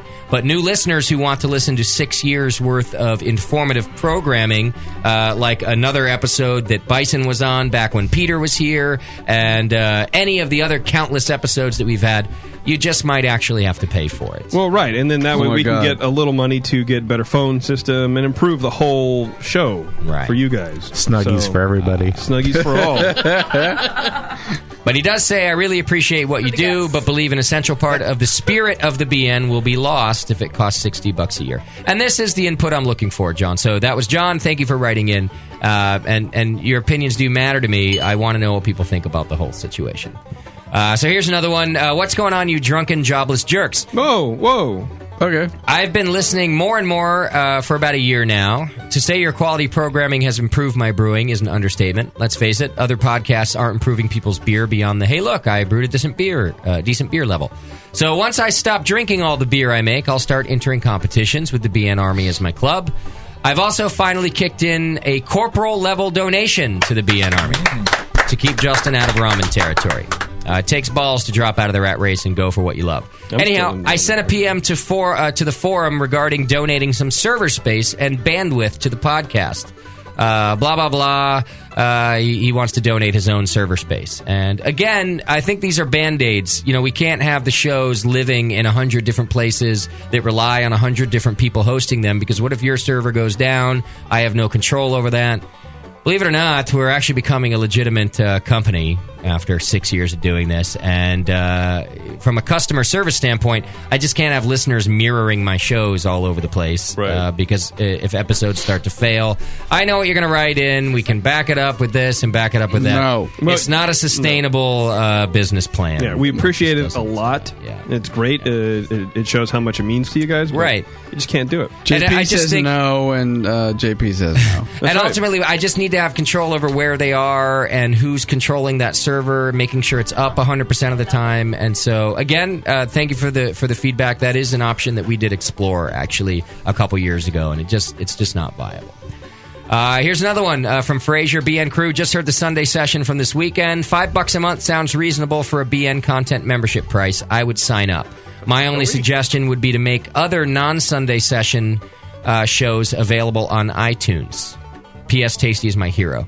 All the shows are available on iTunes. So I'm not sure. I'm not sure what the suggestion is. I think he's saying keep them free, but only charge for the Sunday show. That's what I got out of it. But I'm kind of an idiot. Other non-Sunday. Oh, I see. Only Sunday session. Yeah, that's all the traffic is split between Brew Strong, Sunday session, and Can You Brew It? And Lunch Meat. All I heard was Taste is my hero, and that's good. Let's see. General J, after hearing that you want 60 bones a year for membership. By the way, I didn't say 60 bones a year. JP said 60 bones a year. What did you say per month? I didn't say anything. I was asking for people's opinions. I didn't say anything. It's a lot easier when you think. What'd you say, Jay? What'd you say? Doc, you were there. You were at that show. It's I a want lot to remind easier when you you think of it as like $2 a month or whatever it is. Right. I mean, I think that was 60 was like the $5 a month range. It's very easy when you think of it that way. Anyway, he says, after you think about 60 bones a year for membership and that you're considering a free membership to those who are recurring donors, I thought of an idea. How about you give a 1-year free membership to anyone who wins a medal in the second round of NHC that enters the competition with the Brewing Network as their club? Nope. If anyone wins Ninkasi, they get a lifetime membership. Nope. But they must enter the competition with the BN as their club. Too hard.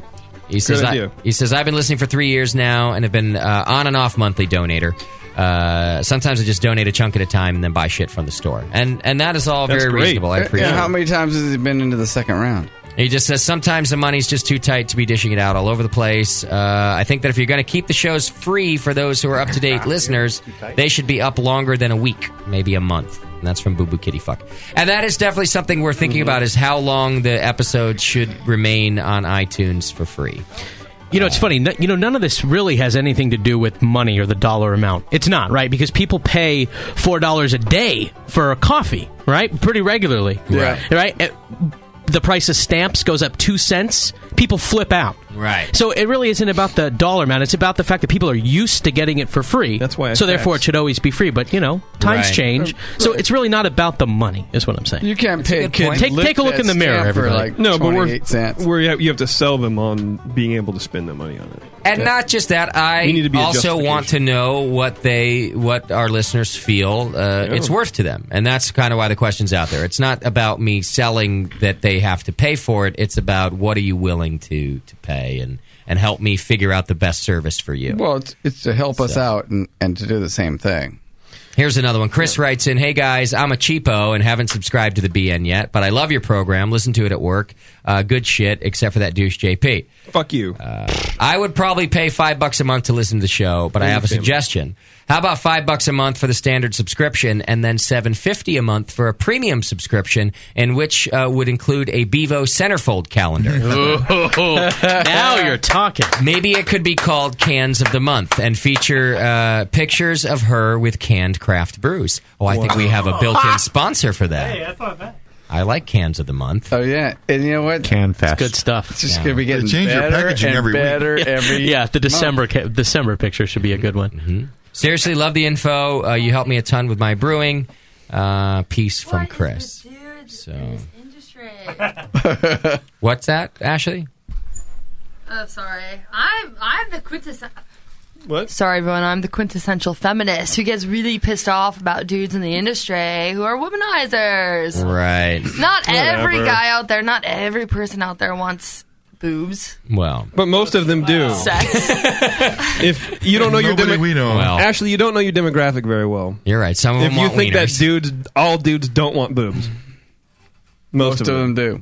Most Why of is them that my do. demographic? Because you're working at a brewery. Well, might you- not My be on their- demographic is not dudes. My demographic is everybody. It's all about the Most of them revolution. want It's all about boobs. the craft beer revolution. It's about changing people. Boobs. right. No. Boobs. That's what it is. Most of them. Most of Take them your want mic it. away.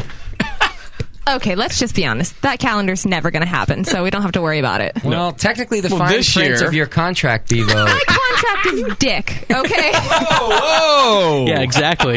It's a small contract. I think this Good year, con- very small maybe contract, not. Daniel. Very soft contract, too. Yeah. It hardly ever even shows up, that contract. yeah. It'll let you down in a pinch. That contract needs more beer right now. Okay. All right, here's another one. Let's see. Is this about... Probably not. Oh, I think this one's for JP. Oh, good. Hey, guys. Hi. Just wanted to say you guys are effing awesome. Wait, that was for me. I read and reread brewing books all the time, but the information gained from all three of your shows is beyond reproach. I listen all the time while driving around for work and sitting in D.C. traffic. You guys are too effing funny. JP is by far the funniest, and anyone who doesn't like him is a cock gobbling douche. Wow. I got your back, man. Oh, good. Backside. Great. He means broke back. Yeah. Broke back? Listen to the feminist over there. Yeah, right? Talking Yeah. about, talking about how gay yeah. JP is. Let's put down a sex. Go ahead. Let's go ahead and insult people.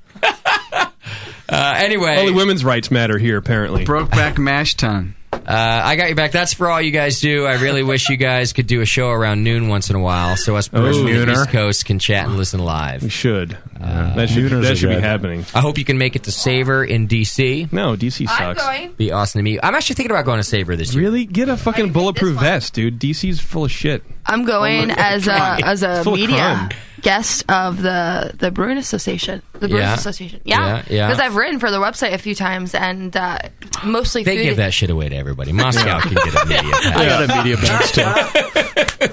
I've written for them once. They give it to all Jews. I though. wrote for them once too, and I'm an idiot. So Yeah. I am a Jew. Hey. Move on. They're flying Moscow out there. Everything just Yeah, snapped they're- into focus, by the way. I'm a New Ashley announced she's a Jew, and boom. Snapped right into focus. I'm a New York Jew, and well, They're actually So- flying Moscow out So- on the So why aren't you BA in jet. Florida? Right. No, I'm I'm not kidding. on the I am thinking about going this year, though. I've never been to it, and I like food, and I like beer. but do you have a ticket? They're It's sold playing out. right. you gotta go to DC for He's it, a media dude. pass. He's got a media pass. Oh, Yeah. right. Jay don't need no ticket. Oi. Jay's in. I'm in. Come on. Feedback. I'm excited. Feedback. Come I'll on. just be sitting in my house eating ramen. Well, Don't this worry is about the biggest Well, year for the beer Don't worry industry. at all. me. You dick. There's a 40% increase in the brewers and breweries that are involved in Savor. That's Savor. That's why I'm going to go, because it's growing Yeah, every it's year. huge. It's a And, big deal. And there's free food. Yeah. So, you know. Well, it's food and beer. Yeah, but like, I wanna that's go to the DC, pairing though, thing. man. Yeah. That's the big issue. I rarely have those two things together. So, Yeah. Really? I think that, Ramen and you know. beer. It's up and down. Just like DC and gunshots. All right, next letter. All right, so that was from Tom. Letter. Thanks, Tom. They're letters, aren't they? It's 1960s now. Tom's We got the another main. letter here at the studio. Right. Let's see. Nick writes in, quick thanks for My all the son's dead. awesome information. I had an awesome time last weekend at Downtown Joe's. Oh. We've been meaning to make the trip over from Davis Sac area for a while now, and it was definitely worth it. My girlfriend and my two buddies from work had an amazing time. Doc shared some of his awesomeness Good. and his awesome homebrews with us. He said even Schumann blessed us with his presence at our table for a while. No, that's not a blessing. They were drunk. Yeah. If they enjoyed a visit from Schumann, Go to a free clinic, get tested. We apologize for the penis puppetry he was probably right? Yeah. He's like, do you want to? I mean, when he offered them a hamburger, they were like, yeah, I'm hungry. Sure. That's more of a, yeah, and then like, oh, that's more of a slider than a hamburger.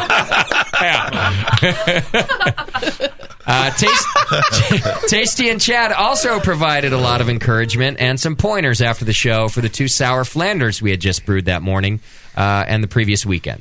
So Sounds like a lot of positivity. I wish they talked to me so I could tell them to fuck off.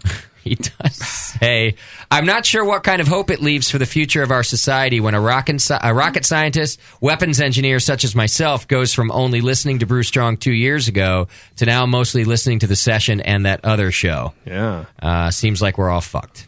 Yeah, we are. Keep all the awesome events and shows and broadcasting coming. That's from Nick, who is also a PFC in the Brewing Network. Yay, Nick. Yeah. Let's see. This one I think is about our subscription program. He says, finally, the stinky cheese-eating, Westy-driving, wannabe surfer hippie understands capitalism. Oh, yeah. How is surfing going for you? Not very good. Okay. What? Yeah. I still haven't gotten my sit-ups done enough, and It's still cold weak. out there. Yeah, I'm too weak. I'm too weak. He says, that's right. Charge for your podcast and your product. Get the freeloaders off the bandwidth drag. It's a good product, and you're going to continue flaunting your shrink therapist appointments and luxurious health insurance benefits, then you're going to need more income. He does make a good point. Therapy is not cheap. No, it's not. But listen to me. It does. In stereo. From two guys who know all about it. But it works wonders. Yes, it does. Oh, man. Yeah. I have a psychology degree. I'll take care of you. JP, there you go. There we go. Ashley is she's now part of our health benefits program here at the BN Brewing Network. I would like all of you to see her at least once a week. Great. I'll just give her my diaries. I'll fax her my diary. Just fax her your diary. Yeah, just Bevo, text her your diary. Because you're in Gen, copy that you're shit. in Be Gen short. Y or whatever. No, I got a bitch for an hour. But he says, if you're going to make me pay a subscription fee for all I thought you were access, married. I'm going to demand a few thing. things. For one, it's I want 48-hour notice on Twitter promoting live shows. Yeah, there will be more than that. Can we do that? Yep. That's not. You're not currently doing that.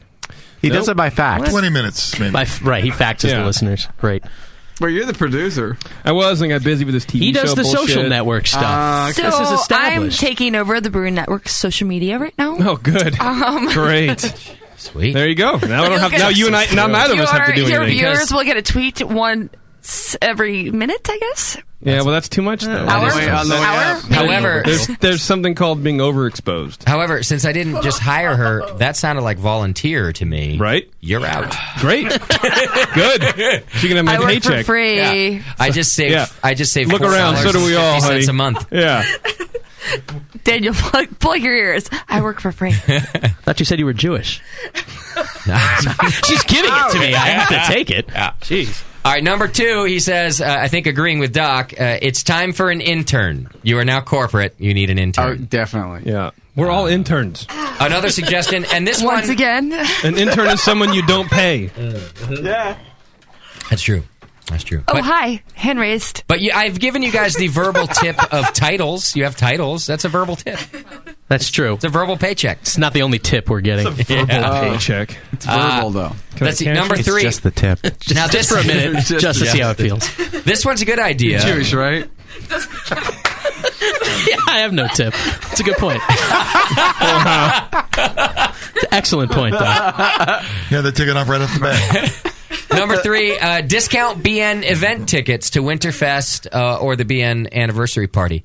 I like this idea. Yeah, that you should get a little something for being a member. Yes. This is a good idea. We should find some perks, and we are thinking about those things. Yeah, we talked about it. I disagree. I think Chad's out. No, I'm kidding. Yeah. Discount certain things like that, I think, is a great idea. Nice. So good suggestion. Once again, another suggestion about how many shows that you will leave on iTunes for free. Leave more than the last show up. Consider leaving the last 3 or show up or a month up. Let's face it, not all of them are winners. No. Which is true and very valid. That's a good point. Yeah. You don't want just the most recent show and it's one of our shit shows and then they go, well, never listening to that again. We also want to set the hook. Yeah. Yeah. So we are getting a lot of feedback about leaving more than the most recent show up. And finally, his last suggestion, how much cash will it take to kill lunch meat? If you won't let me kill it, make it a separate entity and charge for that. We said $100 a month. You'd be surprised at who actually pays for that shit. You know, somebody just messaged me and asked me how much it would cost to have an archive of lunch meat shows. $200 per person. A month. $200 a month per person? Yes. No, we should have a separate lunch meat subscriber thing. So you have to subscribe to the lunch meat feed. You have everything else. Lunch meat, $10 a month, and we'll do it. You don't once think a month. $200 a month to shut JP up? That's weird. I was thinking about that about you like 4 hours ago. Touche. What if we take a page out of Dan's book and we make lunch meat a cooperative and we have a thermometer each month? And the people who care about that piece of crap a show, they have to meet the monthly quota for us to do the show, right? And that quota can change, but they need to work together to reach, say, if you bring more friends into it, you can pay less. You get the show, right? A pyramid scheme. Yeah, it's like a pyramid scheme. I get it. Made off lunch meat. It's a numbers game. No, it's a cooperative, JP. Oh, yes. So there's like we now call them cooperatives. So there's like fire stations closing in Northern California, but no, let's keep lunch meat going. Let's pay for lunch meat. That's true. Well, unless you're counting us as a community service, which we're clearly not. There are still black kids dying places, and we want to pay for lunch meat. Keep it going. You know what? Well, you go where the need is most. There is still sexism in the broadcasting industry. That's right. It's not all about boobs. Yeah. There's still sexism, gay people. And you want to pay for lunch meat. Yeah, you two homos. Hey, what's the deal with the mixtape show? Is that just free? Feedback? Is that a freebie? Yeah, it's a freebie, man. Ooh. Yeah. Feedback. We can't archive I it. don't know about that. That one's extra That's popular. free. It is popular. Extra free. You'll pay them to download It's popular it. with me and Sully. Yeah. All right. So that was from Bike Foolery. JP, if I would have got a check early in the show, you wouldn't have heard from me. Well, yeah, if I would have ever gotten one, I'd be going to the grocery outlet right about now, buying some groceries. All right, here's a feedback that's a little shout out to a new homebrew club that considers us kind of the reason that they started. Suckers. And it's they also have our logo on their website, which is pretty rad. There's a link for a resource. It's the... Better be a link. Using our logo. Fucking shut you down. Broken link. Muskegon, Ottawa Brewers. There we go. Muskegon? There you go. Thank you. Trying to say Muskegon? Muskegon, Ottawa Brewers.blogspot.com. Thank they you, probably Jim. love hockey. Probably they do. They should. So if you're in Cold and snow. if you're in the West Michigan area and you're looking for a homebrew club, you can go to the Muskegon Ottawa Brewers Club. Muskegon Ottawa Brewers .blogspot.com. It sounds like I can buy tires there. It's colder there than here. Don't you know? Don't you know, eh? Don't you know, eh? They play ice hockey up there. So if you're go to the boat. So if you're in northern Michigan, move out because it's cold. Out. And it's in fucking Michigan. Well, that is true. Out. Here's a song that's not sexist. Why don't we give it's Michigan called to Stripper Canada? Girl. I met you down at the Seven Veil, the first night that I got out of jail. Get out the pole, red Debo. and your skin was pale. You were the one that I wanted to nail. Yeah. I asked you if I would table dance. You came over, put your hand in my pants. Oh, you got to pay extra for that. Looking for no wild romance, but by the way, hey, you got any blow? Stripper girl, heaven sent. Be my phone bill, be my rent. Stripper girl, I love you. All my friends really love you too. Thank you, stripper girl. Listen, blogging doesn't pay. Some of us have to do something on the side. Oh, we're not judging. No, we are not. Oh, no judging. We are praising. No judgment here. What else do I have? We all Jason have a writes place in, to be. What up, my networks? Just wanted to Mine's in a say brothel. I had a blast at Downtown Joe's last week. My new one of our tattoo recipients. My new tattoo looks awesome. Anything I can do to help spread the word about the BN. Thanks to Doc for helping me with my water report, and to Chad for offering to help me set up a beer bus tour. Appreciate all you guys do, from Jason. So apparently you guys were very helpful last week. I was everywhere. Want to get on my water bus? Chad gave me that look like, I know, I've been telling you that. We worked the whole crowd. Let's see. This is a thank you, blah, blah, blah. Bevo's Tits Rock from Devin. Of course they do. There's a lot of Bevo's tits in this. Can you skip past the part that we already know? Jealous. And then I read this other one about I already read this one about the Bevo chat cam. They want the Clevo cam. Of course. Not a bad idea. I missed that. I missed that. Mainly just because you got real pissed off at it. I have a chemistry one, Doc. Chemistry? You plus me equals question mark? All right. Let's see. B Networks writes in, John writes in from China. Oh. God, it's China chemistry. Hello. It's very different. Yeah. Give the answer back. Yeah. The answer is really not what's going to happen. So it's more of a Zen answer. You have to find that answer within yourself. Sorry. I can't fucking help you. That's Chinese chemistry. Dr. Jones. It's all about you. Answer within self. Let's see. Doc, listen up. Okay. He says, maybe you guys, and by you guys I mean Doc, can help get a better idea of basic chemistry. Or probably Daniel. This one is a little tough. If CO2 I'm already lost. is 2 oxygen atoms and a carbon atom, how come CO2 doesn't oxidize wort since there are 2 oxygen atoms in there? What's going on here? Because it's bound by the carbon. He says, I mean, air is mostly nitrogen, but it oxidizes wort.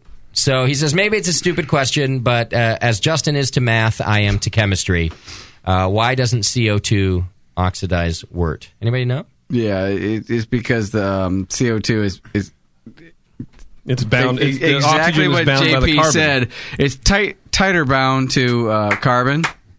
JP's very right on this one. All right, I just fucking guessed. You need free oxygen to actually oxygenize or oxidize the oxygen. The hop. Free radicals. Okay, to make things happen. And there's free oxygen in our air, and that's why it's and in the headspace and everything else. So it's tighter bound to the carbon, as JP said. Good enough. And that's your feedback, brought to you by Brew Bars, BRUBARS.com. You can go to brewbars.com and check it out. I wanna love you till the end of time. Check your email.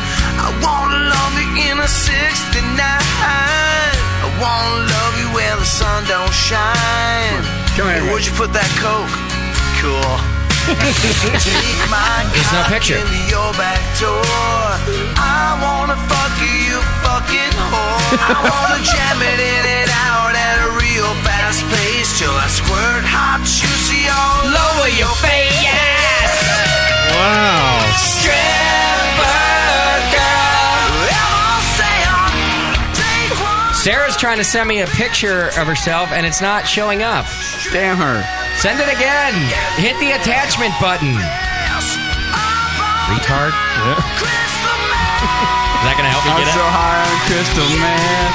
Yeah. Sometimes you think that I'm a jerk. All right. When you catch me fucking your friends from work, I'll be there to get you when you fall. If you buy me an iPhone, you can give me a call. I didn't do all my commercials yet. What? Moscow, you got to help me out with this stuff. Well, you're holding the book, not me. If you would have done an agenda. I know, but this one is your deal. Steel Panther should sponsor this show, I'm thinking. Seriously. Yes. Apparently, we're going to the Cleveland International Beer Festival. Apparently. In May, right? You got a mouse in your pocket? Yeah, by we, I mean me and Jameel and John Palmer. people who matter. I'm coming too. We're going. Are you going to that one too? Yeah, Dan and I will. Don't you have a freaking job? What do you She's do? on the payroll now. Oh. I'm on the Dan. payroll, and I'm coming, and I love Ohio. You guys serving beer there, Dan? Why not? Yeah, we're one of our states. Beautiful. It's one of our favorite states. We're actually going to go out there, so we might as well just Like altered? Said good. jump on your That's your coattail favorite. right now. See your worst. You guys No, want to it's go on the my BN favorite. Jet? Dude, I went to Ohio State. I have a strong personal relationship. I thought you were from New York. I am from New York. And Ohio? I went to school. You were a stripper. in Ohio. And Florida and Sonoma and I get around. All right. We're going to the Cleveland International Beer Fest. Brew Strong is going to be doing a live show. We're also the sponsor of the awards ceremony, which happens on Saturday. That's pretty rad. Yeah, it's a big Brewing Network event. It's the largest showcase and competition of world beers in the Midwest, and it's coming to the IX Center in Cleveland May 13th and 14th. You'll find upwards of 800 beers from 200 breweries, all under one roof. There are 3 sessions. Tickets are on sale right now at ixbeerfest.com. May 13th, the first night of the show, will be the live broadcast of Brew Strong with Jameel and Palmer. That'll be from 8 to 9 p.m. on the 13th, and we'll be on the main stage, which we're sponsoring for the awards ceremony.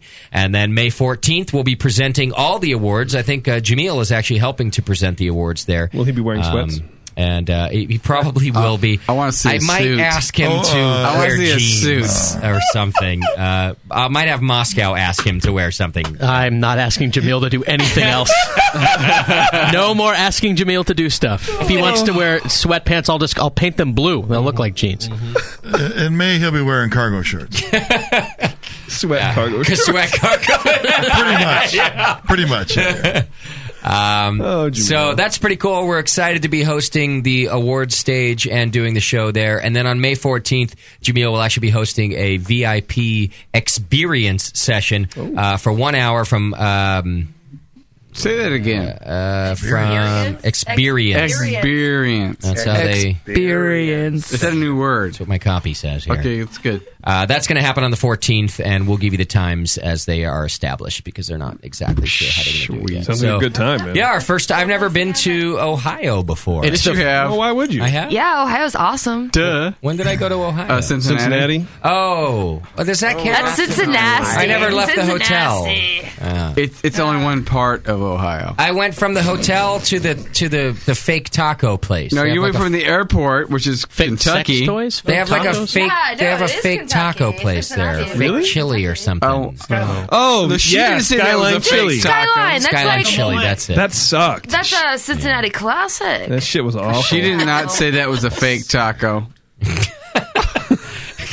But he did. Yeah. Yeah. No, it's real. I didn't like the. It wasn't good. Yeah. Mike White was all about that place, man. Right. Of course he was. It's fake taco. They're very nostalgic. That has They childhood really are. memories Yeah, for it does. them. Well, yeah, look at him. So happy to be going to Ohio for the Cleveland International Beer Festival. Ohio Yeah, it's State's the ranked number inaugural. Inaugural one, yeah. So we'll Wow, be so we're kicking it spearheading off. the first one. I love that. Rad. You're the I like first- to be sponsoring something. You can go to the Rock and Roll Hall of Fame up there. You'd like to be in the first ever. That's in Ohio? Yeah, that's Yes, in it can be. Cleveland. You sound like the kind of sponsor that didn't cut a check. Rock and Roll Hall of Oh, Fame like is it. in Cleveland, Well, let's face it, Ohio. I'm cheap. But... Oh, I want a picture of you in front of Jerry Garcia's guitar. I might be able to do I won't be in Cleveland, We're but only I going will in- be in Palo Alto this month. What's that for? I could see how I'll that be matches speaking at just fine. Stanford. For what? Really? Yeah, at their home brew club. You bring in your entourage, Stacey? Yeah. Speaking at Stanford. Yeah, that's Professor Yup Yup. on the 15th. Yep, yep. As eloquent as he is. When is it? The 15th. I'll be at Stanford. Of this month? Yes. All right, March 15th at Stanford. At the Getting an Homebrew Club MRI. meeting. Yes. They meet on campus, though? Yeah. Yeah, that's kind of cool. I like that. Wow. Dan, come with us? You and Condoleezza Rice. Anybody come on Wednesday? She's in the club. Yep. You know, the White House Yep. is homebrewing now. Yep. I know. Really? An assistant Oh, I chef in the kitchen is I threw my homebrewing. hat in the ring on that. He's by in the way. White House. Yeah. I contacted my congressman and said I could help if they need help with it. You did? Yeah, he's going to throw my hat in the ring. You want me to send them your credentials? Well, I said those could be provided later. Reference so- Yeah. Yeah, that's pretty cool. I like homebrew being done in the White House. I mean, it's awareness, isn't it? It's Obama's all about beer. Yeah. PBR, baby. Yeah, malt liquor specifically. Easy joke. Hey. Easy joke. President, please. I make a good one. Easy joke. Nice. Might as well call it Terrence the Porter. Oh, we did that. Easy joke. Yeah, I like that joke. All right. Are we done? Dan, are we done? What else do we need to know about Bison? Anything coming up? I just want Obama to enter my Pro-Am competition. I think I think Michelle Obama could definitely have a good shot if she went to breworganic.com and entered the homebrew competition. And got her organic ingredients. How From her rad garden. would that be? She's got like a big Right in the middle of Berkeley. Now, Moscow. She's too busy going on vacation. Now that it's relevant to the show, I expect an interview with the president. So get on that. And it's homebrewing related, and I'll I think Twitter him right now. It does fall within your duties. He was saying that he kept trying to Skype you, but you got it on busy and yeah, you know, or do not disturb. And I was like, listen, Jay's. I'm kind of a big deal. Well, because every Sunday night he's listening, and I bet he's trying to call in for Drunk of the Week too. And, when I say I want an interview, I mean I want you to go do an interview and then bring it here. Like, I don't want to have to talk to the guy. I'm busy. Oh, I see. I have things to do. I misunderstood. All right, I'll let him know. Talk to him. I have trees to cut down. Because he was like, I just didn't know who I am. And I was like, I assured him that you knew who he was. I know you don't, but I told him that you do. No, I'm comfortable with that. Whatever you have to tell him to make him feel comfortable, that's fine. Yeah. Just tell him not to really waste my time. Okay, cool. I'm on it. Yeah. Well, maybe when he's waiting for the people in the next hole to play through, right? He can give you a call and call in. Yeah, that'd be fine. I mean, I don't know if you guys know this, but I have a TV show now, so I'm kind of beyond all this. Okay. This is true. He asked me if he should plug it during his next State of the Union. Yeah. On Please stop network. talking. He should television. Ask him to just throw in. Have you heard of BYOB TV on Coffee TV 20 button 13? And then just leave it at that. Yeah. Don't follow up. Don't provide any details. Like a normal State of the Union that he does. He eats bacon every fucking day, so don't fuck with that guy. Right. Bacon pancakes. He does. Then he goes and chops shit. Me? You talking about me? Oh, good. Yeah, I do. Yeah. You're damn right. I was like, shit, he does all that? I'm fighting for you. He's just like me. I don't even make pancakes. Hey, Was it a cherry tree? focus. Oh, sorry. Thanks. What am I focused on? Do we have a Drunk of the Week? Oh, The phone system is crap. all right. Let's. I don't know. Dan Somebody. wins. No, Doc wins today. No. Not. That's why it's too easy. That's too easy. I don't know. I think you might be. I had ZZ Candidate. was our first call. He had an IPA and a couple other things, and then talked about hockey. Then you cut him off real quick. Well, it's not really hockey. It was the Capitals, and they suck. So Phil. It's not really hockey. Phil didn't ever get to tell us his beer because he talked about hockey. well, he has a shitty team. The Flyers suck too. Phil got like 6 syllables out. Yeah. Willie had a growler of something, a couple of Gordon Biersch, And he I hit thought on he said, Salvatore, a Who Monk's. was the guy with his Monk's wife who was the blood. previous Drunk of the Week? Oh yeah, Sarah's husband. That husband. was Hastings. Yeah, he was trying to talk. find and him she by his cut wife. in. I saw him in the chat room. He was like, Was he drunk in the chat room? Use that microphone if you're going to talk. Yeah, just because they can't hear you at home. No, I saw him in the chat room. He was pretty drunk. Yeah. Talking okay. about all the different beers. He had some really high gravity, so that makes me think that he's probably. And then also, so if he sounded drunk in the chat room, I'll give you that. But also the Brett guy who called in about the Portland thing, Mike Brett. Yeah. He sounded pretty drunk, even though he wasn't really calling in for Drunk of the He Week. couldn't say legislation. And then he called back for Drunk of the Week, and the phone dropped him like 3 times. So we should put him in the running. Yeah. Who can say legislation? At this point in the night. Exactly. So is it then between Brett and Hastings? Well, I don't think Hastings is in because he sounded fine and he didn't give us a resume. Well, and his wife can't figure out how to send me her. Well, he got cut off. And neither can he by association. Well, he can also call back, but he got cut. He got cut off. Yeah, but it's not like a one-time dial and you him. can never dial again. No, the phone isn't ringing. It hasn't rung one time. Can you call him? There they are. I've got his wife's boobs now. Wow. I'm a believer. Yeah, she's got big boobs. And nice and tan, too. Real? I think they're real. Those look real. How do we know it's hers? There's no they got. Those are real. It doesn't matter at this point. found that picture on the internet. It's in a, by the way, Does it's it in, matter? They're in a bra. They're still folks boobs at home, so He has it's the not like balls she's to a send whore. it. Cool your heels. Yeah. You know, that's not all that good. Yeah, she has boundaries. They're in a bra. You and can, can't trust see her me. face. Sarah, thank you for the picture. Well, he went the effort to Thanks for not wearing it pull up a underwear, good too. picture. Sarah, you're holding up nice. Listen, we. What are those? What? She's 45? 22. I think they look great. Let's look again. I think they look great. They're big. They look nice. Yeah. We've given away Drunk of the Week for less, let's be honest. They look Italian. This is a titty show. No, they look Latino. They look Latino. You mean Latina? I can't Latina. tell. Now, I let me can't tell you tell about what Latino. nationality boobs are until you get the nipple. They look Latino. You got a problem. See the skin color. It's not. That's racist. You You're can being tell racist they're not right now. Latino because there's no Old English tattoo across the cleavage. I spend a lot of time. It doesn't say Mijo on it. With like a clown, with I live in a sad face clown and a happy face clown. Are the nipples No, paw she's prints? 36, and plenty of hands have been on there. Wow. Mijo? Sarah, Look, they're it's- lovely. look, You've it's done a snake lovely skin. job. I'm not saying You bad. gotta Stomped Sarah, those herself. You got a lovely bunch of coconuts. Yeah. So, There's a lovely bunch of coconuts. so what do you think? So we have See them there Hastings, standing in a row. Oh, Jesus. who shared his wife's boobs with us. You got to be kind of drunk to do that. Well, and I think we did say at one point that it's an automatic win if you send in pictures of Right. your girl. We did It's an do that. automatic win. So Hastings, Drunk of the Week. Well done. Well done, sir. Well played. But not Cha for being cha. drunk, just for boobs. We're consistent. You know what? Right. That's all it takes. My boobs. No, I won't. What Steel Panther song should we end the show with? I don't know. Is there one about boobs? We sure like Seems the shocker. appropriate. The one where it starts out. Boobs. How about Eatin' Ain't Cheatin'? All right. That's one of my favorites. One of everybody's favorites. Coming at you. Coming at you. Moved up 4 spots this week. To number 58. Steel Panther with Eatin' Ain't Cheatin'. See you on the other side. Thanks to Dan Del Grande from Bison Brewing for hanging out with us tonight. We appreciate it. And apologies to Dan Del Grande from Bison Brewing for hanging out with us tonight. Yeah, Ashley the Beer Wench.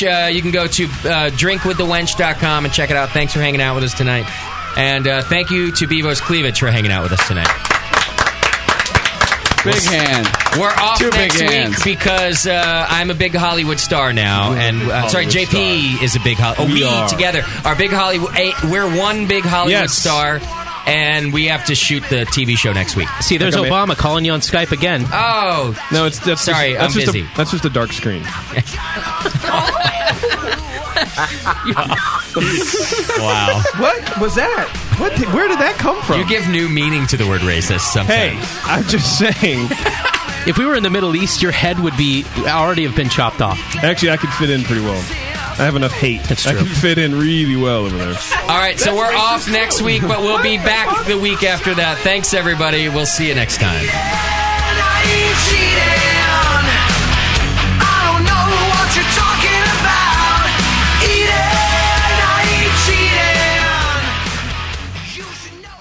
Pale ale is a friend of mine, and I sure like good barley wine.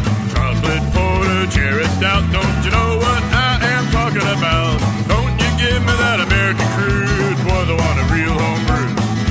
Homebrew, don't you really love it? Homebrew, can't get enough of it. Homebrew, it blows my mind. I love homebrew all the time. Yeah, I think I have me, well, I have me one right now.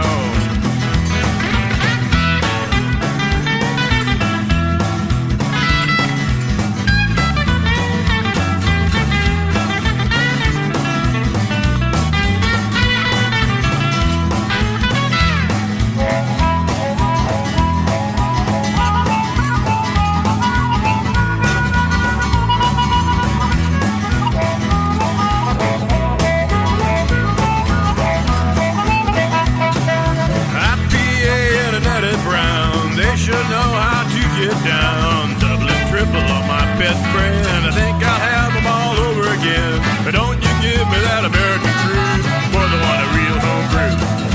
Homebrew, don't you really love that homebrew? Can't get enough of it. Homebrew, it blows my mind. I love homebrew all of the time. Yeah, I think I'll have me, well, I'll have me one right now.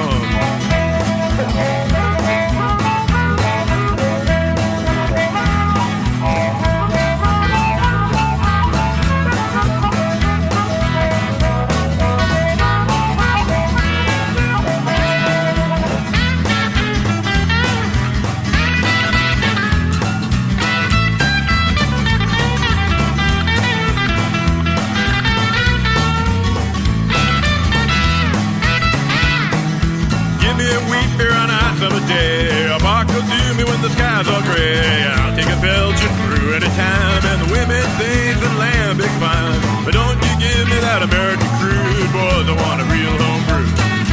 Homebrew, don't you really love it that a homebrew? Can't get enough of it. Homebrew, it blows my mind. I love homebrew all of the time. Yeah, I think I'll happy and well.